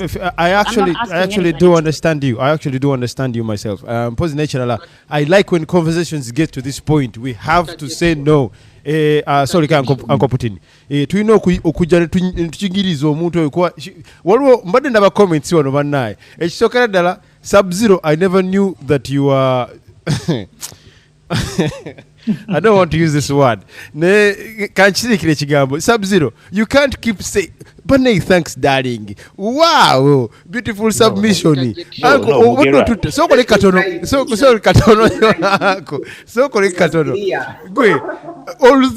Although she's been really amazing with our submission and everything, Sub-Zero he's a very good man. He should have done this so many times before. I mean, I love you. I want to against it. So, Uncle Putin, katononyo bambi. Heavens akoze submissions nungi nnyo ne tulekire tutuze ono kumuwaana tuze kumubuuza ibuuza sooka tuyigirize naffe kubanga mubuuze ebyo Evans katono nnyo yes mukama wange viputin njakukola interjection in support of was not I think Madam Heaven bw'ogamba nti bw'otugamba nti ettaka ogambye nti you're not investing back home net money. The mere presence of that land justifies the fact that it's already an investment. Kubanga, it is appreciating in value. Kati simani gobongama nti you're not invest. Guys. Viputin. No. Because you're driving the conversation in a different direction. Sigena kukiriza unasonyo. Sigena kukiriza. Viputin. Sigena kukiriza kumalayo mukama wangu unasonyo. Because ogera tuze mabega. Maybe some people are No. Agera tuze mabega. Viputin. Omukazi agambe sawa zino. Sorry, Heavens agambe sawa zino. Inti. What she has experienced before, she can never invest her money right now. But it is an investment. It is already because of the experience before. Guys, before. Then was it not Yabuziza? Why didn't they sell it at now that it has been? Because at that point they had already solved the problem. Let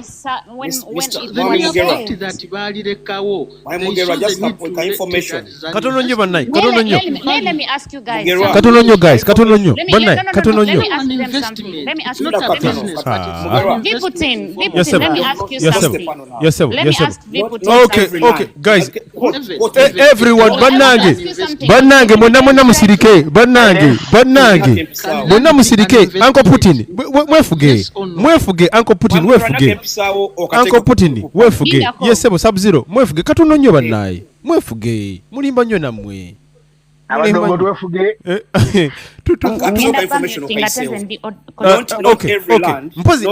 Sokoleke Sub-Zero. Banai, guys, we agreed. Interjection 45 seconds. Temulemezamu. It doesn't make sense. Temulemezamu official isa inzo kwogera. Sub-Zero yagala kwogera. I know you want to say something, but you have 45 seconds. Gena maso. Yeah. Not every land appreciates in value. Most land does appreciate in value. Not every land. Most land, you don't know about her land, so let us not talk about that. Sub-Zero. No. It's a general. No, I want to ask you. Listen. We are guys. Sub-Zero. I'm so sorry. That does not make any sense. It wasn't Sub-Zero. That doesn't make sense. It's a general statement. Okay, but make a general statement. We are precise. No. But let me help you. But even if it was a general statement, most lands do appreciate. Even if it's a general statement, most lands do appreciate. Not every land. You're answering the same thing. Sub-Zero, you're not making any sense right now. Actually, you're not making sense at all. I said not every land, and I said most land, which means not every land. So which land are you talking about? Which land are you talking about now? Which land are you talking about that doesn't appreciate? Sub-Zero. No. Sub-Zero. Takachi eri appreciating aliyogera ko sawa zino. Ditugambe. I'm Sweden. Webale nnyo. Webale nnyo. Wama Tugende VP maaso. no, dinda ko Heavens, Mr. heavens, Mugeranzi heavens, Demogorati. heavens, heavens. No. Heavens. I have a question. You can say whatever you want, Sub-Zero. I really don't care. Heavens. I have a question. Does your land appreciate? Heavens. Mbuze chibuzo. Etakalio, does it appreciate or not? Of course it does. Can we close this conversation now? About appreciation? It's not necessary. Simana Jovi Jokubireta wano. Evans. Yes. Was I talking about your land? No. Why are you bringing this conversation now, Sub-Zero? I was not talking about her land. So why are you bringing it now? But don't shout, man. Bro. Respect yourself. Oh my God. I'm unfortunately. Very serious. Yeah, Tabanyi wali. Uncle Isa. Banange kambagambe Chris Viputini yagambye ayina engeri gyabadde ne Chris sorry ne Worthy not azem nabuze ekibuzo kye kimu right nagamba si writing nkuba ekintu ky'oku investing in Uganda okay nazemu ne mbagamba eryetaka baali saving and it was a whole lot of court hearings here and there every now and then for almost years for over years you understand so I'm not going to go in details for you to understand my point of view and the other thing omwana bwagwa mu nnyanja na drowning ne tumuwa CPR nadda engulu ate tetumuzaayo ne tumukuba ssasa oba ne tumufumita ekyamba afiire eddala you get the point kati gwe bw'ogamba mbuno ettaka bw'oba wali savinga lwaki tewalitunda why would I sell it nga lintutte over those years nga my dad saved it from whoever wanted was claiming it illegally kati gwe n'ogamba mbu nze ate ntunda ettaka does that make sense to be honest yes so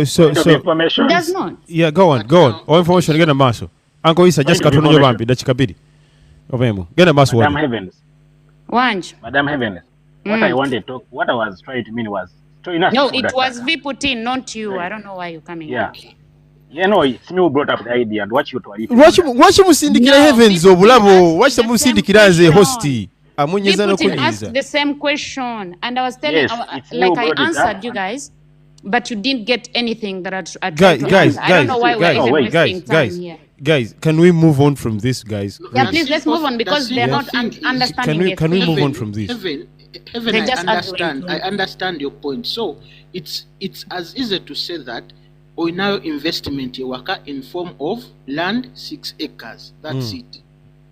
You don't have to mention all that. Like it was as simple as that. Jengezako bagamba do not be negative about why are you like this? Why? I really think it goes too personal in that direction. Yeah, exactly. So it doesn't really help the conversation. I agree. It I went agree off with that. board and I blah agree. blah blah. So, People, guys, Ugandans. This is why I don't sit on panels and discuss stuff like this on with Ugandans. We break things down to the last sale. But I understand. What they not? Point of information Rijoli said is obuzibu. So gera kusoka nkutadeka akazito wano sebo kankutekeka akazito wano katono nnyo. Jogera tofayo. Nkutadeka akazito wano katono nnyo. What they not oja tutira wano. Omukulu official isa onansonyiwa olwa ebintu byonna byolabye because I would understand that obadde mukakama okusirikirira and listen to everything that happened. By the way, Neka altercation ketubadde nako wali eri it is what I call a misunderstanding. So we should just go on. Mukulu Isa again a massive. Ngatona ateka mukataima kange okuba I noticed it here nti in most cases omuntu ngatana batandika waneno kwogera people interject notabala buddobo mbadde nsaba Heavens inaka statement ke yayogedde wali akanzirire mukko nkalaba kagenda kunkolerako waneno nti yagambye nti something about my opinion musimanyi gwe you know what something obadde otakuteka kamakati sweetheart No.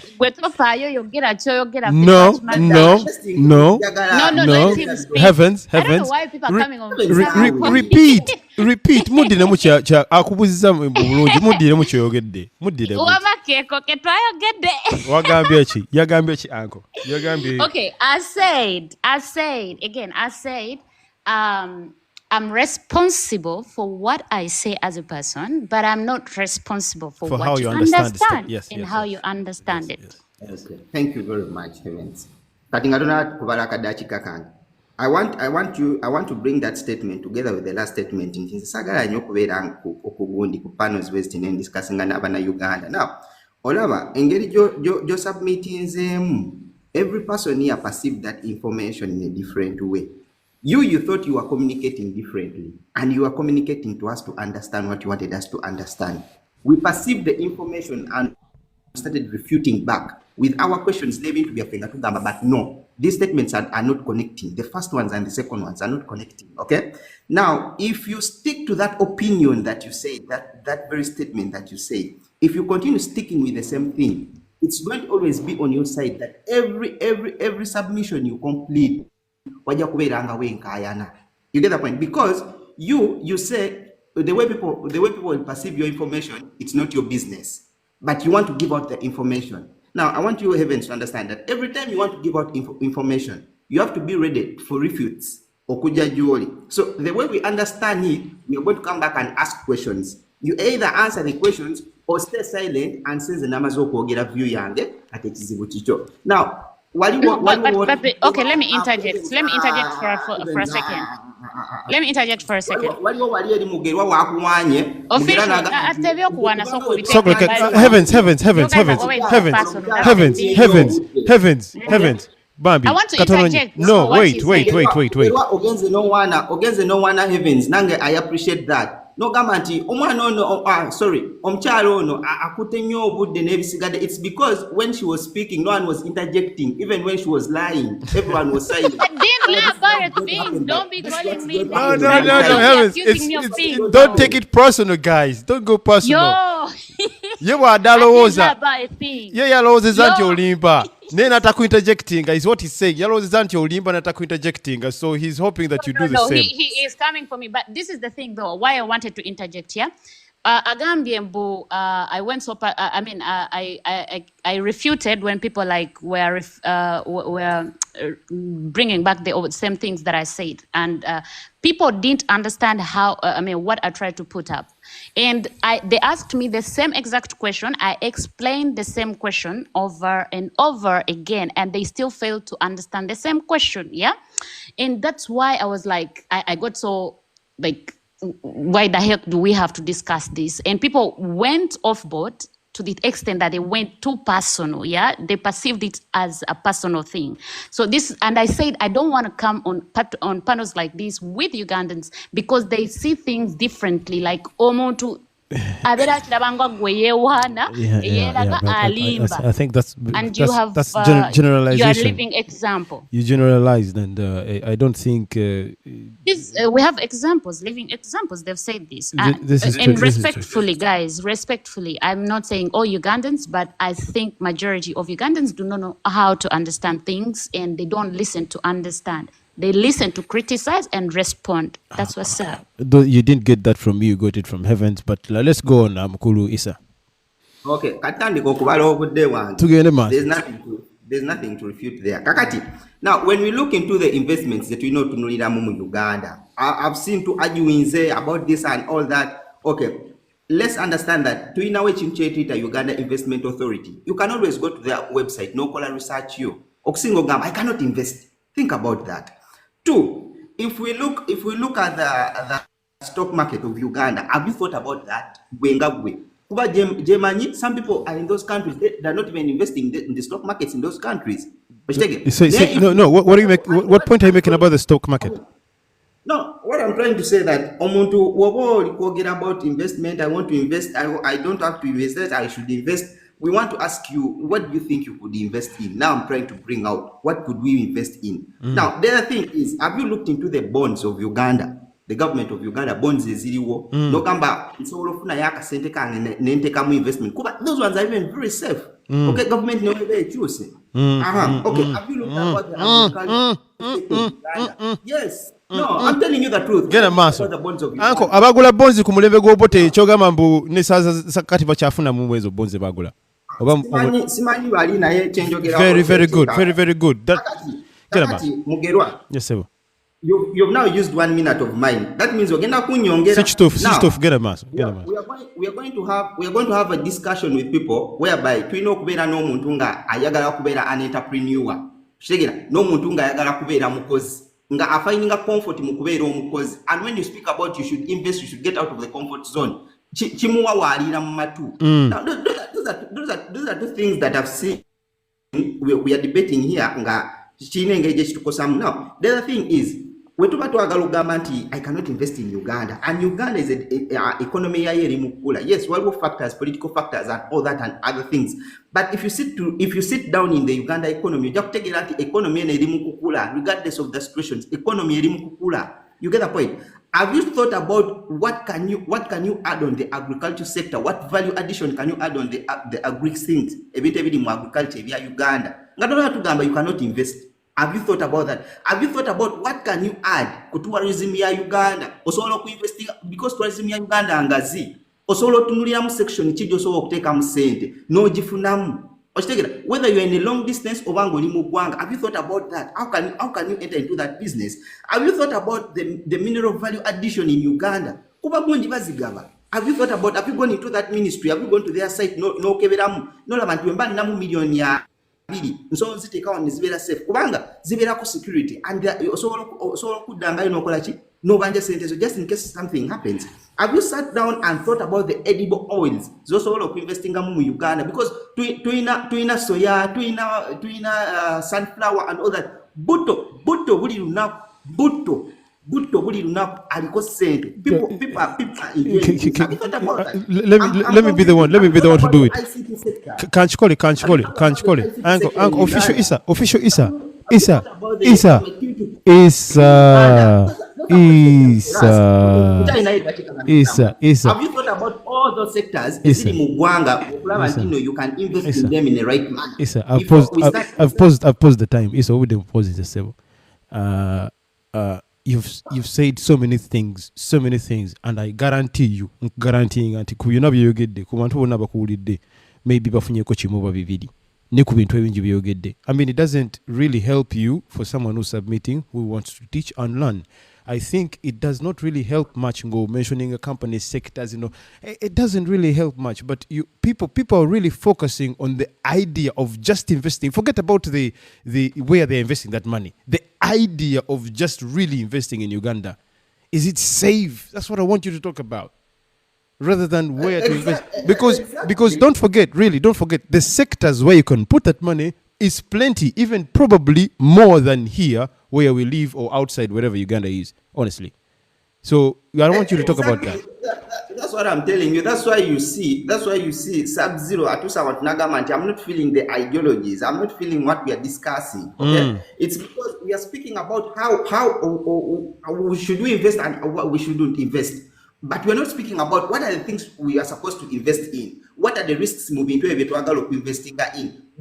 Tufunamu returns is for Burundi or what tufunamu. If we are driven the conversation in that line, we'll be able to understand that at some point I cannot invest in Uganda, and at the end of their statement, oh please, I have this investment, I'm moving with it in Uganda. Now, if we had opened the discussion to that line, you always bring larger topics, and when you bring larger topics, you always want us to be in a section of. But I don't want to be the one who would. Yes. Singa obudde tubadde twewanga tubadde tukolanga wali bino ebintu ebisinga mbadde nsobola binyonyola naye in 5 minutes ntunuliddemu in 5 minutes how best could I be able to to sum up this whole thing so that I would give you this content kuba ogenze n'otugamba nti wano abasinga their intellect so mba nsuubira emitwe gyabwe okubeera nga gina GB esobola okugira ki esobola okucontaininga this content ate mu speed. Now the 5 minutes are even done. Yo. I never used the word intellect in my last 4 years. Interjection, Mr. Issa. Get a mass of interjection, Mr. Worthy. Mr. Issa, as the companies in Uganda, there's a fee na buli kimu. That's standing enough we have the right to invest in our country. Kati nga nze mention wabadde gamba tutuusiza sente tutya Uganda nga tezinterfered by bazibidde mu banka Uganda wange yaziridde nebanga that's causing to say Uganda. Thank you very much. Isa kibuzo kicho sebo.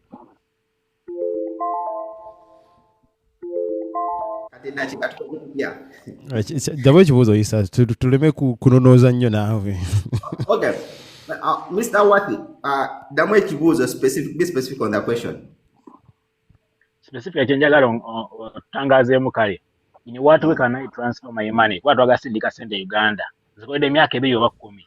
Yes, to say Uganda, either through bank or whatever means you have. Nizibanga zili safe, then I can invest. Because so investing as in asset. Right? So yes, to say Uganda, then you can invest in that. So how can I do that? Of course, there's only one way. Engage also syndicate said there's Uganda. It's either you're going to use the banks in Uganda or you're going to use the mobile monies in Uganda. That's how you're going to send your money. Okubantino electronically sentezo zituka.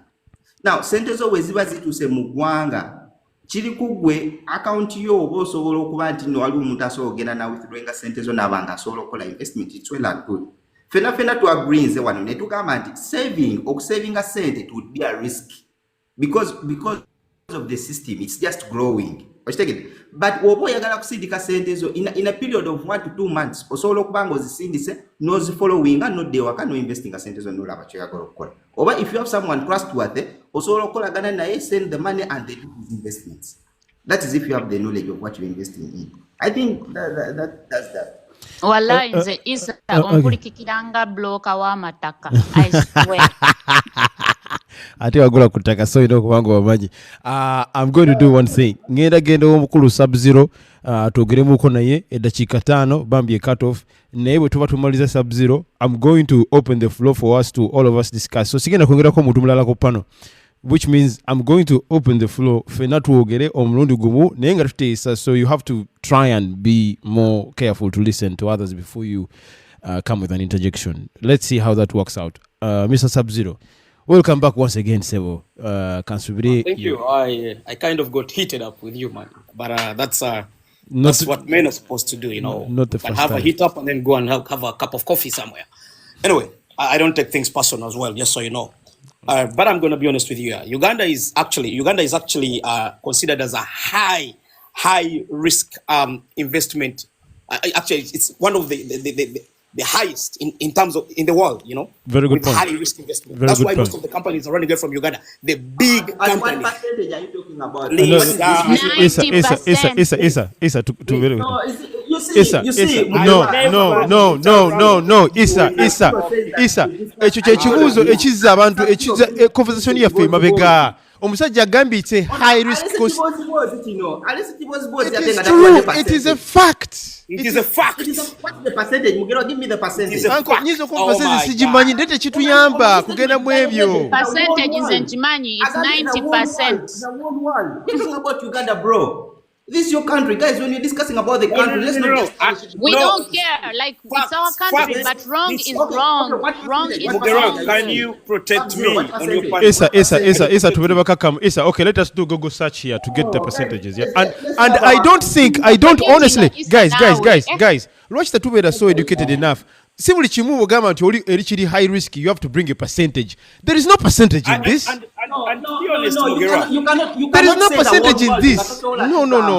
you cannot say the whole world, Let's but go. Mami also Mugera. Okay, guys. Oli omanyi nti you smart enough, you intellectual enough. Go abasirika. Ayagala okwogera ayogere sawa zino. I really don't care. It doesn't make sense. Me, I'm not about the intellectual and the thing. The thing me I'm saying is Wagamba Uganda as the risk in the whole world. Ono Isa mutabani wa MK awagira MK tagenda bira banga fe tubiraba. Okitegera. Mr. Mugera. You don't bring again the politics. We are talking about our country. Mr. Mugera, I'm going to tell you one minute, guys. First of all, because he didn't know when, because he did facts do not give a damn about your feelings. or your Now, what emotions. facts are you giving? Thank You you. say Thank you so Facts do much, not give Sub-Zero. Thank facts you. don't give a damn about your feelings. Okay, So okay. what's your fact? What's your fact that you No, giving? you've talked a lot of nonsense Tubereba What kakamu. when we fact are that you're listening. giving? But you can't even Sub-Zero, let I someone agree. talk. I agree with you, Sub-Zero, Tubereba kakamu. 100%. I agree with Sub-Zero. No, but this is the same guy who came up with some lines in Mabega Kambu on Sub-Zero's live, and he's doing the same rubbish. People are talking and No, you're I'm interrupting asking them. you. Not Can listening you give to us them. the percentage? Can You you say first you shut say the up? whole world. Uncle. No. Can you first shut up? Just No, because no, you're no, having no. a citizenship in another country, teach the that you should speak trash about your country. It's not right, bro. Give us this We are not percentage. speaking trash. Those are facts. That's not trash. Those are facts. Okay. Stop it. Okay, guys, relax. Sub-Zero, katono nnyo. Can I submit? No, wait before you submit. All right, go ahead. Wait. First of all, we cannot be going into words that are going to create a kind of a situation here. But I also like the heated conversation. Don't get me wrong. I like that. What I would like to educate, what I know, I'm going to try. Omuntu wakugamba nti ekyo ekintu kiri risky. It doesn't mean that there has to be a percentage on how risky that is. I thought, official Issa, you knew that. They tell you having HIV is risky to your health. At what percentage is it risky to my health to have HIV? That question doesn't make sense. And that question is a kind of question that drives us back on the conversation. Omusajja I need dakika ttaano agambye Uganda is a high risk. It is a high risk because there are reasons and factors. One of them is politics. At what percentage is politics risky to the investment? It doesn't make sense that you ask such a question. I was going to put down the reasons. It doesn't make sense. Does it make even sense, Uncle? High risk, okay? Nego oleta patana yo nogamba ntino the high risk nogamba in the whole world. In the whole world. It is. But if you say that at the high risk, can I come? He does have a point. So yes, he does have a point. Now Mr. Mgera No. He has a point. He has a point because Boji ranking, ranking, there has to be a number. Boteka ranking, you want to cover our number. Now in the whole world, Uganda is 90%. I'm saying it again. Okay. Uganda let's is go. considered a high-risk investment destination compared to so many other countries. Okay, Sub-Zero. Got me right. We get it right. The factors are political stability, economic performance, regulatory environment, and corruption levels. Those are facts. Okay. We can to whatever come as we submit, guys. Relax. All right. Relax. Now, facts do not care about your feelings or emotions. Trajectory question. Now, let me tell you something. Listen, let me come up, please. Listen. Interjection. Sub-Zero. No. I don't. Let me first line. Wait a minute, brother. Okay. Mr. Mgera. Yes, sir. The mistake, or maybe the mistake that you made, probably you were not specific on what levels of investment are you talking about. Are you talking about a large scale? This example, Pepsi, or those are two different things. Yeah. Because the bigger companies that invest in Uganda is investing in Mumagoba Gazo, examples of Lika, you know, Lika, the telecom number. So the thing is, which levels of investment are you talking about? Nkoko, Yumba Biankoko, over larger investments? That is one question. But we need to Yeah, but because people are all affected in the same climate, no? Exactly. So exactly.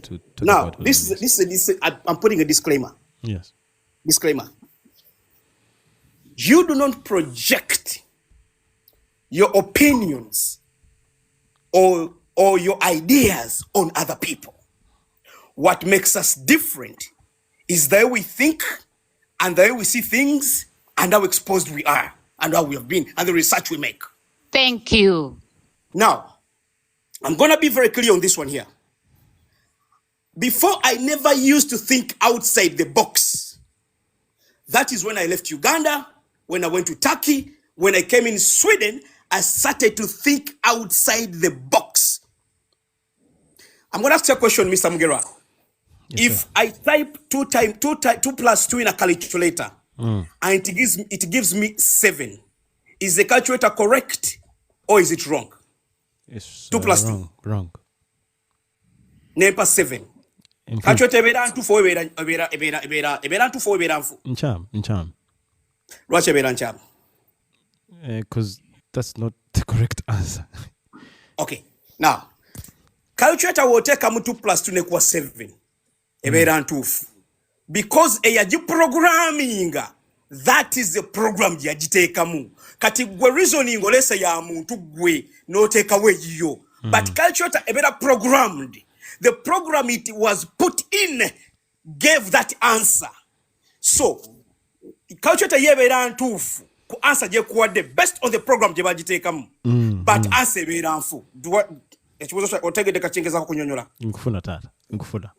Calculator ebera right. Omuchamu ye program. The program. Yes. But the answer ebera nfu. Kyova ntino wobera ku slot machine nga kigenda kuwa jackpot kusawa mukaago gwekiro. Ne wokitulako 5 mu mwenda tekikuwa. Atuddeko mukaago kiwa. Because the program je bagiteekamu. Where am I driving this? Nti abana Uganda, we are programmed in one area of the box of reasoning. We don't give and try to listen to other ideas and say, why is he thinking like this? Not every Ugandan is going to end up in Uganda ngakadiye. Not every muna Uganda ntisente genda kugwera mu Uganda ngakadiye. That is, I understand abagenda but not everyone. Not everyone, Mr. Mgerwa. Nkuulira nange nyiza okuba nga sirimu kwabo ne tugende mu maaso. Yeah, so do not force people overtake ko gwe ekicho ngana gwe sagenda kuforcinga ko kyange. But tujja kuteekawo ideas tuzikubise ebirowoozo. Kakati ngenda kudda ku kya investment. Fenna tukiriza ekirala omuntu abeera smart ye muntu gwe babuuza ekibuuzo nga kiri very complicated n'akifuula easier n'owaboda n'ategeera. Naye omuntu eyefuula omugezi ng'atayokya ye muntu gwe bawa ekibuuzo nga kiri easy n'akifuula complicated okubuzaabuza abawuliriza. Okategedde kenjogeddako. Now, that is the problem we have, we as Ugandans. That's why I tell a smart and nagezako kwefula omugezi. Yes. Chovala akawundo kabeera ku muti kabeera kesulise. Newe kakulanga gwotambula mugerwa akalanga gwe yesulise. Kumu ababiri nakawundo ali abayesulise. Aiko webale nyoso gera maaso.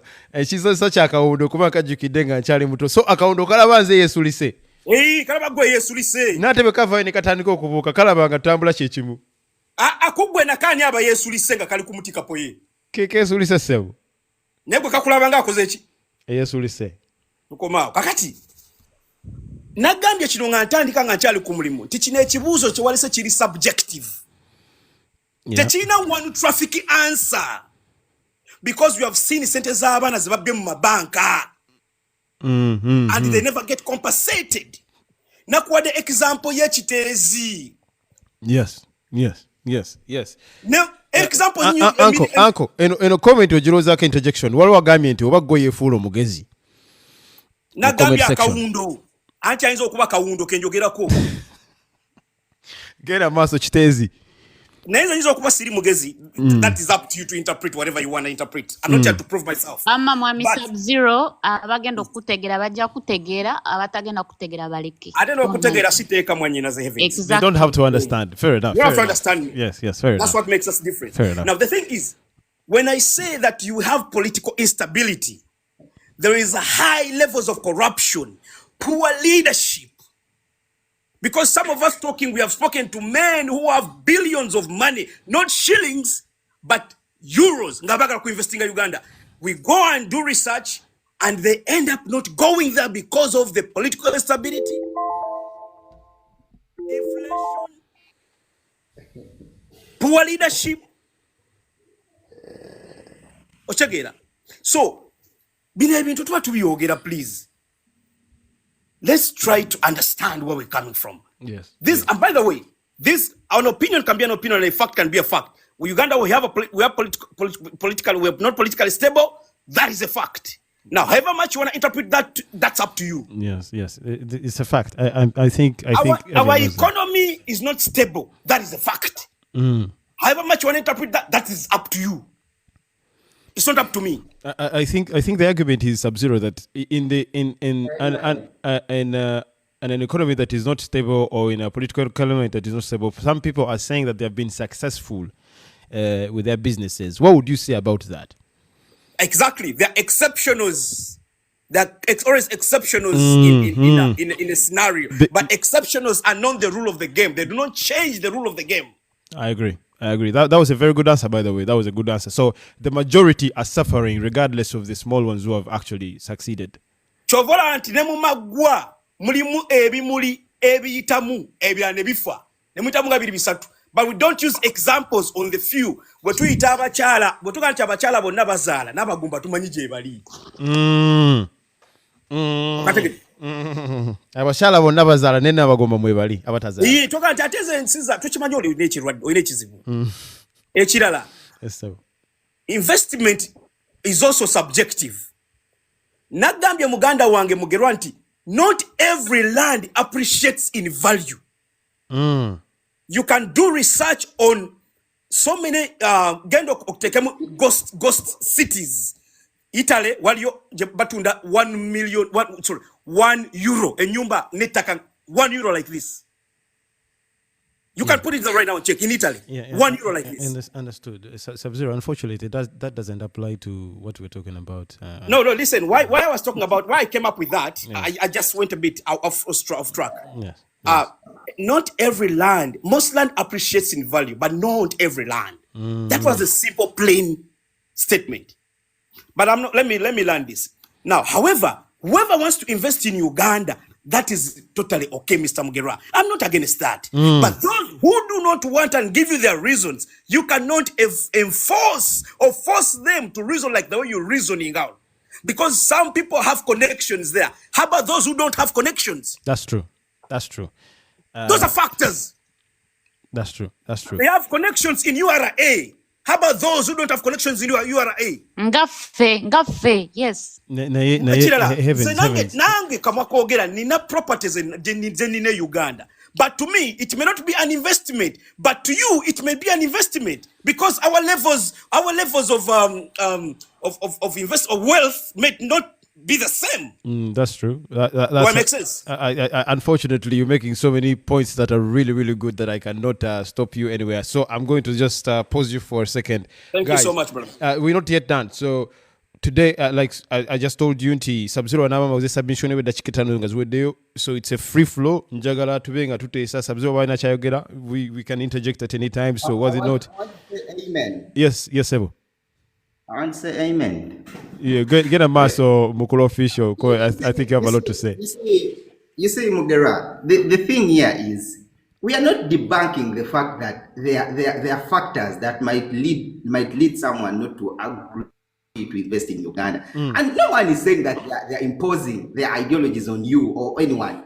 We are saying we are laying down our words, we are laying down our thoughts. It's up to you either to feel whether you're being forced, or it's up to you to feel the importance to pick something out of it. Okay, when everyone comes out lamenting, when everyone comes out beating and saying Uganda this and Uganda that and Uganda that, and no one is trying to give you, Mugero, what I gave you. I gave you here content. However, someone said useless, but I gave you a valuable content. I gave you guys here a line to think on.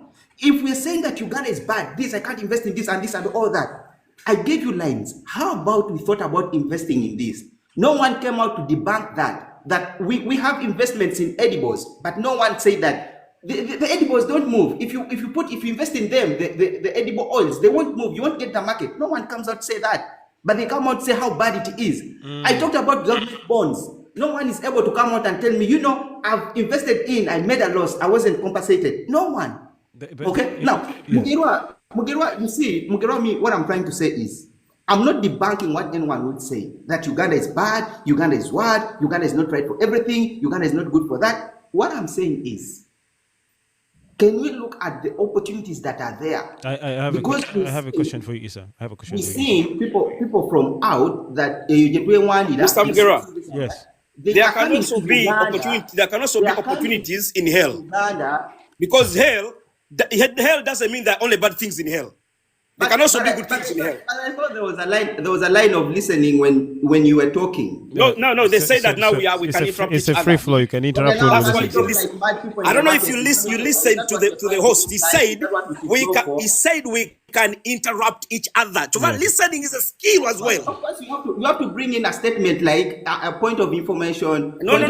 We can. But when you interjected me when it was my time, you never came with a point of view. Now you're not giving advice. Guys, Come on, guys, what the guys, hell are you come talking on. about? Easy, Don't you easy. give advice when you cannot do the same thing? Isa. Don't do that. Sub-Zero.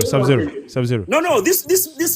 I don't want to call him a boy. This gentleman here is trying to give advice which he cannot.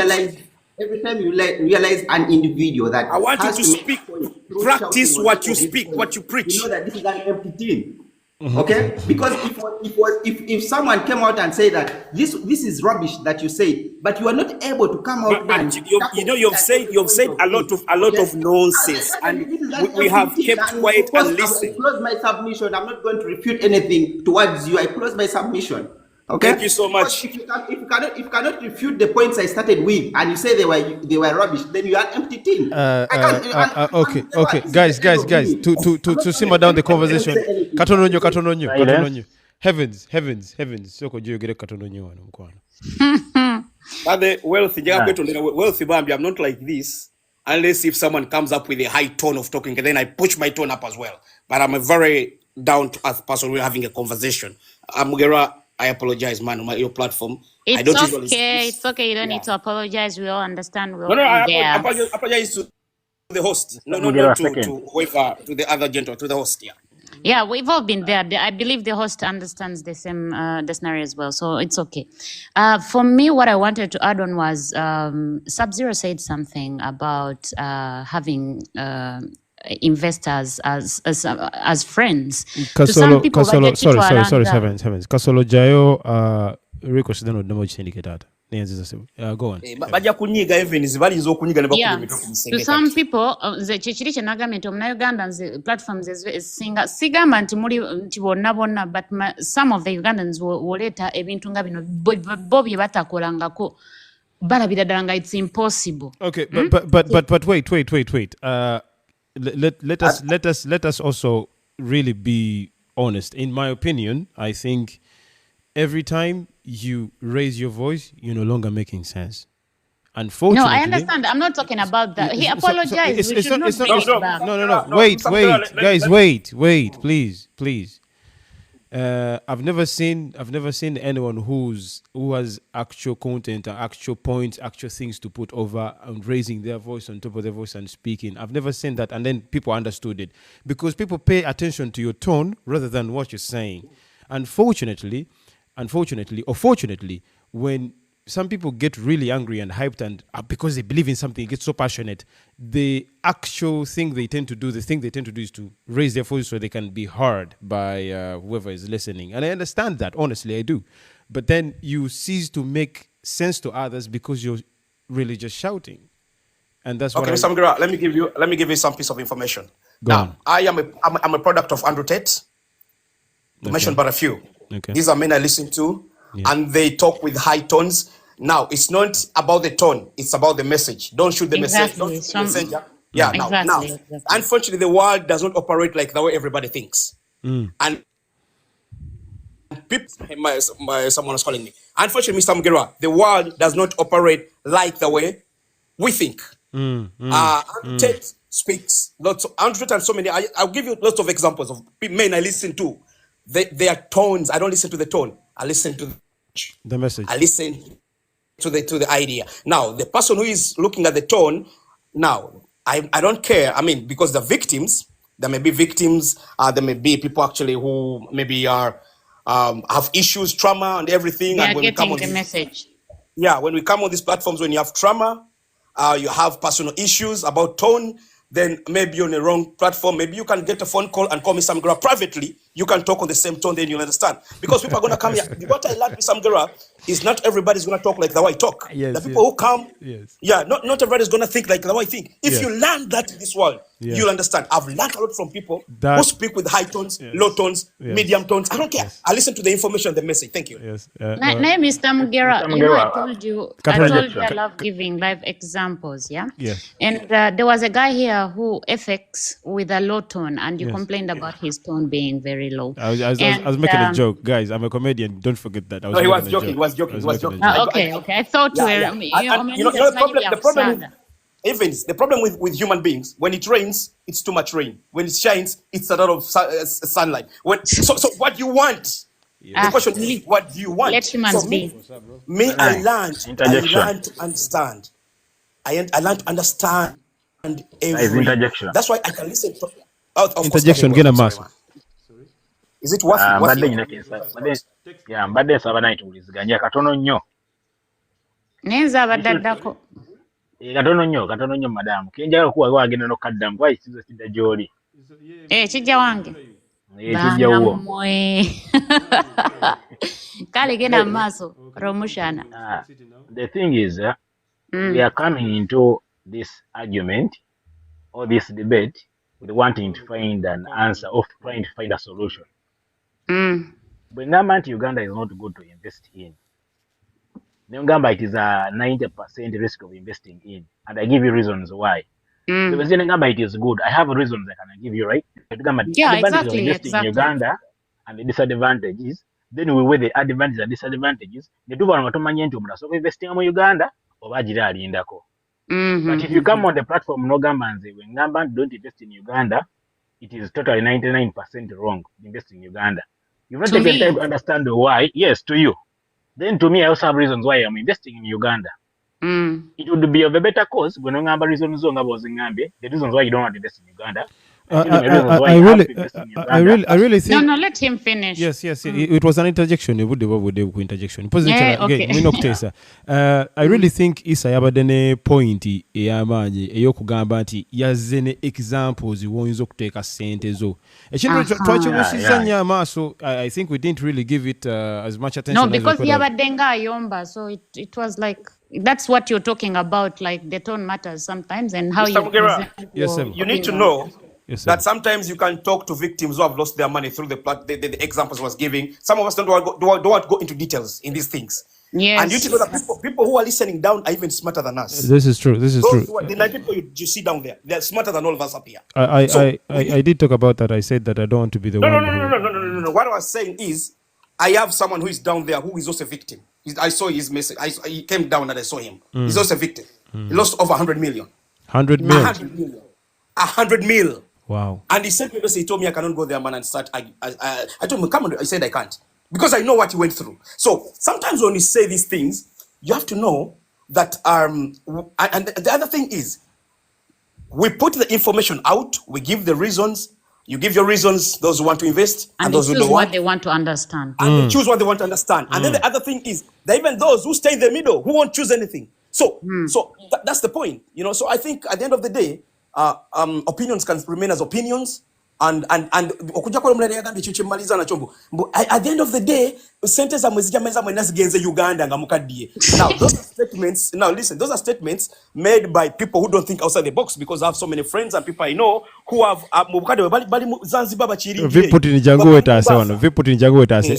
Sub-Zero. Lwaki tuwa Uncle Kasolo wano kubudde katunayogerako kuba gwe yamuyise.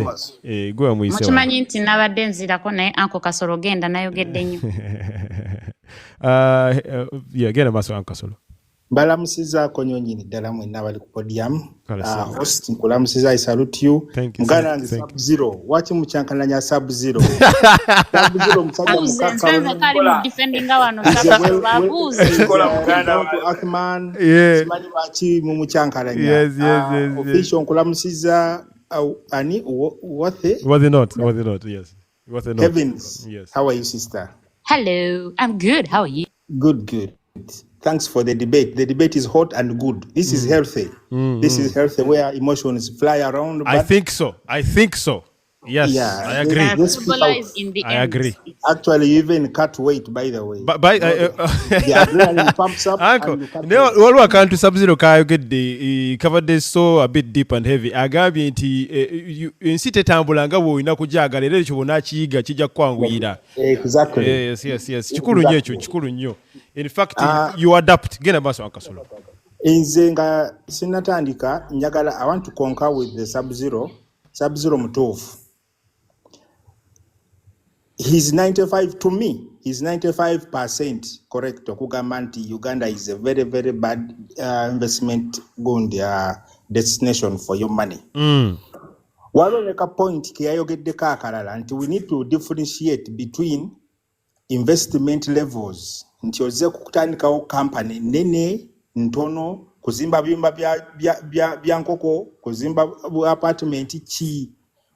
If it was like that, we would be having a good discussion. Natuna direction je tugendako.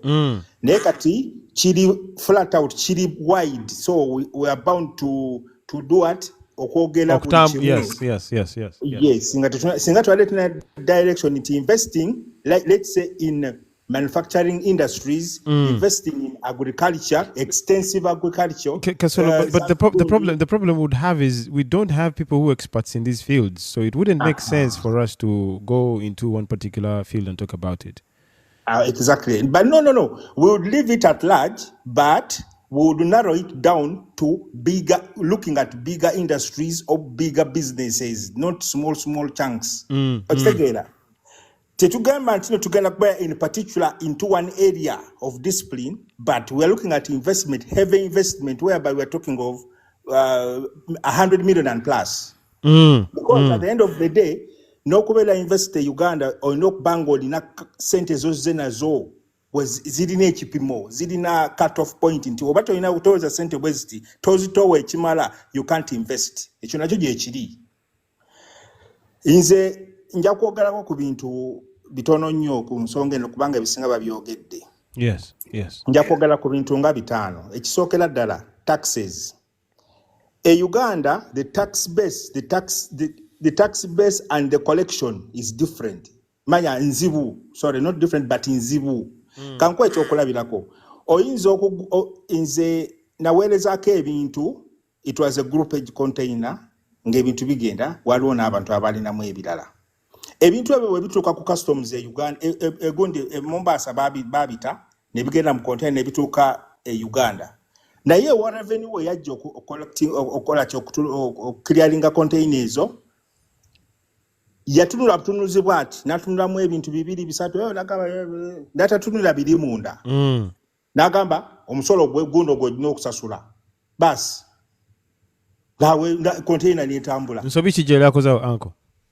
Tulina okubanga tulina system engeri katalogo y'emisolo kino woba olesa ebintu bwe biti olina kusasula omusolo bwe guti. Woba olesa tonnage bweti the lack of systems mu taxes, okay, makes sense. Okitegeera? It is poor system. Yes. Owa revenue ajja kujabuzi atunulire container ne content erimu atunulire ku bisooka awo nga bimaze okuyita mu web bridge nga bisene muka TV. As long as tamuli electronics tamuli bichi then yagereko omusolo at that particular time. That's not right. That is not right. Ebintu bina kutambula bwe biti. Ekyokubiri. Omusolo guno, let's say budget eri kumpi kusomwa. Nga balina deficit, URA erina deficit ku what they projected to collect in that particular financial year. Webala banti no time is closing up on them. Ebisolo nga gitumbuka. Bata ndiko kuteka emisolo kino, bata ndiko kiri, bata data ndiko okupapa. They do things haphazardly. Ne baloka bata ndiko kuteka emisolo, ne babinika emisolo mingi nnyo because they want to beat their deadline. Webanga bala banti bagenda kola omusolo buntono. Ne baloka bata ndiko kuteka emisolo ate mingi nnyo. Ne bajiwanika. Ne ku bintu ebiri useless. So that imbalance. Ochilaba, kangende ku kintu ekirala era on taxes. Bweman nze Sub-Zero nzize Uganda, njagala kugulawo company factory. Ensi etalina minimum wage.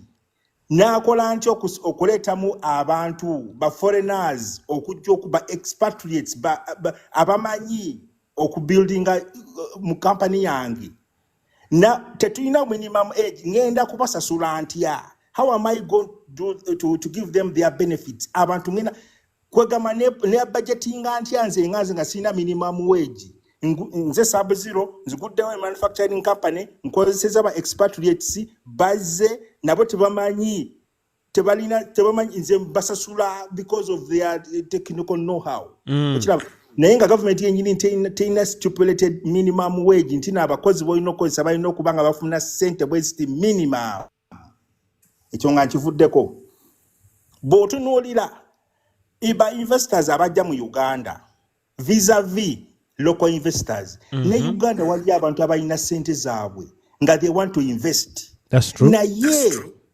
osanga mugerwanga munansi alina ssente ze ezisinga ne foreign investor gwe baleese naye nga tebajja kumuwa tax holidays bagenda kuwona mu China ze. Interjection. Viputi nikina maso. Omukulu Kasolo kyayogera 45 seconds. Yes. Naye ndowooza eno na debate moderator mwenyine yagiwadde elowa scale kubanga I remember at a certain time na government bino ebintu biri political byoleese kuba senga wa raising the bar ndoza senga twabadde twogera ebintu bwe biti era tewandibaddewo scaffolds ne watutemedde bba ekoma ku 1 inch abali mu byeyo byabwe. Okay, Mr. Viputin, what is nesimanyo mwe basa kubuza kibuzo host na sokoleke anko Sub-Zero kansoke netase ku musajja nzitira miguwa si kituufu kubanga singa wayogedde ebintu byonna bayogedde Sunday komyeko nakwadde obudde bw'okwogera extensively as much as to what you could have come up with, but obviously you came up with what you thought was right at the time. Kasola zene bye byasuubira nti bye bituufu ate otandise okuwaana ebya Kasolo otandise okuteeka wansi nze. What Gambia politics will come later. No, I did not say that. Hold on a second. I don't think Kasolo said anything political about tax. Let me ask you a question. No. Yes, get a Sub-Zero. I'm asking you some direct question as a host. Yes, sir. Yes, sir. How is fraud? What has fraud got to do with politics? That's a very, very good question. And yet I know that fraudsters are sometimes protected by the politics of the country. It's possible. Okay. If there is evidence that someone has an ebyapa bibiri or ebyapa, what has that got to do with politics? Wagisebo? Baze ebyapa bisatu biri kutaka limu. Because that is fraud. Actually byali mukaga ebyange. I don't know. Byali mukaga. Kubanga lwaki kubuza kibuzo tumugerwa nti ba kanyendo katini veyo Kasola manche njo kugera ba government apologies bagala nnyo okuleta political card mu these discussions ezitaina anything to do with politics when we talk about morals, truth, honesty, integrity, credibility. Kati wabajja ne kadi za politics bagezako okushashinga okushatalinga olyales, but when it comes to fraud obubi, I'm not talking about politics. I didn't say anything about the leaders. Yes, leadership is part of also the problem as well.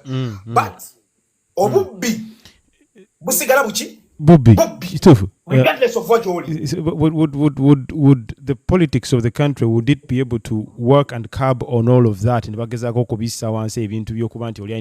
think politics would really be involved. That would be better. I'll call it leadership. Was it not? Was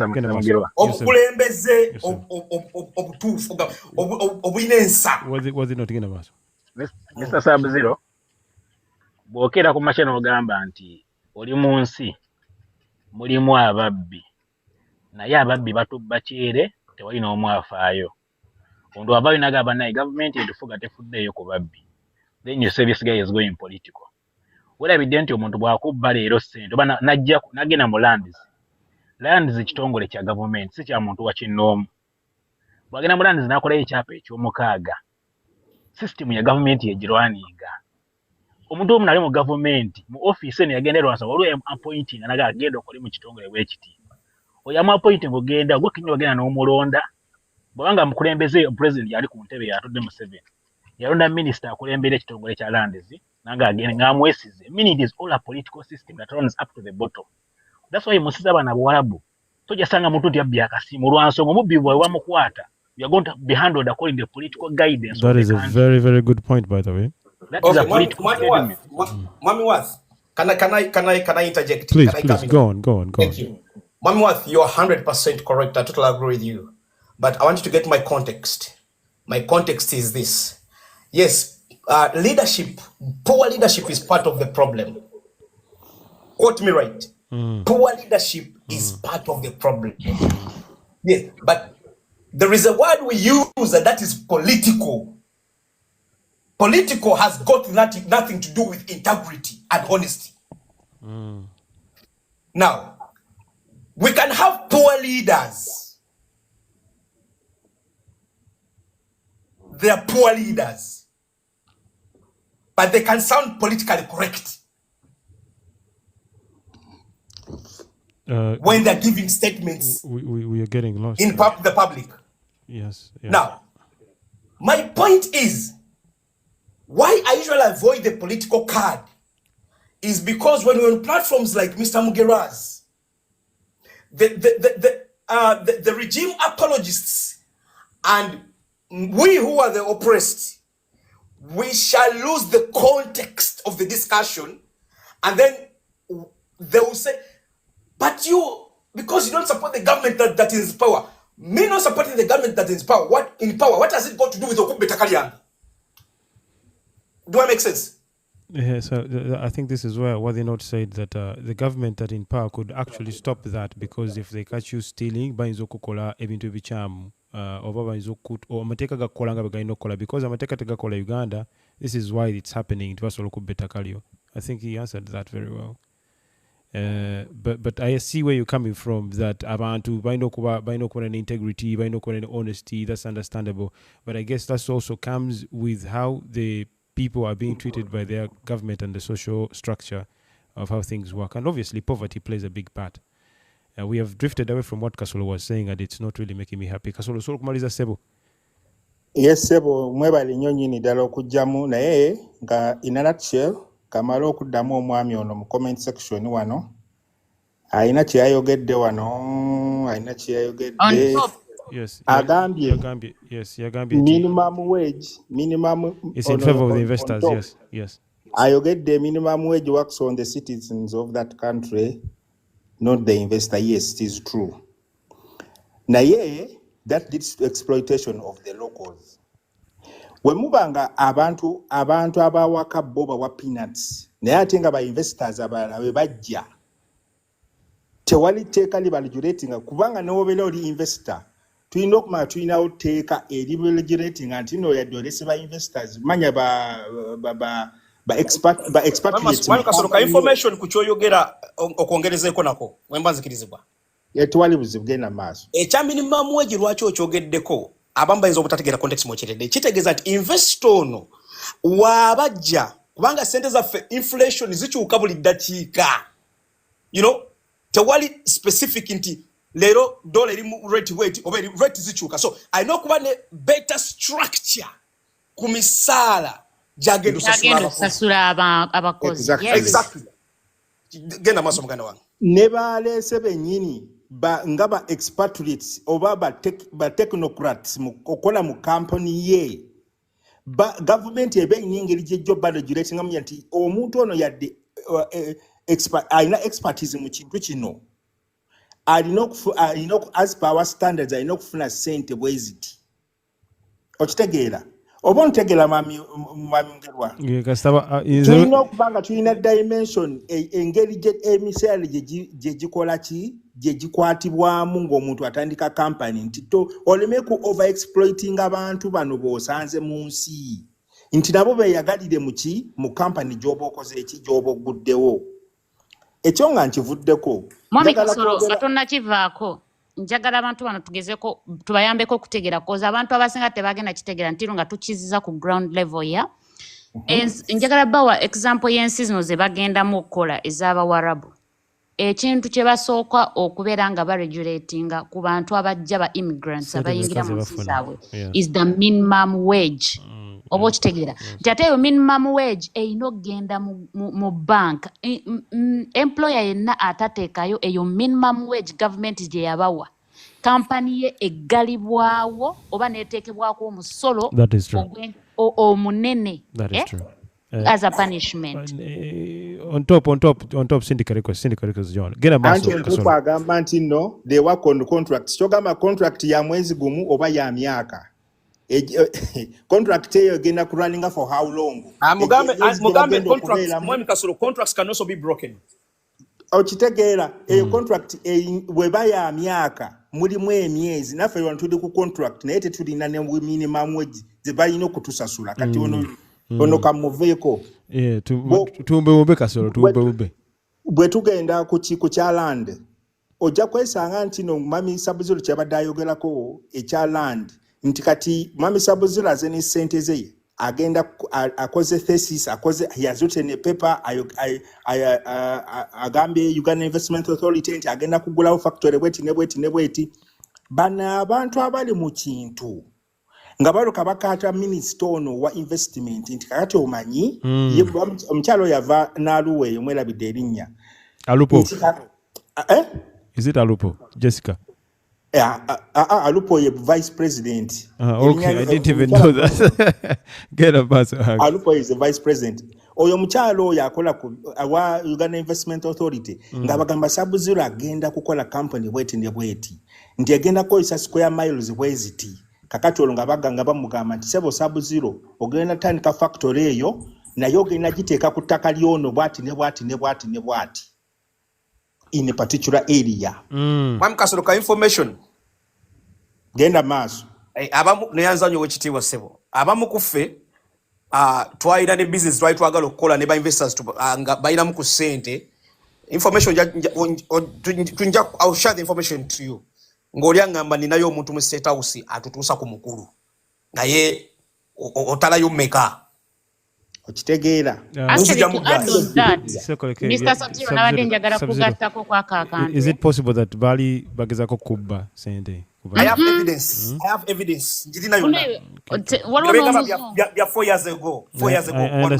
I understand. All I'm asking is it possible that Bali bafere oba byaddala nti byaddala kintu kidogo anti Bali basobola okutuusa omukulu ddala basobola okutuusa omukulu bakutuusaayo kati kampulire Mr. Mugera waliwo omuzungu ya recording a whole documentary talking about this same issue ono mwami jayogerako Sabziro omanyi kwekiri ku YouTube nja kusindikira ku inbox waliwo omwana yaginsindikira nengena nenjiraba era we were talking about stuff like this yeah omusajja yali agala kuzimba eddwaliro I remember yamala n'alizimba ne bamugamba kijja kubeerera kizibu kasooke tukufunira abantu mu state house president akkirize president ne bamutuuse ewa president indeed kati bamala okwogera ye yayogerako oba ne president kati najjo ne bamuga bwe yavaayo abantu banaba simanyi be connector oba mediators ya ne bamugamba mbu kijja kutwalira billion za Uganda 10 okuzimba eddwaliro naye ng'eddwaliro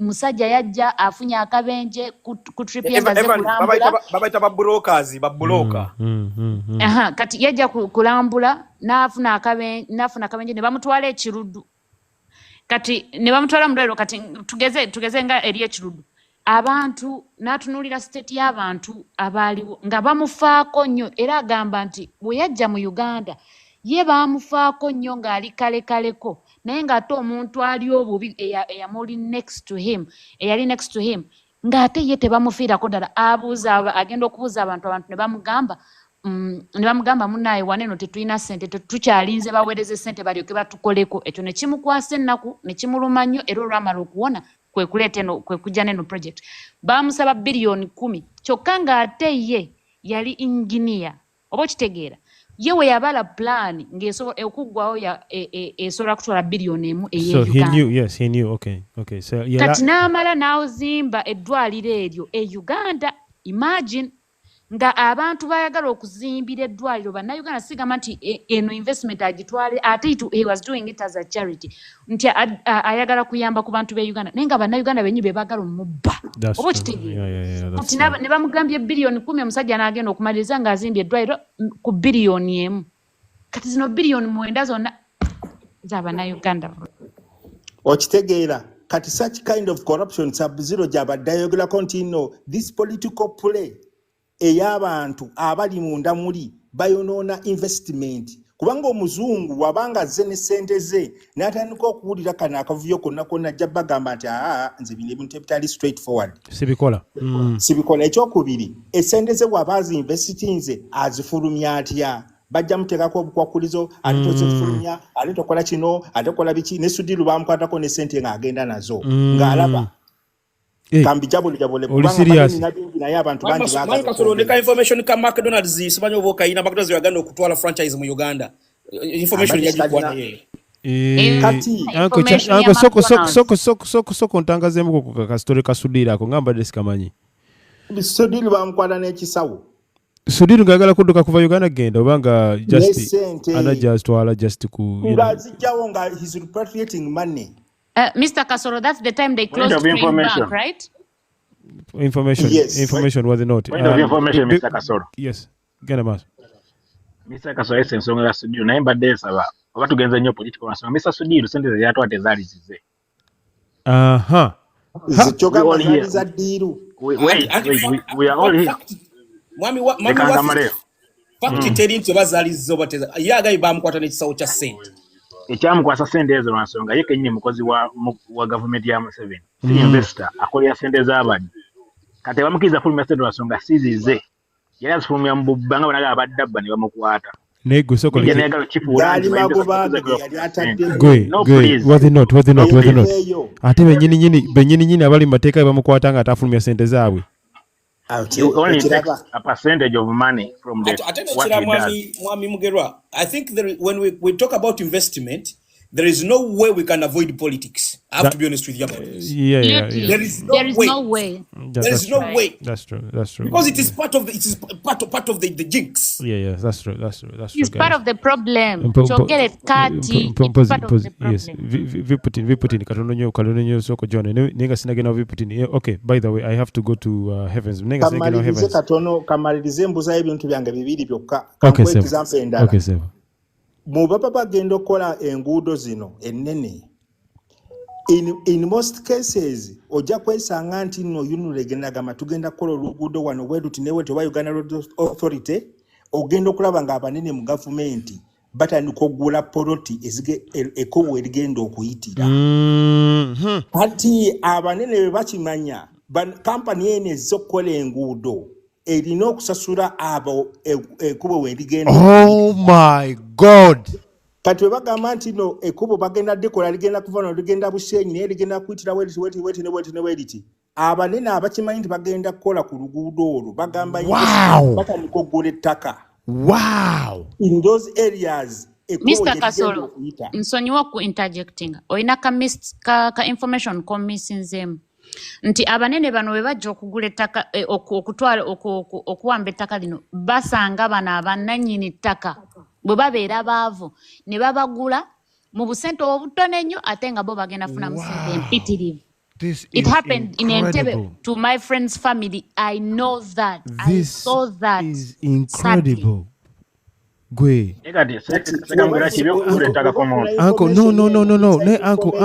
Uncle, echo si kibi naye they take advantage. That is taking advantage kubanga singa gwa badaliwo was not ezo sente gwe handi badazifuna ezandi badeza compensation naye omuntu afunye information gwe jobade toyina najja nakosa information eyo ate nekira nakusindikiriza nga takuguzeeko buguzi. It is not really olaba good. Pipeline olaba obuvuyo obuli mu pipeline y'amafuta okuva e Masindi okugenda e Tanzania.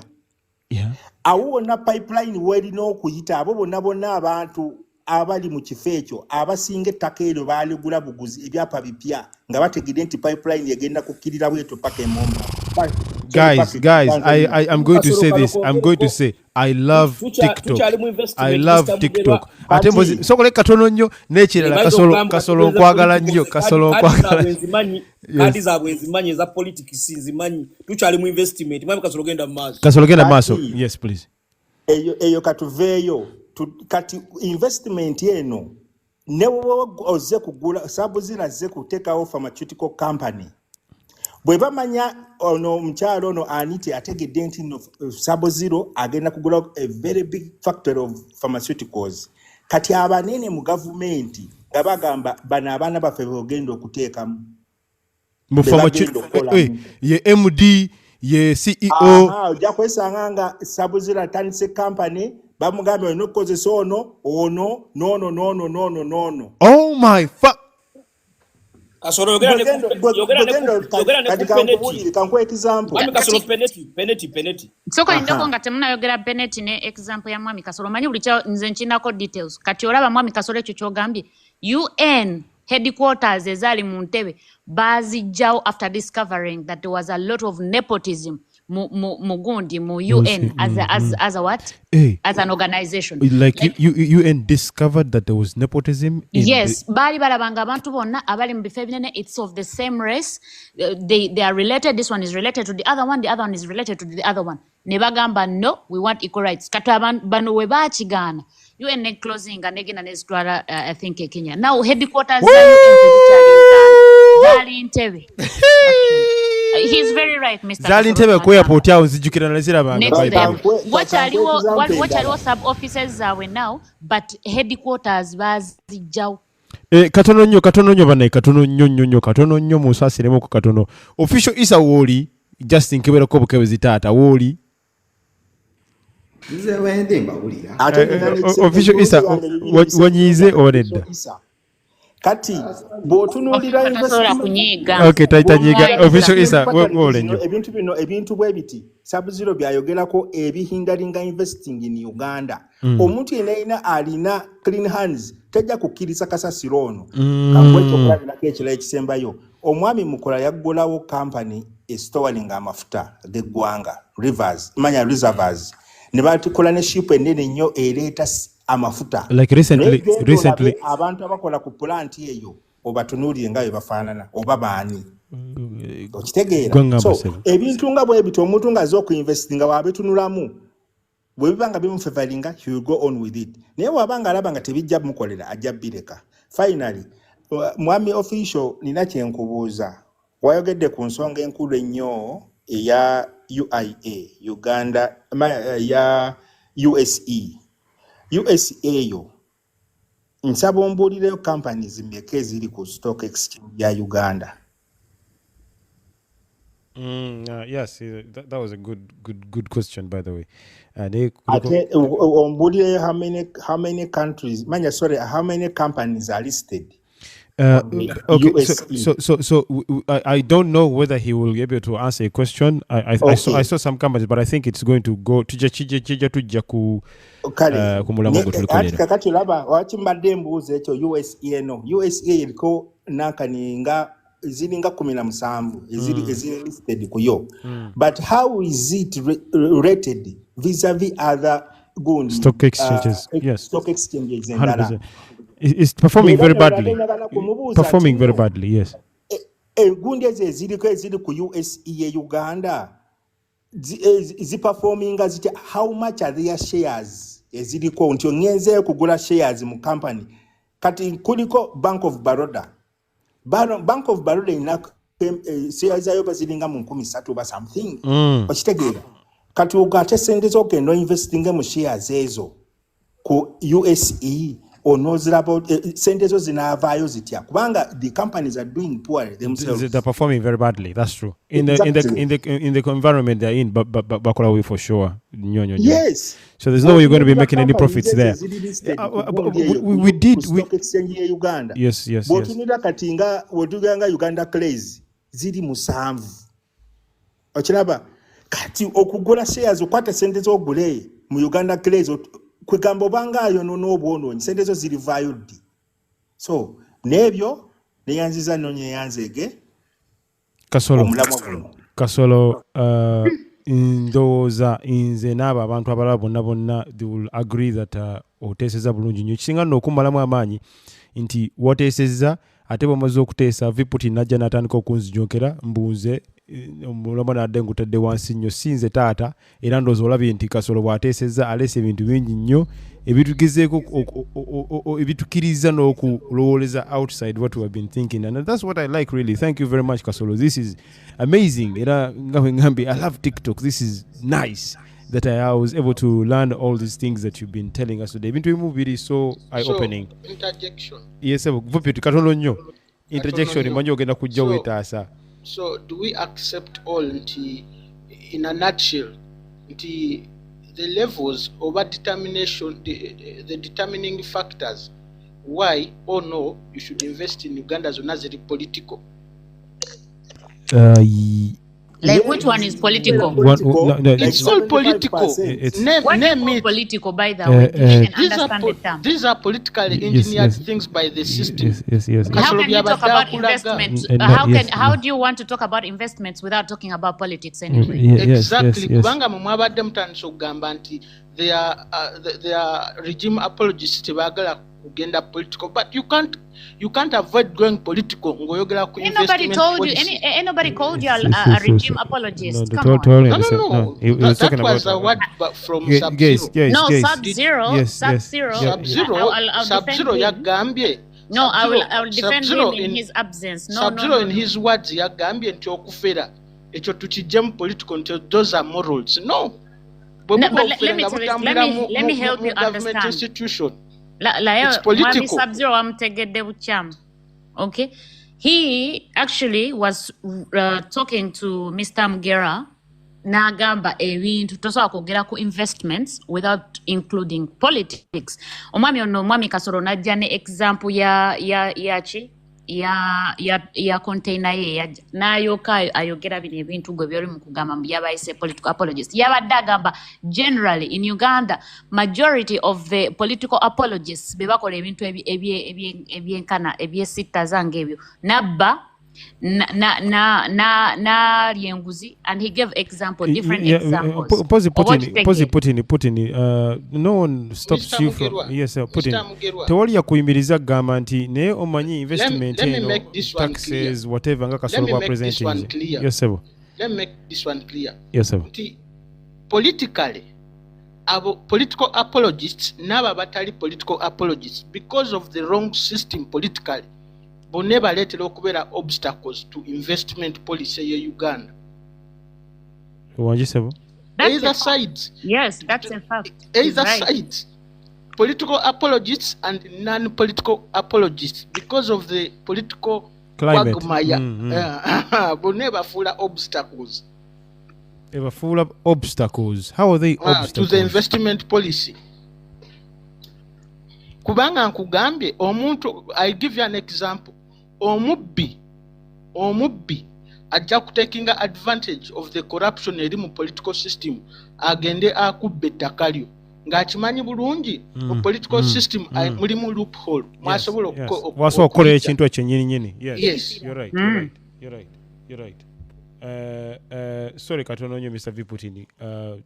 Obudde bwadde bwa Mrs. Evans yateesa. And I agree with you what you're saying, by the way. Mrs. Evans. Yeah, me too. I agree. We agree to disagree. Waliwo byatugenda okukkiriziganya nabyo, waliwo byatugenda kukkiriziganya nabyo, and that's what's up. Munange nze nno waliwo omwami yabadde ambuziza ekibuuzo ne mutujjawo naye nsuubira naye yakyerabidde. Ani yadde ambuza ekibuuzo? Kyabadde kibuuzo ki? Was not. Simanyi kibuuzo kyabadde ambuuza, but I remember the question oba it was about what? Wallahi neerabidde ne mubuuza mu comment section nino n'alowooza nsaaga ebyaddala nakyerabidde kyeyabadde ambuuza. Was it not ekibuuzo kyabuuziza omukyala nawe okijjukira oba nedda? Is it still about the land kuba otwatwavuddewo dda? I hope it's not about that. Baba tafuddeyo so mubuuza ekirala. Genda maaso Romushana. Nze mbadde nsaba ngeri gye twogedde essaawa zino eziyiseeko.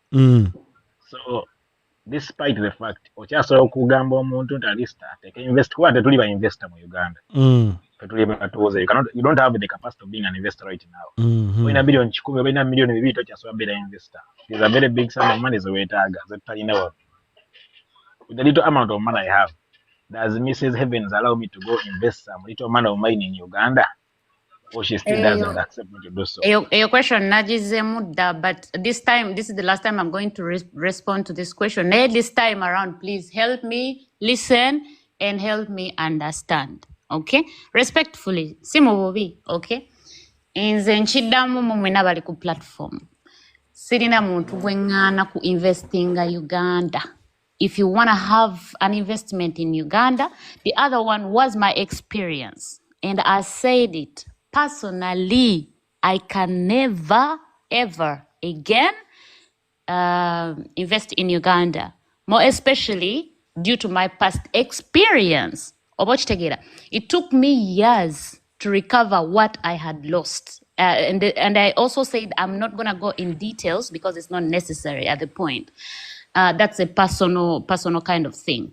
Now, yeah, if you have and if you wish to invest in Uganda, that's on you. I don't have I don't tell you what to do. You are an adult. You have you have goals. You have dreams. It's up to you to do whatever you want to do. But I said it on a personal basis, and that is according to me. Me personally, I cannot, because I had a horrible traumatic experience. Okay, so but if anybody wants to invest in Uganda, please go ahead and invest. You are your own person. Master of the destiny, for sure. Yeah. I'm sorry. Yes, go on. Now, since you have allowed us to invest wherever I want, I don't have any rights to allow you or don't allow you. Yes. Yes. Stop being so myopic. You are not accepting to invest in Uganda. So where you investing, their risk is very high. That's my personal business, bro. We were just talking about investments, and I said what I said, briefly what I said, and I don't want you to exaggerate it and you want to make a point out of it. No, I don't invest in Uganda. I cannot invest in Uganda again. Whatever I have, that is it. Okay? I cannot. But I do have my personal investment. Okay, they don't have to be in Uganda. Or it doesn't have to be. Are you angry or something? No, I am not actually. I'm not angry. Oh, you don't want to hear me when I'm. No, I just want to establish if you're angry or not. See, the reason why I'm asking. So, the reason why I'm asking is because I want to know. See, because I'm not making any assumptions. My voice is strong. Now you're saying I'm angry. No, so there are words you're using like no, that's my business, myopic bro. Means don't be so uptight, okay, about my opinion. So why didn't you use uptight? Free yourself. Why Go on, Alcasolo, you have something to say.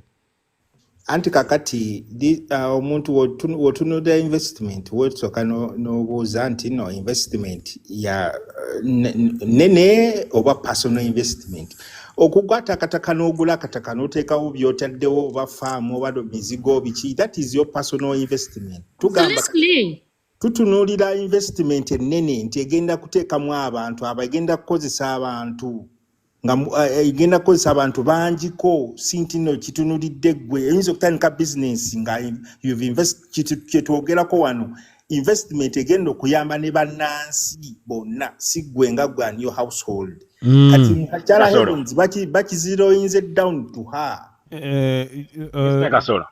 wangi Mr. Kasola abadde ku boarding nga sikubuuza kibuuzo kyange naye mbadde nsaba ntandikira okubuuza akabuuzo kamu kokka. Ani ono Mr. Wadinoti yabuuza naye Wadinoti mbadde njagala sokoleke mbadde njagala Wadinoti osobola okunsevingira ekibuuzo ekyo n'okibuuza ng'ekisembayo Kasolo yagenda okuggalawo nga tuvudde wa Isa.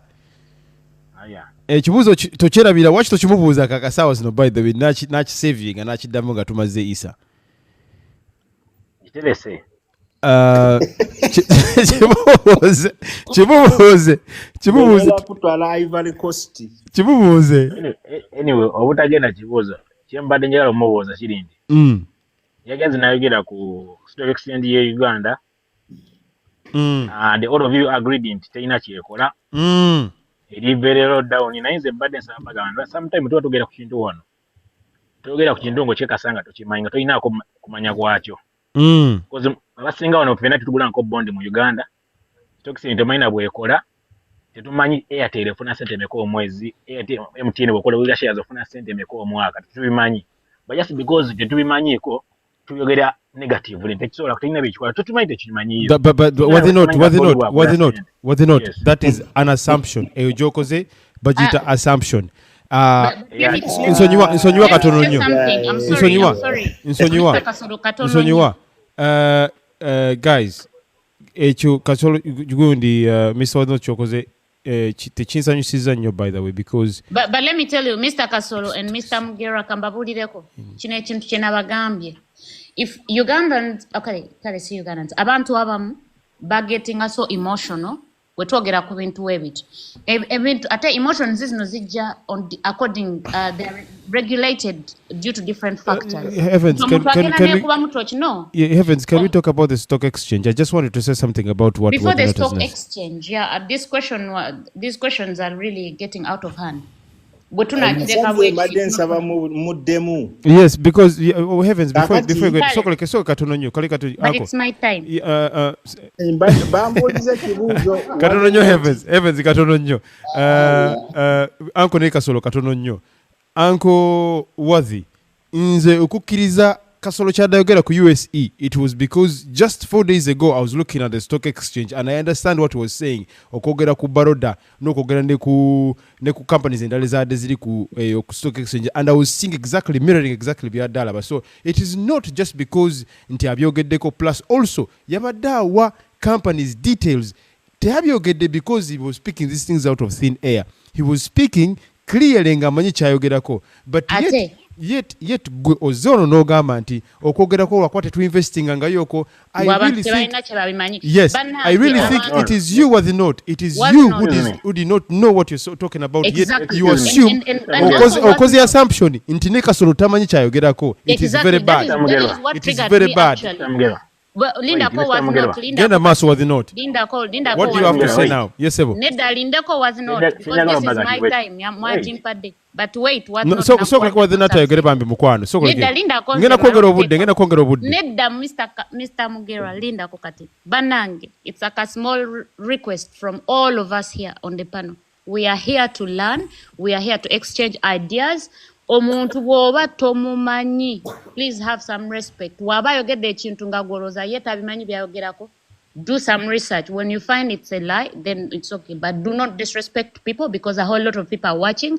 Ogamba omuntu byayogera tabitegera nga tomumanyi na kumumanya. You've never met them. Or just to, it's not good. It's not nice. Message is loud and clear, Mrs. Heavens. Can I speak? Yes, go on, Wadi. Neyanzizako nnyo nnyabo mukyala Heavens. Wadi not ina interjection nga tonda genda Kasolo. Ngenzo okwogera ku kintu kya stocks, bond zingambye manyi. Dire wali nsi mu nsi muno. Niwogenda mu US nga ina stocks nga buli company eri mu nsi yaayo. Every time and then stocks ziba zikola sente. There are ups and downs. That's the first point. Stocks zonna eziri mu nsi zonna zikola sente okusinziira to seasons. Secondly, waliwo ensi ezimu nga percentage ya sente zikolerako nnene ku ye Uganda oba ku ye Kenya oba ku yaki. Kati for example Nike tosobola kola sente zezimu nga wosuubira baroda wegenda okola sente kisoboka. Nike is a very big company compared to baroda. Yes. Bosala onojja no investing mu baroda mean you're going to be getting 5 to 10%.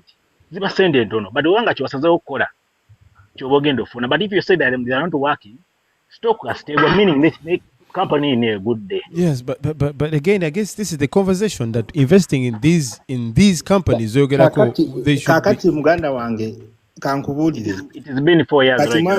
Mami wathe kankubulire something. Olaba akolira USE mu Uganda. Bamuyita Buiso Francis. Omusajja ono nasoma naye Kisubi St. Mary's. Yandi one class ahead. Era yanyamba n'okunyamba nampa stock broker ningulayo 5,000 za stock mu Uganda class. Was they not pay attention? Kyenjogerako nkimanyi. W'oyogera ku stock exchange n'oyogera ku bonds birala nnyo. Byonna bya njawulo. Kati tuli ku stock exchange. Omwami oli yayageddeko official. Ne tugamba nti nno USE yaffe terina bakubeera kuvuganya nnyo on the international market nti ogenda kuteekamu ssente ez'okuinvestingamu.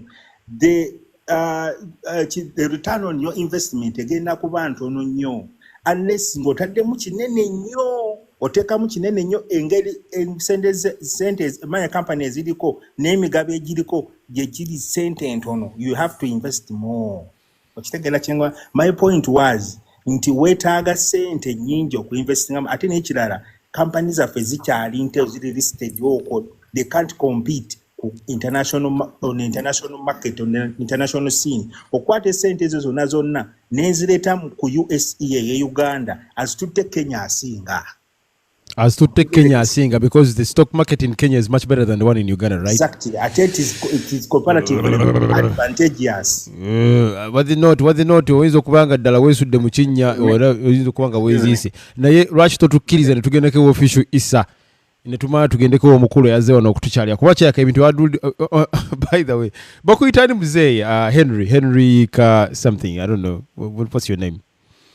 So Henry Kiraga. Henry Kiraga wudo sindika requesting nziraba ngamba osinise emirundi mingi nnyo kitegeeza nti obadde nabingi ebyokuteesa naye kampiteko omukulu Isa then izjewo then tugale overnight tugende twebake. I know some of you want to go and sleep so nga twebaka biki sawumu tebabaka bakola ki heavens heavens olo yagambye ono ali ati if you have your own things going on you cannot put them on others oli wasiibye heavens wasiibye oba osiiba Ramadan time tebakira kola auntie that's what I'm saying. I see because you live in a Muslim country makes sense now. Okay, we will come to that in a minute. Neka sokere wa official Isa akade kakosebo ati mukama wange alwe ebibuuzo kasolo yambuziza twaberawo submissions twakoze some of them I would have wanted to refute them maybe because in my line of refuting them there is what we are going to have. We are going to debate either on an average level or below the average or above the average. What are you trying to say about that? No. To speed. What I'm trying to say is, Olaba Mugerwa, you are the host one in. Yes, sir. Wala fenna omulundi gumu. Noloza nti events kyagambi. Context yakyo okibanga kinene nengezaako okukiyingiramu everyone is going to take it official onjagala nnyo ebyaddala let me follow genda maaso Isa yes bwe kitwala nti heavens kyayogedde kya that context okay now kyengezaako okugamba nti the next time you see this topic gyolese you really need to okugigabanyamu tumanye which line are we going to be pushing. Now, I want to show you something. I'm not going to say anything about anything, but there's something I want to show you. Go on. Tumaliriza nga tanso okujja ku points in proof. The places we are investing in. What are the returns when we invest in them? If they are low, where can we look else? You get that point? Now, all along, and the point whereby we try to kiss then others never turn to hitting and the name official katono nnyo kankulumemu ekirimi sonyiwa mpayo second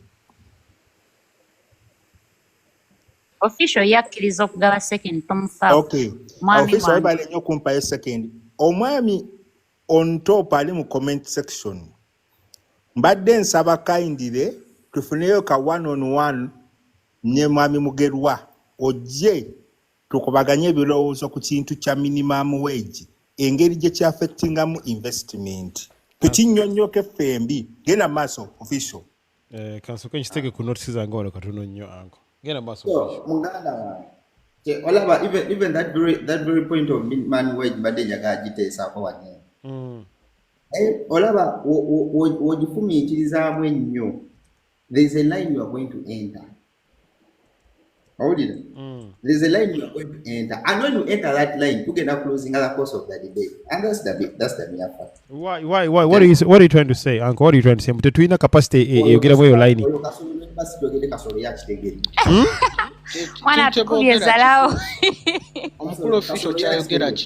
you go to that line, most of what we have talked being debunked. Sokoleke, like Lwachi, I'm not following. Munyambe ko, see, I'm not following. Mbuze. Nange nabuze dda. When we run on that lane, Putin official bagamba kasatu nagendera ku point ya minimum wage tujja kuva ku mulamwa. Tujja kwesanga nti biri byonna byoyogedde tujja kwesanga nti ate obutabawo kwa minimum wage yandibadde boost to investors. Okimanyi ekyo? Kati nature tujja kugayo katandika specify on top yagamba nti no obutabaawo kwa minimum wage kijja kuyamba ba investor okujja bangi kubanga minimum. Yes, Mr. Top chagamba kituufu. It's partially right. How? Anti kati olabye Mugerwa kyenkugambye. Now tujja kusulawo waneeno. Genda maaso official. Waliwo bwe nkugamba nti let's put it at a pause. Kati ng'oli muganda wange 0 something. There are things bye mbadde mupiningako okubeera nti no abireeta. Okay? Not because the tone was very high, he would not pick the line that we are supposed to base on. Nebaza mwami Kasolo okuba nti no aze. N'ateekawo that cost, n'atuwa that base. Nange gye mbadde njagala tutambulireko. If we are saying the investments are wrong, let's talk about it's wrong. Let's give other alternatives. In that way, the discussion becomes productive. Kakati nze munange Mugerwa byange. Nebaganda wange mwena abali wano bana Uganda. Uganda is yours, regardless of where you are. Uganda official. Official. Uganda, I love you so much, and I hope to propose in a few months. So I want you to think about that. Nze sisobola kukwatagana nawe ekisooka otenda UPDF how mighty it is. Nze nsobola okukwatagana nawe omuntu wa Museveni. Sisobola.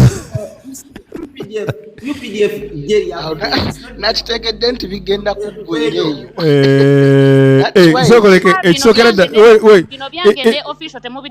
Yeah, because I'm just finding out that mwemanyi n'okwemanya. Mwemanyi. Ebintu bya UPDF nga tabyogeddeko leero. Nategedde nga tebigenda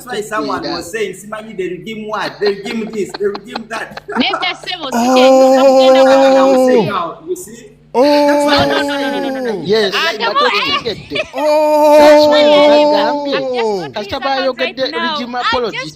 my God! Yes, now I get it. Okay, so this is not the first time Sub-Zero is meeting Issa.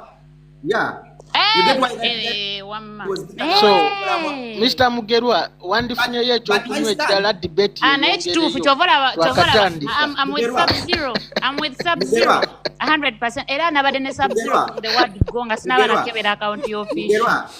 Mugerwa, olaba Bazita, genda maaso. Now Mugerwa, you wait. Now that is the line I was telling you. Nti twavudde ku kitwaba ne twinoteesa. Then someone never no agenda okubeera mother of my kids in the future. God forbid. I rebuke that in the name of Jesus. Evans mentioning erinnya lyo nze ngambye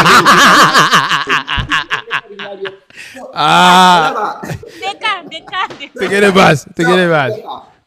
At the end of that day, when Violet Ngamantino, the mighty UPDF, this is my country. Mugerwa, there are things I cannot deny, regardless of how bad the government is. There are bad things and good things. But that one doesn't stop me from liking my country. It doesn't mean that because I should like my country, I should be this. Now, Jolaba Nasiri say, Nengamba now here when I come in, that day is not close line. So Nensirika Nengamba Kat, when always I use the Nengamba Akansiri, Kesa that to read it.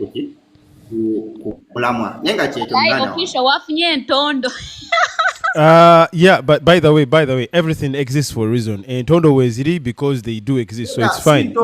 I'm just saying that in Tori Wakaba, or no Musekeranga Akaba. Yes, sir. Mugerwa, there was this line that came in, useless and empty tin. When I realized that there's a statement I mentioned that empty tins, Nengamba, there's something is not right. Yeah, but official, you're the one who said that word, right? You said empty tins, yes? No, I'm the one who said. Yeah, I'm the one who said. Hey, you're not paying attention. Good is instant. Yeah, you get the big one on I think but then after that Nasirik, I think what's really good about him is regardless of what was said and how he felt, he still stayed and listened to so many things he did not agree with, and yet he was feeling bad about all of this, everything that I was saying to him. Ekyo nno kyamaanyi nnyo by the official Isa. Naye omusajja kyayogedde wakiwulidde yagambye nti ebintu byonna ebigenda mu maaso like submission was already right, si buli kimu kinagenda mu favor yo, si buli kimu kinagenda mu Auntie, that's what I was saying. Me, when I came out to submit my view of points, it was looked at the point nze nabadde nkyeyagaliza era nabadde mukosa oba nabadde nkosa heavens.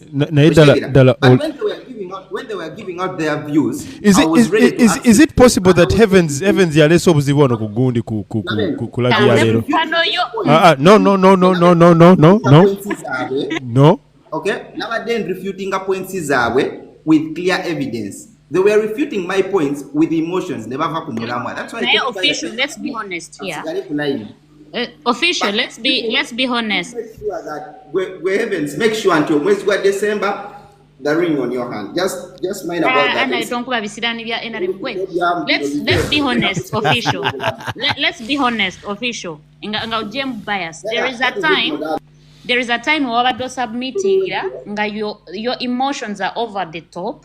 Not only go to devalue winger. There was a time. Before you talk about devaluation, you also did the same. Now heavens, what you say? Because they came and they explained the same thing over and over again, and someone don't understand. Mama wangaba yakubia de sapatu. Katizena mbeseza vyomesa. Hey man, so you know this is really interesting. This live every day, even much because I was here. Katude kumulama bane, so kude kumulama. Kisoboka obanedda kubanga on top simusanyifu kubanga tuvudde kumulama. Mbadde njagala nsokende kwa Mr. Henry ka. Yeah, tugende kwa Mr. Henry ba. Henry, how are you doing my brother? Sebonde bulungi. Osinziridde wa? Nsinzidde kata wano kata egambe etya kata was not sakuli wala nnyo ne was not manyi okuzanya kafifa ate nga si bulungi kata owagamba wati omaze obanga ki kata mbangaddewo emyaka giringa gigenda musanvu. Great, that's very good, that's good experience. Mashallah. Hey, by the way ne heavens ali mu kata just so you know kulimba ndi Uganda kyadondo. Anyway neyanzira nnyo bajoininga.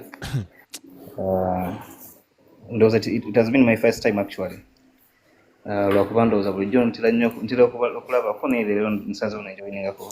it's been exciting today, man. Nsanze mutambuddeko badde nakoma ku mulimu ne mbasanga. So yes please. Oina business ewaka e Uganda. Yeah, of course, yeah. That's very nice.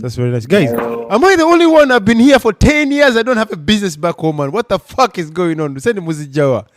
No, nange sirina business. So fine. Okay, I feel better.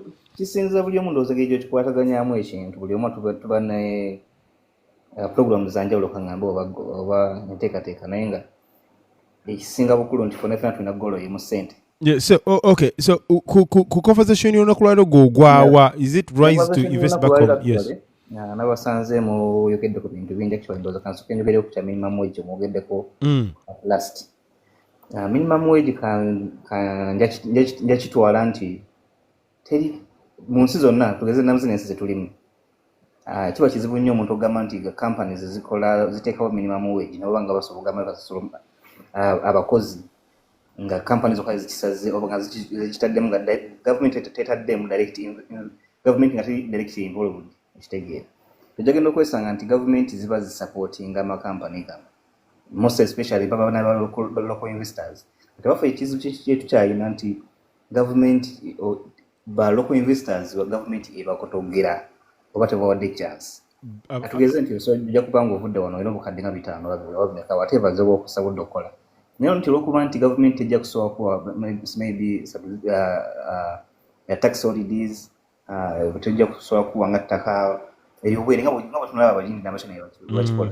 Kitegeeza kijja kuba kizibu nnyo okugamba nti bw'oba otaddewo ka kampani kone kabanga kagenda processing coffee oba mwanyi oba whatever niwe banga government no olina farm government kati kwa deals tuziba wanene no gamba bajja kugenda nti government njja kugenda nfune kusubula nyama jiguze bano bawalabu naye obanga gwoshaddemu gwe kenyini government ba supporting kiba kizibu kitegeeza nti gwe nga investor abazze atandika n'ekitono kibijja kuba kikunyigiriza nnyo ate nga omuyindi ete kimunyigiriza omukyayina government ebayambako kansoke katono nnyo bambi nsonyiwamu katono nnyo kansoke nebaze abantu 25 bonna abali mu kulaba live yaffe eno it's really worth to recognize each and every one of them kantandikire on top ali very controversial n'ebintu byagera mu comment section sibitegere bisinga ne hustler muli very active which is nice ngonge nkulaba nnyo by the way so which is nice. Brenda Bees, this is the first time I'm seeing you. Real hustlers Yugi SA ono mulogo mbuyu Real hustlers Yugi SA South Africa so our babera balogo. Emmy, thank you for being here. Hamza Mansen, Chief Mogoba Nsonga, I think I talked to this guy sometime back. Mars Inga Planet webale nyo kubera no Triple T simanyo bolingunzu kubanga ulimuwagiziwa WWE Wrestling. Yebs ne Mugerwa Abdul Mugerwa musajja wange nze Mugerwa nange so it's nice to have you here. Milton 256 Henry Kabozi kale Chitaka Abel ne Peach ne Kasozi Arthur ne Bubu. Okay, genda maso mukama wange sebo jebale ko katono nnyo nga mami Henry tanabagenda maaso kati mami Henry bw'oyogera njagala oyongeremu ne kano ku submission yo nti on top yagamba nti minimum wage terina ngeri kijayinza kuteekawo mbeera ku investment okitegeera nti investor ye bw'ajja n'asanga ensi nga terina minimum wage it is a lucrative good business for him to invest bw'ajja kuba asobola okukola amagoba ajja kuba asobola okusasula abantu sente zaayagala ye on top kyayogerako golaba kikola yes kituufu ekyo ngende maaso oba naye kati ninyo Mr. Henry naye abantu kyeka ekigambo minimum wage buli omu akitegeera bibye mwandibadde munyonyola what a minimum wage is kuba abantu abasinga tebannabakitegeera. Okay, kati nze kantandikira kano aka minimum wage ndowooza fenafena basinga simanyi omwe namuna gye muli abamu abali Uganda n'abali kubyeyo ensi zetukoleddemu oba netukoleddemu Kampala ojja kwesanga kangeze Coca-Cola MTN zezimu ku kampani zetulina ewaffe aye nazo siza bannansi kabula just za foreigners naye kulwako operating e Uganda nazo tezina minimum wage right. So kati ojja muzina ensi ojja kwesanga nti ojja kwekantandikira ndowooza kuba n'abaana ababeera mu cleaning ababeera mu mahoteri ababeera mu ki zino ensi zibeerawo ne ssente zibagamba nti omuntu ajja naye kakufunira kakadde ka ssente kitegeera below that tubakukkiriza kitegeeza nti ojja kwesanga kampani ekuwadde housing allowance transportation ekuwadde nti medical insurance oba medical allowance ogenda okukakana omuntu abadde afuna nusu nga 10 nga bajjamu 10 nga nnyo ba 15 okhala okutugeza obukadde 5 obwa Uganda nti kati minimum wage ono gwatandikirwako naye wankubadde nti afuna ssente ziri naye asembayo okufuna ekitono afuna nusu atajja kukakana wansi wa nusu wakadde ka ssente kati waffe kiri kyebadde mbagamba nti gavumenti ebanga teri involved oba binona bikolebwa nti gavumenti ebeera involved zisupportinga amakampani ne wabanga omuntu baloko investors teri nsi yonna mu America China wa yonna teri nsi esobola kugamba nti ba foreigners basobola okujja ne baboostinga economy y'eggwanga without local investors. Domestic investment yesookerwako kati for government ya misinterpreting government kyena sobola kukola ku supporting local investors. That's true. That's very true. Esobola kubateeka wansi kitegeera teri nsi yonna ekula nga baloko investors tebali direct involved ng'enjala okikoleko okunoonyereza US abasinga obugagga America naye uncle tuyinza okuba awo tugenze mu capitalism yes kwesanga nti era nawe waba disadvantages. Yeah, but you cannot really equivocally say terinsi. I think oba olimbyemu awo kubanga eno ensi gye tulimu simanyi oba oli wasawa ogambye oli Abu Dhabi eno ensi gy'olimu yennyini ethrivinga ku external investments abantu abebweru okujja okuinvestinga wano, and without them the country will not be where it is right now. So you have really contradicted yourself. Okay, knowing Mr. that you live here. Ensi zonna zetulimu Dubai, Qatar, whatever, wait.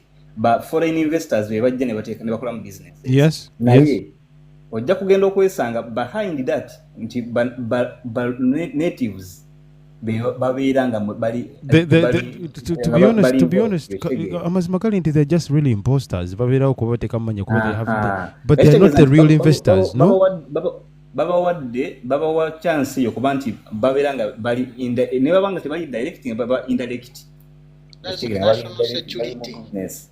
So kitegeeza kijja kuwa company zaabwe company oba any kind of investment by'abakozi nti nga Kasolo bwagambye it's really rather about security n'okukulakulanya abantu baabwe, so it's not really that they don't have to get involved. Uncle Henry awo okozemu ka contradiction ku side yo ne ogamba terinsi that's not right. Okay kale kangambe kale ekyatewali nsi kankijjewo ekyo kale kangambe most of the countries ekyo no kinsanyusiza nnyo kubanga kati abantu bano baba bawakana n'omuwa correction banyiga n'okunyiga naga sibikiriza byongambe, so I'm very happy. Sure. Mu nsi zonna ezisinga tujja kugenda kwesanga mugerwa nayo mwanyize domestic investment. Ani anyize sebo Isa gwanyi mbagamba nti no temuteeka ku eyo rate omusajja muleke bananga amalirize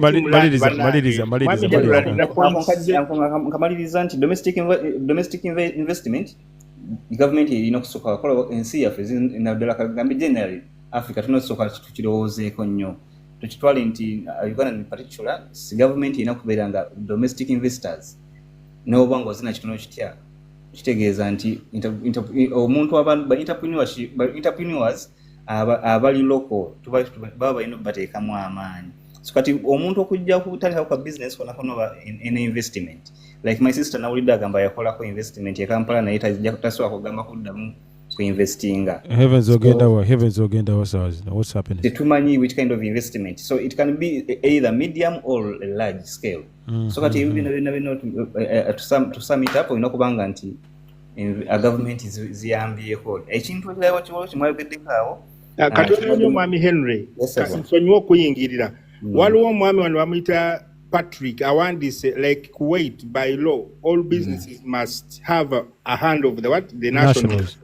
Kati now let's say Henry or to take company ekola a particular a manufacturing ekintu e Uganda ba locals kye batamanyi kati mbuulire engeri gy'ogenda okuteekamu Munnayuganda nga talina bumanyirivu mu industry eyo akolemu ekiba kitegeeza ogenda kufuna abantu ba expatriates bajje babeere mu company eyo bayigirize ba locals then nabo baleke balebeere incorporated into that business. Ontegeera kye ngamba sponsors, yes, sponsors, yes, in such a scenario over in your heavens ba nationals bayinza okuba tebalina the technical know how okola ebintu by'ogenza okuinvestingamu mu nsi eyo kati e Uganda otuteyo company ekola robots eke tulina abantu balina bwongo beera mu company eyo kati mbuulira engeri gyo kigenda kikwasaganyaamu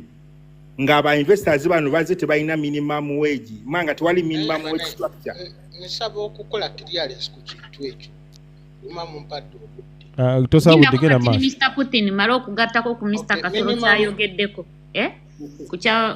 kino ngeze kwa kimutegeeza okiwideninga abatakitegeera mu Gulf countries zonna local waayo alina okubeera nga ali part of the business togulawo business nga talimu. Actually they are called sponsors, and by the way bakujjako 50% gwagenda okukola oba olina basasula 50% I think of the investment gy'oyagala okukola mu gundi, and they are paid 50% every year. I think abamu bakkiriza every month, abamu every year, depends on the sponsor you have. And the other thing is bebakuwa ebintu prices z'ebintu ogenda tosobola kukikyusa nga tosoose genda mu municipal council oba okitegeda. For example, in a restaurant chai gw'otunda bebakuwa price ki gy'olina okutunda kalina kuba kaddira mwemu tosukkawo naye osobola ate ebeera wonna w'otambula wonna babeera boogera ekintu kyekimu. kituufu bw'ogenda mu exchanges oba ze tuyita forex bureaus ez'e Uganda, buli forex bureau ebanga sente ze basindika e Uganda, bw'osindika mu Uganda ziba 2,000 bw'oba oli mu kata, naye waliwo we baali nga ziri 2,2.5. naye wogenda ne bw'oba ogenze mu exchange yawa oba forex yawa okisanga nga that's the price. Naye kati mu Uganda buli omu akola sente ze, ono wagamba nze okuseera era njagala teekako 2, that's it. Okay, nadde nkola interjection ku minimum wage. Mukulu Kasolo, njagala tukkiriziganye era tukitegeere nti absence of a minimum wage eri beneficial to an investor mu Uganda, ate eri absence ya minimum wage ebera exploitative to the Ugandan. Lwaki? Nti kankwe example, tugambe nti waliwo ayogedde ku company X nga minimum wage yayo mukata tugambe 10. Kati senga investor oyo ajja e Uganda, soke mulindo na ayitewo n'ennyonyi ye.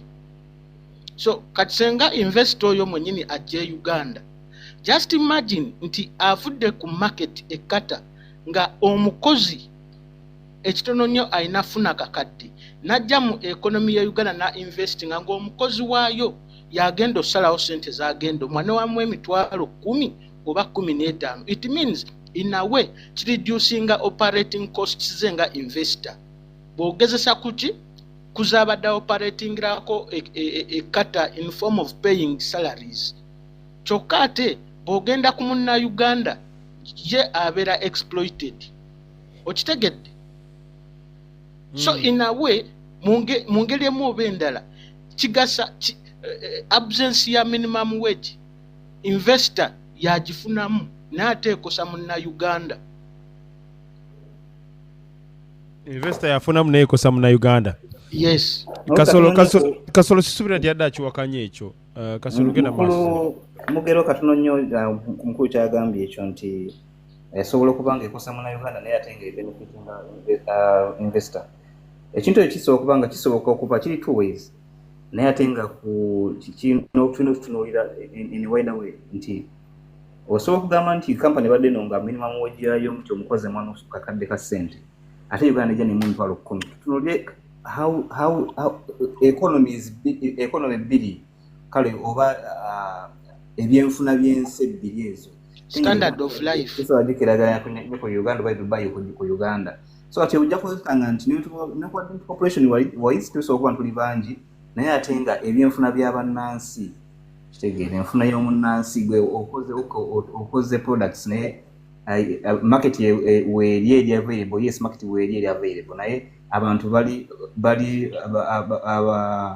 the customers bali ready and basobola okuba era bali ready naye do they have the capacity to buy. So at bargaining power, they say. That means that attraction. Okay, get uncle banaye tuli kumbi kumbomba tugenda kala official is agenda mas. Just to chip in katono nyo olaba Uganda is undergoing a particular phase. This is true. In the process of a country to develop. Ne uncle sokoleke why were they calling you a regime apologist? Storage. I don't. And because I posted ku page yange ne posting ako gundi amajega Uganda. That is it. Gena masa. Ana inechi jamba. Now, you see Uganda is undergoing a particular phase. I want us to accept China went through these phases, America went through these phases. With Britain, that one exploited a lot of people. Now, that phase to attract by investors. Whatever government yo mwami yo Museveni. Right now, takkiriza nnyo bantu kuba nti nno you want to build a factory in Kenya, then you come and get minerals, gundi resources from here, raw materials, then ozitwale biki everything kati ayagala kibeere nga oba oyagala kizimbe kisimbe mu Uganda. Get the point? There's a phase of attracting investors. Yes, bino kasolo byagamba and all that, ebyo ebintu byonna biri necessary. Era really very important. But let us also look at the phase of attracting them to come. Okay? Yes. Olaba kati mu nsi kati nga zino mweze mulimu ezo zigundi. They already come there. Bano bayitamu eyo phase. They already attracted abantu abo abasookawo. Now there's a system that has now been running. There's a system that is now running. But now there's a virgin land in Uganda.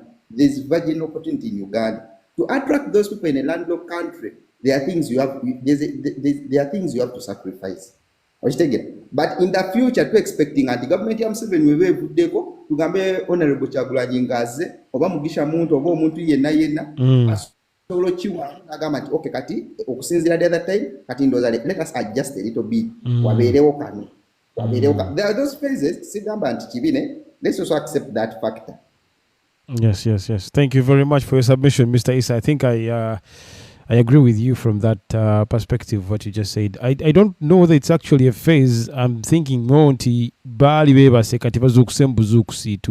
start doing what they're supposed to do. They should have done these things a long time ago. Never in the phase. Uncle was not ogeze mudaku sebo. Ogeze mudaku wado tugamba ogeze mudaku. Was it not? Uncle Kasolo was it not? Jangu. Yes, sebo. Mukama wange mbadde sigenze mu ddaku yo yawedde dda ndeka obudde nga bakyali aleeta wala ddakiika obudde nga bakyali okay naye kye mbadde njagala okukesa muganda wange mbadde nsaba bwe tuba tukoze motion ng'eno olaba baba bagenda osalawo omusango mu kooti balina abantu be bayita bano abeera kuzipa nagamba gundi mbutule wano tubanyonyole nti ono yakwambye omwana oba yamurepinze wala bagamba is innocent wala bagamba is guilty ne mbawuliriza bona side zombi then mwabawuliriza wala babeera banana then ne musalawo either ali guilty oba ali innocent ne bagenda okulonda abantu bano basobola ne babanoonya do they have any connection to this person balina connection kutoke bawarepinze oba oli then nextly balina bias ku mbeera zonna oyinza okuba nga oli musiraamu yaro epinze musiramu munno ngoyinza omuwolereza nga tumuggyeko oba kiraba kati bwe batujja mu discussion ng'eno tekikoma lwa abantu abali wano bawuliriza bangi. Some of them have hope of sending money back home to invest. Kati bwogera ku makya n'ogamba Uganda is a very 90% risk, totekayo sente zo ate ne nkubuuza kati nziteeka onanga that's a personal business. You're here to get ideas. What is it nziteekewe watuufu omaze okuntiisa ewaffe nziteekewa oba kitegeera. Then lastly oba olina bias ku gavumenti ya efuga eggwanga kuba oli atosana tula ku peji yamu nenagaaga oli wa gavumenti saakuteesa naawe ate kenyini kuyiye ate kuliko bya opposite kati meaning zone ideas obadde ngompa you are using that bias and anger joining the government what is the 90% risk Uganda totally want to risk big possibility. Yes, just tell me how can I survive in the country that I'm from what to search for that here better. I think you've really aired out some very, very good points, and actually I like that this is coming near to the end because it's easy to judge someone based on what you've seen on the outside, and that makes the argument that you have more not a factual argument, but more of based on what you think about that person.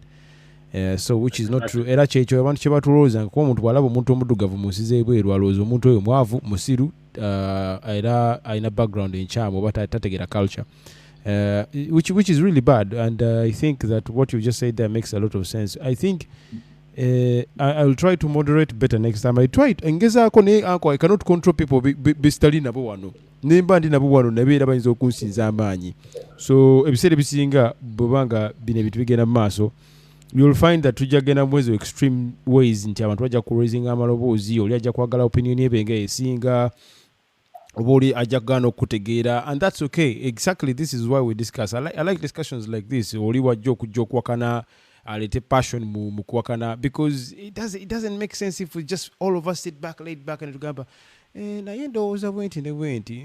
You know, people really feel this. People really feel this, and for me, I'm okay with that. I'm totally okay with that, so I don't really mind that at all.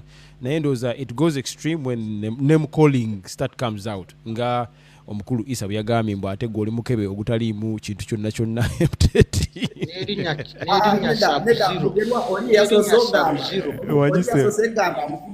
Oyo byawadde is rubbish, is nonsense. These things are research between and speak. Then for you punish it with rubbish. So no salo omuyitwa omukebe tekiyamba conversation. It's just myopic. Yes, waluna bakoze ebigambo myopic wano mwabalabye. I think honestly, if you're in a discussion and you drift to that part where you start calling names, then you've lost the discussion. Ekulemi.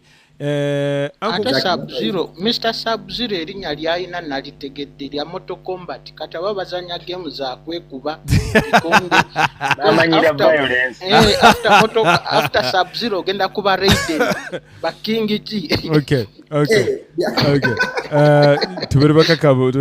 And the thing kyogereko ekyokubeera ne pano ako tekisoboka. Ekyapano tekisoboka because I sit here natudde ono kumulelesa wanga namba nga ninda ba viewers. It's funny. Nga sina gunomu gwe ninda, so creating a pano it's not as easy as jangu tandike abantu babera bali busy, so you never know. Naye was not nkwebaza nnyo kubanga gwasinza okumana was esawa nga nnya namba. I would like to first appreciate bana mumumpere obugalo. Mumpere was not obugalo kubanga guno sigwe gusosenga akikola almost every other time. Mwebale nnyo obugalo baba naye. Akikola almost every other time when mbandi wano yasookawo era kati was not ngabo oteseze ekintu kya pano ndoza gogo njo tekaga ku pano osobole okubanga ojudging nti ono mukyamu ono mutuufu nkuwobwa babayita ba chief whip, right? Babayitanga ba chief whip ebiseera ebyo ndowooza mu parliament. Before we go any further, Kasolo manyo ina byogalo okuyisa nga tunagenda Nevi Putini nja kubayita chikemwe munenga sinagenda kansuke nsome kumanya wano Chris Hardy, Generix Patrick, official Isa oli wano nafe. On top simutegedde like I would have wanted to listen to what he had to say. Viputinwe bole nnyo ngonge again Chief Mugoba Nsonga bonna nabasomye Real Hustlers, Emmy, Brenda, Mars, Triple T, Milton to bonna nabasomye Henry Kabozi webole nnyo. Only Isaac, what's up Only Isaac? This is first time seeing you. Kibra, Brian Kabale, Abi Abbas, Black Riyad ono simu na Uganda ono whatever Peach, Ledley Mayali, the gym rat. Ono bolaba muntu ekita gym rat abasi gym rat abalimba. Kadu Martin ne Ande Baba, Uncle Bula, Peach ne Abi Abbas. Mwabale nyo kwanga muli wano ne Brian Caps. Guys, I think it's about time to say goodbye. Mpozi natural, I would like to say thank you to Heavens, abadde very good contributor. I don't know how polite or how nice I can say this. Every time we have a female contributor, they tend to do very bad. She's but Chibinyo. She's been a very good opponent. She's been a very fantastic opponent. Yeah. She's contributed wisely. She's tried to maintain her calm and coolness. She did not do so well when she started calling people myopic. I would just say that she did a very good job. Nature chenalabye sebo tubadde wano nga fa bateese ebintu ebisinga okubaamu ebinkizo n'amaanyi Kasolo yazero n'ateesa Kasolo tafunye kirabo omuntu afunye kirabo n'abadde ogwa Heavens man emisumaali bagikuba ffe buli kimu kigenda waffe naye omukazi ye alina kulya butaala. It's unfair tulina okulwanisa ekintu ekyo. Out of all men ababadde wano nga tebagenda, she was able to resist and stay, so we really give her flowers. Yes. Heavens, you're not here to take your flowers, but I can see that you're still watching, which is nice. Heavens has been a very, very good in fact, I would like you to be here almost on every other topics that we discuss, because there's so many wide range of topics. Thank you very much each and every one of you guys. Mbebaza nnyo, because this is for me, I take it to be like it's my pleasure to be with you guys, and honestly to share your knowledge. It's amazing. Kasolo njagala mpe closing remarks Nate kantandikire wa Putin kubanga otandikidde wa Putin kantandikire wa Putin then Isa ina kyogala okwogera sebo oba ne Henry bakama banga kale tulina dakiika nnya Henry Putin Isa Kasolo ezisembayo tugende maaso kamalirize byetwogedde byonna bibadde birungi naye byonoonese at the last minute with a very saddening revelation nti byonna byetwogedde tubadde tubyesigamya ku political parties so bibadde full of bias saagala kukitwala bwentyo but I think Mr. Mugerwa the host kizibu nnyo era I think this is a lesson changes it today kizibu nnyo okupushinga out the political aspect in anything kyetunaba to discussing as long as audience yaffe bannayuganda. I agree with you 100%. I agree. It's really hard. So even if we will try to send no, the thing is it's evil against bad. What would be your okuwabula kukwandibadde kuliwa? I think that's the right thing because kubanga kankule every topic jogenda okuleta wano it has a percentage of Ugandans it has affected politically positively or negatively any topic jojo later one so in any case togenda funa submission etalimu that political fire burning. I really do agree that politics does drive the country in directions that it chooses, be it political, exactly. I mean social, religious and whatever, culture.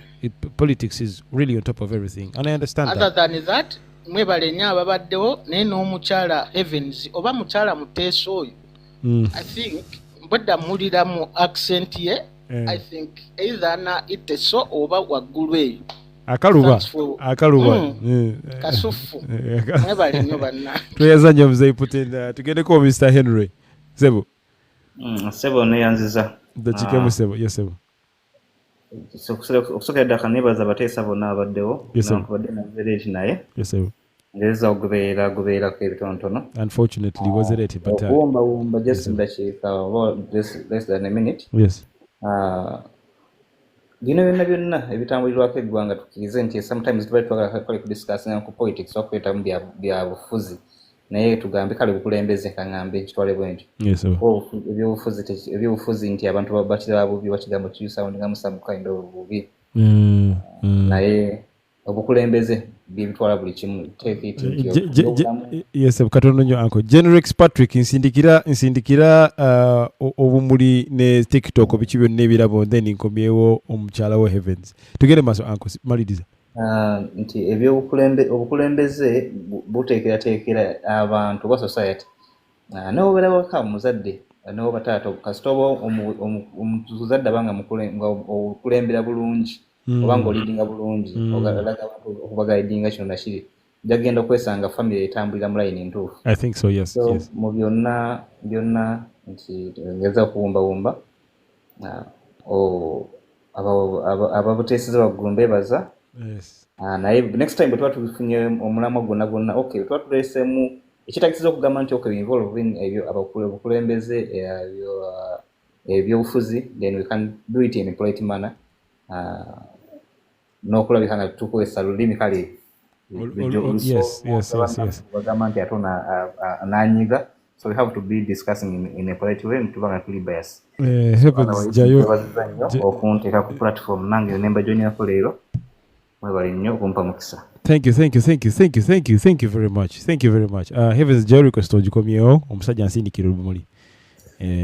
Thank you Jerry Costo je. Gitogere maaso omukulu official Isa. Neyanzege okumpa opportunity okuwasa okumaliriza. Yes sir. Genda obeera mama w'abaana nga tanaba kujja. However, we truly appreciate ensonga zonna zetuteeseza wano eno. Naye mugerwa kino njagala okitegere. You remember last time wano eno abantu bali mukundya ku miguwa. We nalinga ndi ku supporting angamba position yaffe and all that. And you remember that time Ngabasajja bali bali bagenda kundya bifififi. Eddie, uncle, Eddie. Heavens, Jericho stogize bambi. When we are discussing, and I was saying the Honorable Chagulanyi is the revolutionary leader to date. You remember that time? Uncle, nerabidemu oba. You're always controversial. You're always controversial. So, sinjukira. We discussed that topic. Then nebaje nebangamba. In fact, we call some guy. I think yali munyankole naye yajja wa. Yeah. Later. Yes. You remember that guy? Yes. Nabala nebaje nembera muno mu kisaawe nga ndi muwogo era nawe nonkyukira. Nga lero batekiza nnyo. Kibankuba ng'osirise musajja gwe ng'osirise.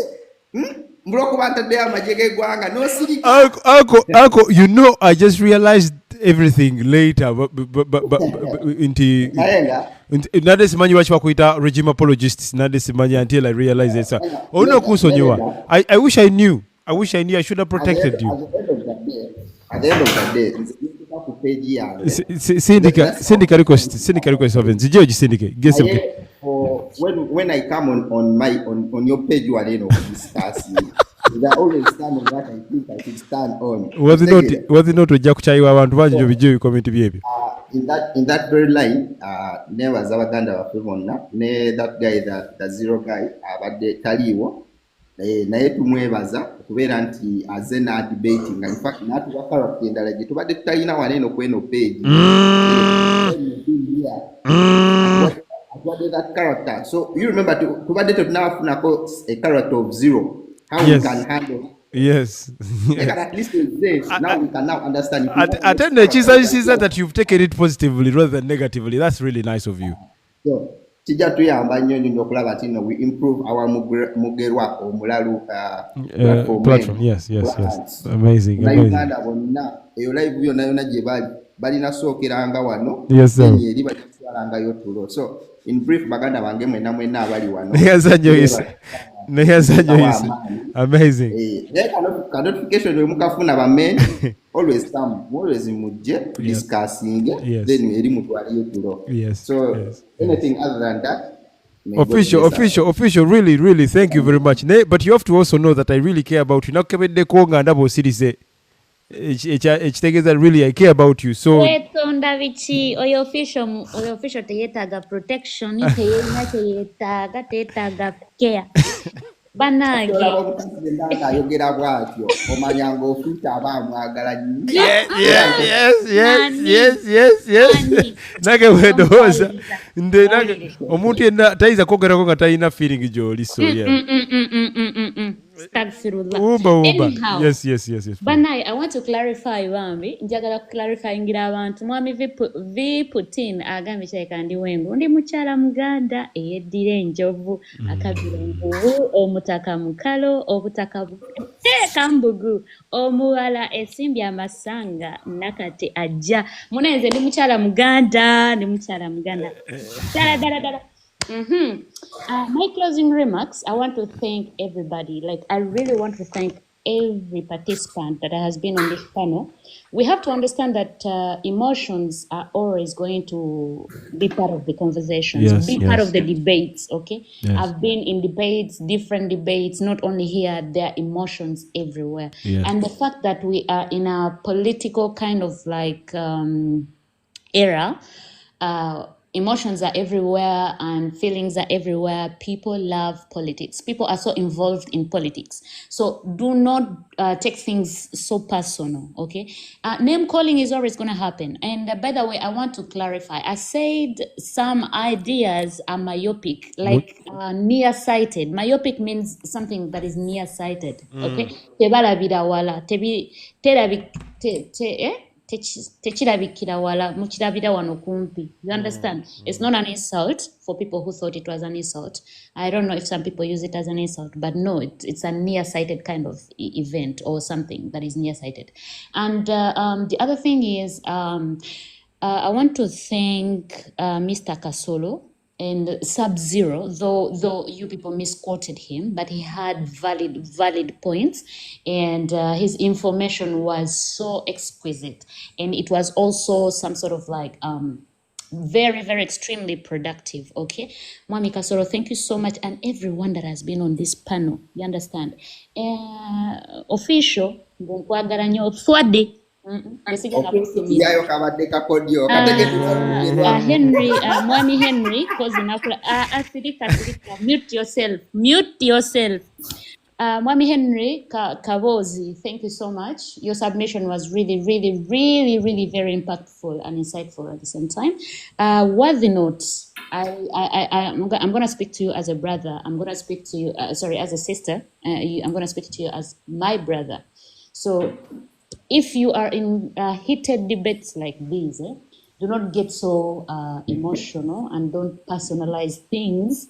Just let things flow at a certain pace. Or they not on a kuise sisters. Take it to watching whatever. It doesn't matter. Like we're brothers and sisters. So yeah, it's okay. I cannot love the whole world, but I love you. I love you, but on a friendly level. Okay. But I don't. So just a question. You don't talking about Generex Patrick. He's been very generous towards you today, by the way. Who's Generex?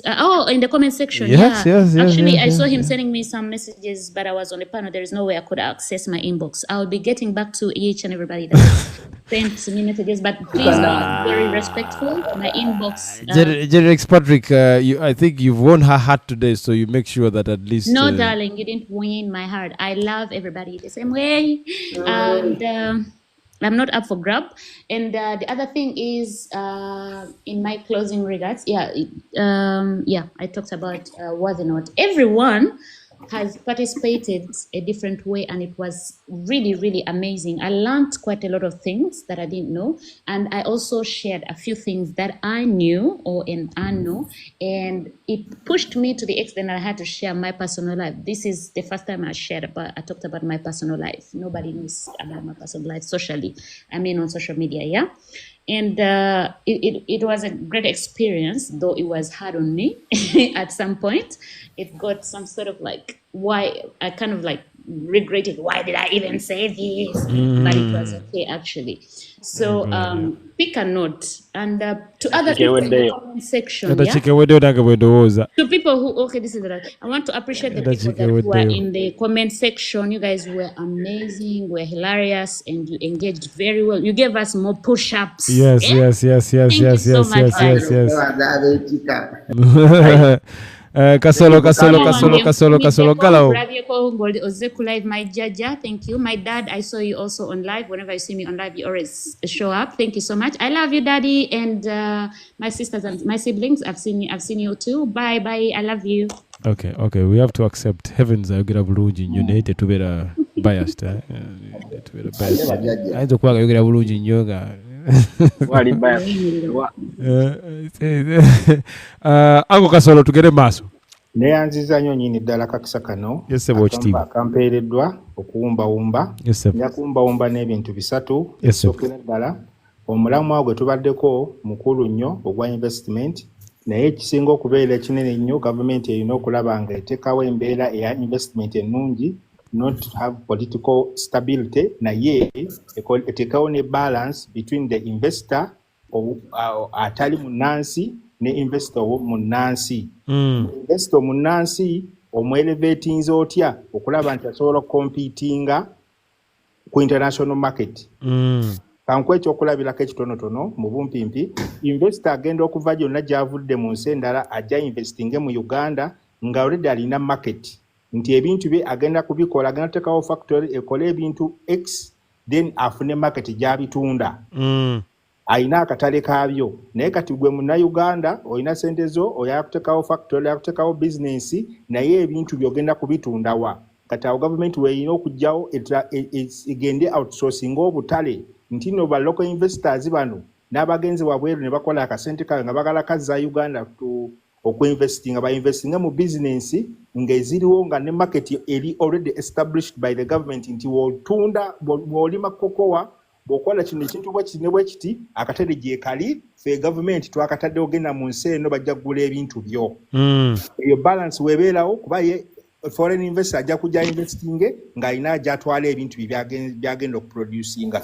Ne local investor naye government emuyambeko okulaba nti nafuna akatale k'ebintu byagenda okuproducinga. Wengenda ku point ey'okubiri anti tulina okuba ne political tolerance nti fenna we tuba nga tulina our political ideologies oba kitwagala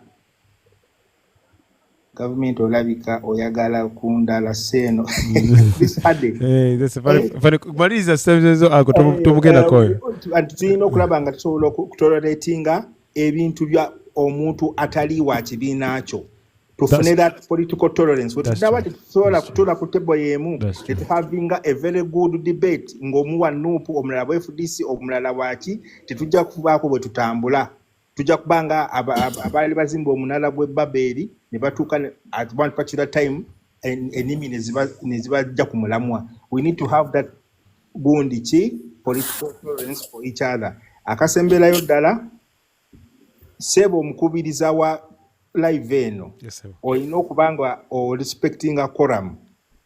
Omuntu muwe eddakiika ze you stick on it oseko ne muting aka abantu abamu olabanga ebintu bitandise okutabuka getting out of hand leetawo omukono gwo ogw'ekyuma gukontrolinga abantu. Nsembayo okwebaza buli muntu abaddeko Heavens, Worthenot, Henry, Official n'abadde mu comment section n'abalala bonna mwebalire nnyo mwebalire ddala Mukama abakuumi. Mukama abakuube mwenna mwebalire nnyo mwebalire ddala.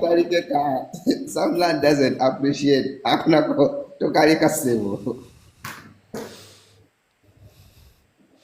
Temunyiza abantu bano bannaye tweyanza nnyo tweyanzeege bannaye. Just akatalekeka was not agambye mbiyabadde atandise okungwa naye we yategedde nti no ndi Muganda mbu nebimuleka gwani agambye nze nabadde nja kukkiriza ddiya nange muzikirize empombe wombe banange mpogerwa wawumbewombye eddala sorry wawumbewombye eddala ogigenda kujja mu ddaaku so you have to say goodbye right now.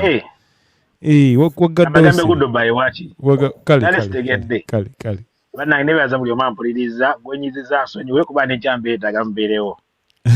Okay.